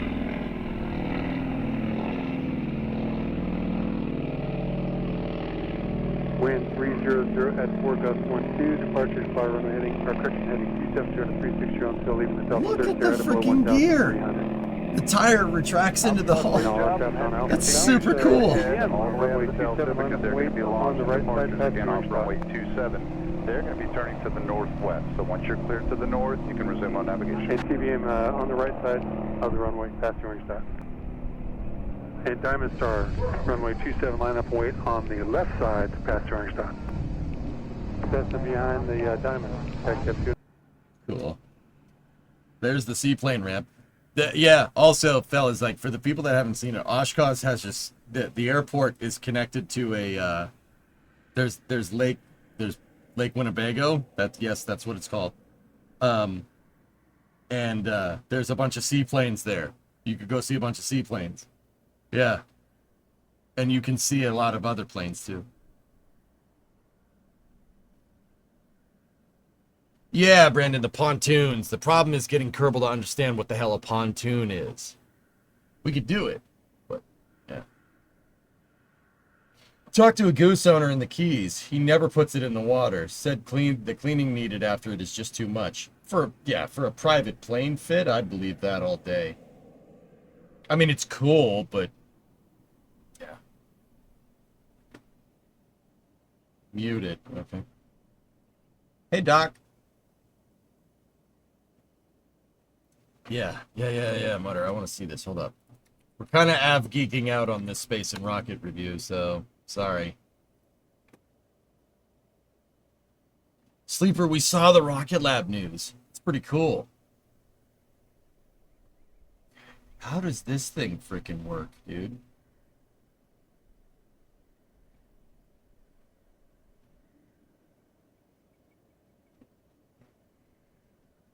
Okay. All right. Who the frick thought of this? Who thought of this? Who looked at this and said, yeah, I can make that. Yeah, it's a boat. Yeah, don't worry about that. It's a boat. Yeah, no, I can make the boat have wheels. That's fine. I guess you moved hearts to another day. Gujar, I had a lot of real life stuff happen today that I had to take care of. It unfortunately required my immediate attention. It doesn't happen often, but it happened today, and yeah, I didn't play hearts. We'll play hearts next week, dude. I apologize for this inconvenience.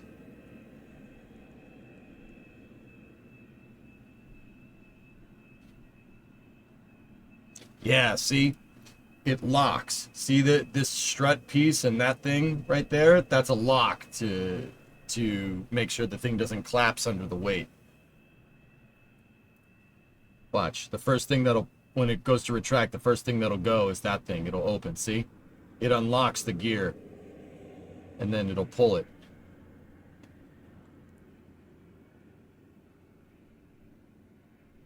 Dude. Still, though, who the frick thought of that? Like, yeah, no, it's a flying boat. Just put the wheel, just have the wheel in the side. It's fine. Just have the wheel in the side. Don't worry about it.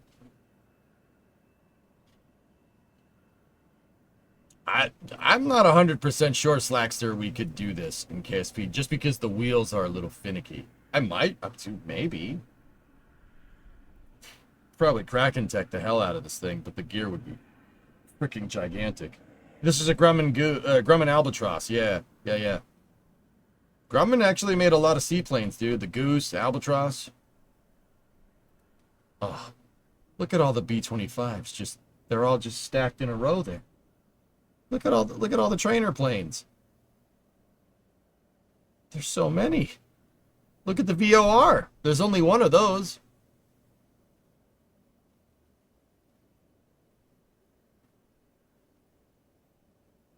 Yeah, Grumman did make the lunar, the LEM. That's a good point. It's like the kind of thing that was designed on an erector set. Yep. Just think how easy it is to change a tire. Yeah, why bend down to change a tire when you just retract the tire come to you? Very simple. Did that VOR make it into a Rush song though? It did not. It did not.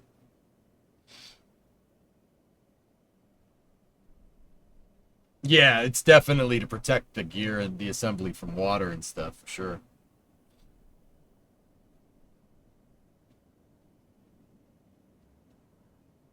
VORs are getting as rare as the Warbird and just as expensive. Man, I don't know how to feel about that, dude.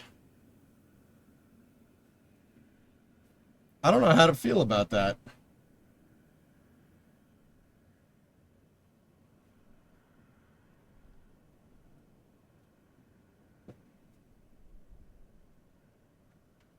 You missed the F-14 rares. Rook needs to get one. He wants to. Dude, I don't know if you were here yesterday. Isaacman said he bought 5 F-5s because he wanted a fleet of American planes. So he bought 5 F-5s. Yeah, RNAV and GPS for sure. Yep.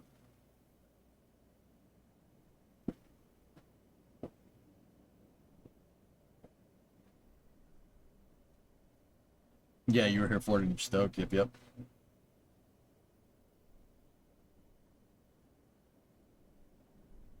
Yeah, that's a good point. Sometimes the plane I dispatch end up needing to be planned with no GPS. It gets harder literally every month to get them to go everywhere. Huh. Interesting.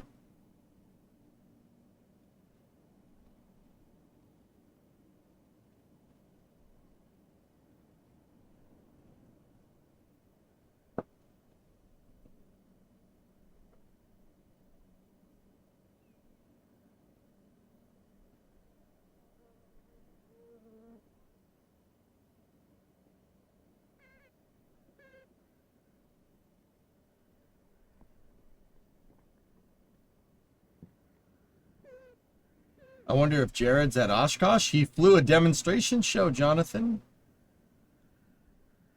For AirVenture 2025, they're expecting a total of 10,000 planes and 700,000 attendees. I mean, dude, this is worth the price of admission, man. Look, dude, what's in the picture is worth the price of admission. And that is maybe, what, like 1/32nd of the planes that are here? There's 4 B-25s, all airworthy, sitting next to each other right there. And 5 C-47s behind them. Like, dude, that's awesome.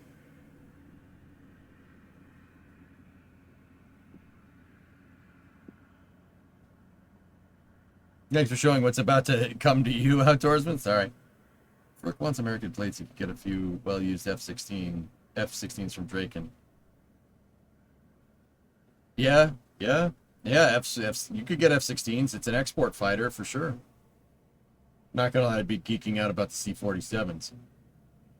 Lunifer, a viewer, or I don't know if a viewer, somebody was telling me that one of those C-47s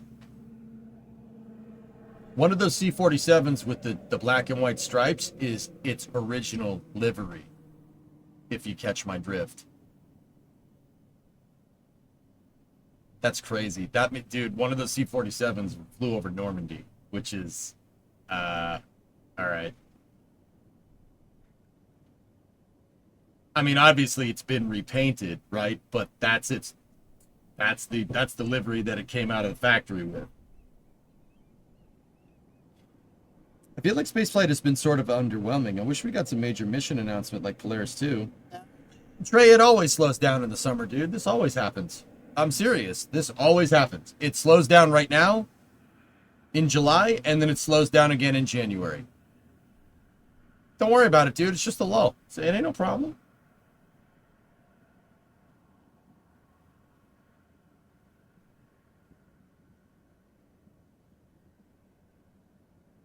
It's super cool. Lucifer, it's my favorite. Doc and Fifi are there. Two B-29s. There's a Lockheed Constellation here. There's a B-17 over there if they move the camera.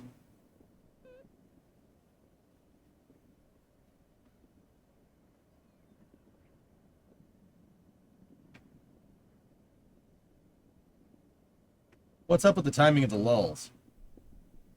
I don't know. Oglix, if I had to guess, it's people taking time off. SpaceX employees take time off during the holidays, and they take time off during the 4th of July.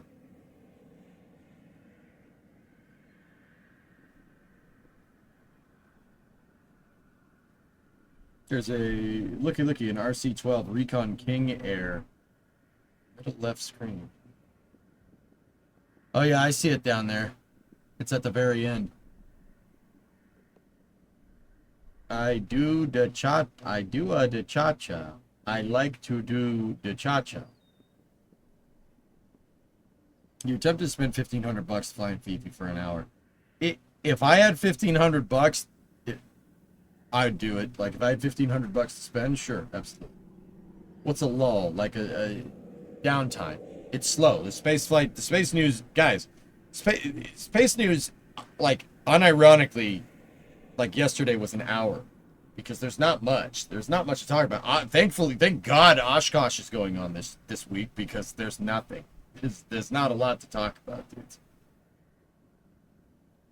Believe me, it'll start to pick up as we get back into August. It'll start picking up again. The Sloss video.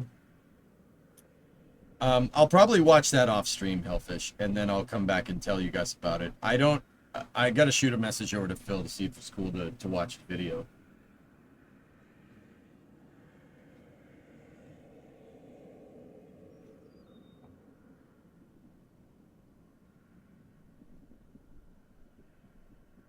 Yeah, exactly, Slackster. 50,000 paratroopers dropped from C-47s, and one of those, I'm guessing it's either this one or that one, the one that are painted in the D-Day livery. That's what so if you guys are newer to this, if you're newer to old, like, World War II history and stuff, during D-Day, so June 6, 1944, any Allied plane that was supporting the invasion, just to make sure that just to be absolutely sure that there was no possible way that you would be fighting against somebody like on your team, like they painted every plane with the invasion stripes, black and white stripes. See the stripes on the back of the plane? P-51s, B-17s, C-47s, B-25s, everything, every plane, British, American, French, whatever, had the invasion stripes on them, so no one would get confused.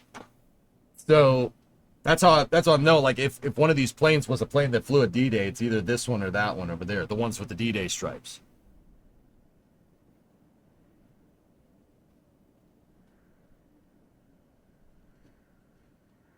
They did that for ground hardware too. Yep. I mean, it's a good way to do it. Yeah, that's for something in aerial warfare and just warfare in general called IFF. Identification friend or foe. Basically friendly fire. Don't team kill. Team killing is uncool. That's not cool. Don't do that. Is that red and white tail dragger on the end of an old passenger plane? I don't know what that is, but judging by the pontoon, it looks like a seaplane as well.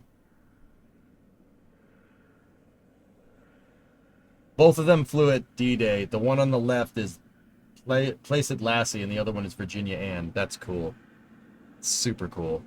So that's Doc right there. And then this is the Lockheed Constellation. And then over there is the PB-4Y-2. You could just see the nose of it. Over there is a KC-46.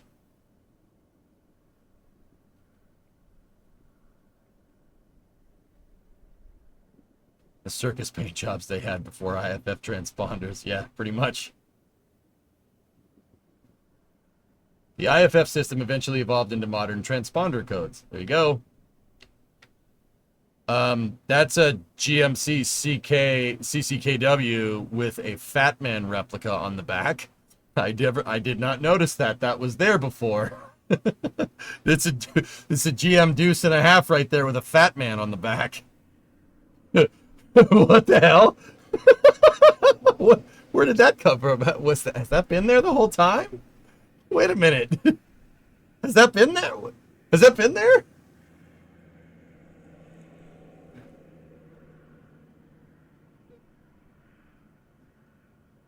Dude, that PBY-4 is a super rare plane.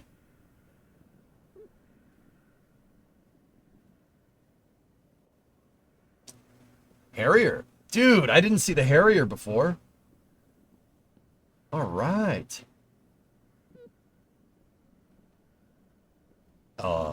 Yo, let's go! Westover. Hell yeah. That's from Massachusetts. All right. That F-15's from my territory, baby. It's got the MA tags on it. That's from Westover. That's awesome. The Barnes Air Force Base. There's an F-16, F-35. That's a KC-135. There's a C-17 over there. Is that an EX?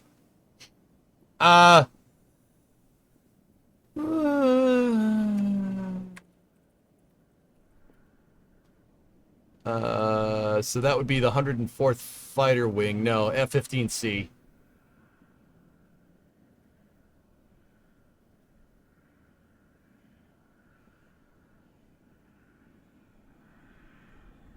Yeah, it's an F-15C. That's still cool. I mean, those don't suck.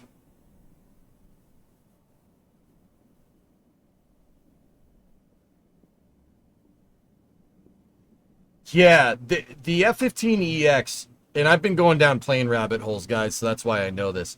The F-15EX is a replacement for the Strike Eagle. So only squadrons that are using F-15Es, so F-15E Strike Eagles, are those are the first ones to get the replacement, to get the EX as a replacement. Now, if people are wondering what an EX is, so the F-15EX is the newest version of the F-15. It's basically an F-22 wearing an F-15 skin suit. Yeah, that's a good way to say that. Yeah, it's not bad. It's not bad. It's pretty good.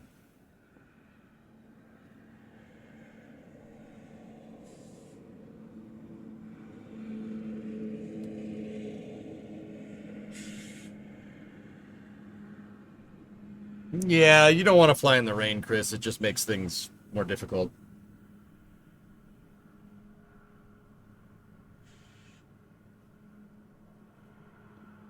That's a TAV-8B two-seater Harrier for training. I almost definitely flew that plane when I was in training and when you were in IP. That exact one, dude? Here, let's see if we can see the tail. This is Oshkosh, Anderson. Oshkosh Air Venture, EAA. That's awesome, Nader.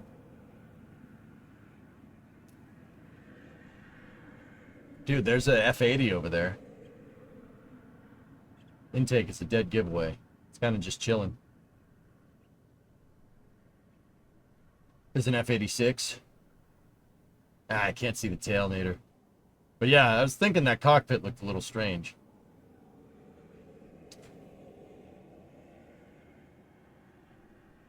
Dude, look at all the hardware. But dude, that's so cool that there's a Barnes. That's MANG right there. Massachusetts National Guard. That's cool, man. I see those planes flying around all the time. Almost certain. Cool, dude. All right. And look, there's a DC-6 just chilling back there. See that? Just chilling. Just vibing. Checking out all the other planes. F-35. I'm not sure. Is that an A? I don't know which variant it is. It's hard for me to tell. But I know that's an F-16 behind it. Wonder whose Stratotanker that is. All right, let's check. If you can recognize the logo, it's right there. It's all fun and games until the sky starts missing pixels. Also, fun fact, people from O'Hare, Atlanta, LA, all come help out at Oshkosh, both in the tower. In waypoints like Fisk, there's a long line of ATC people. Cool. who take the time off to support. That's awesome. I can't see what it says over there. There's a UH-60 sitting down here.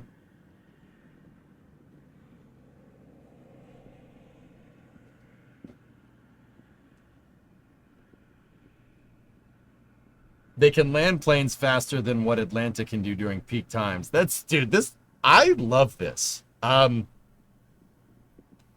love this. Yeah, this is, that's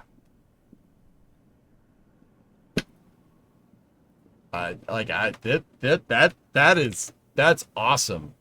Is this how like normies feel about like Burning Man or something?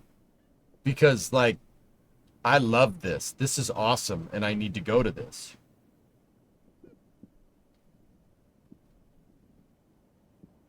No, the outdoorsman, please, by all means. Like, is that bad? Like,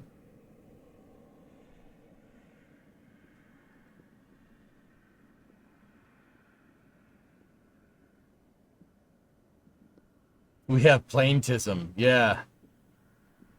Yeah. Yeah. Yeah. Yeah. Yeah. Yeah, we do. We do, don't we?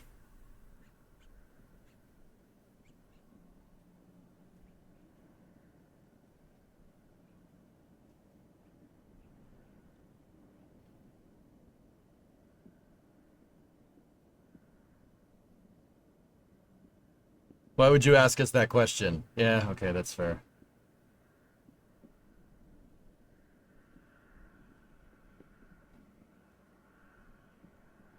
Airshow rules throw the rule book out the window. EJ cleared to land left, right side. First, second, third spot. 6 planes, 1 runway. Oh, dude, I bet. Here, let's... Let me see something.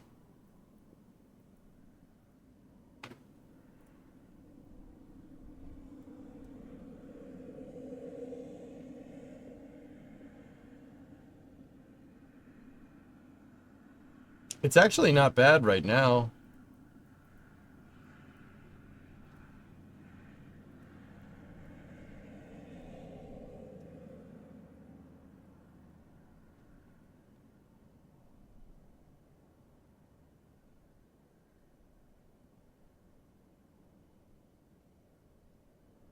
Dude, Socolix, we were watching this on Monday. The line...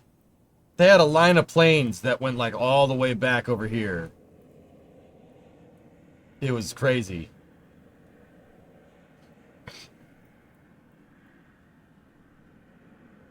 And then the seaplane pavilion is right here.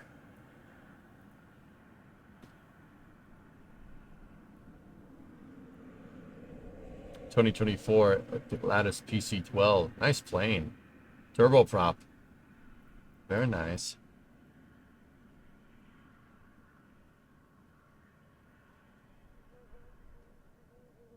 Gonna watch the ISS fly over to you tonight? I don't know, maybe. I really planned on it.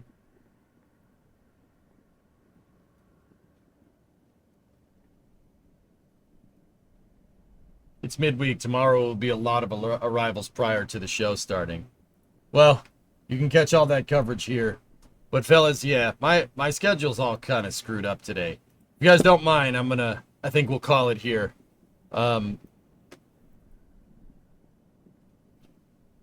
That was a fun plane and space news. We will do one more. Well, actually, no, we'll do Flame Trench tomorrow. But did you see that Yahoo who had no idea what was going on when he was arriving and departing? No, but that's kind of funny. Yeah, Nova, we saw the commercial thing. I'm not really sure how they're gonna do that, but don't forget that you have the EAAA stream paused. Oh, yeah, that's good. Anyway. Alright, guys. That's going to do it for the Space and Rocket and Plane review. Yeah, guys, I'm gonna stop for the night. I apologize for only streaming space news today. I wanted to do after hours and before hours, but I'm just kind of... it's been a weird day. So, I'll see you guys tomorrow. We'll get back to the games. We're going to play Kerbal tomorrow before Flame Trench. See if we can get that dang rocket working. Maybe screw around with more planes tomorrow. Who knows? I don't know. Hearts, we'll play Hearts of Iron. I'll pencil it in for next Tuesday. For Tuesday. So that's Tuesday the 29th. Okay? And what I'll do is, we're not going to play Hearts for 4 hours, dudes. That's not a game you play for 4 hours. So we'll do a whole playthrough on Tuesday, and we'll just, yeah, we won't do a Space News that day. Unless something crazy happens, so. Okay, Outdoorsman, we'll see. There's clearly a lot of want and support for this, so. Cancel due to ground conditions. All right, Mutter. Cool. Okay, I'll see you guys all tomorrow. Thank you very much for watching. I hope you enjoyed the plane and space and rocket review. I will see you guys then. No after hours tonight. Thank you very much, and I'll see you guys later.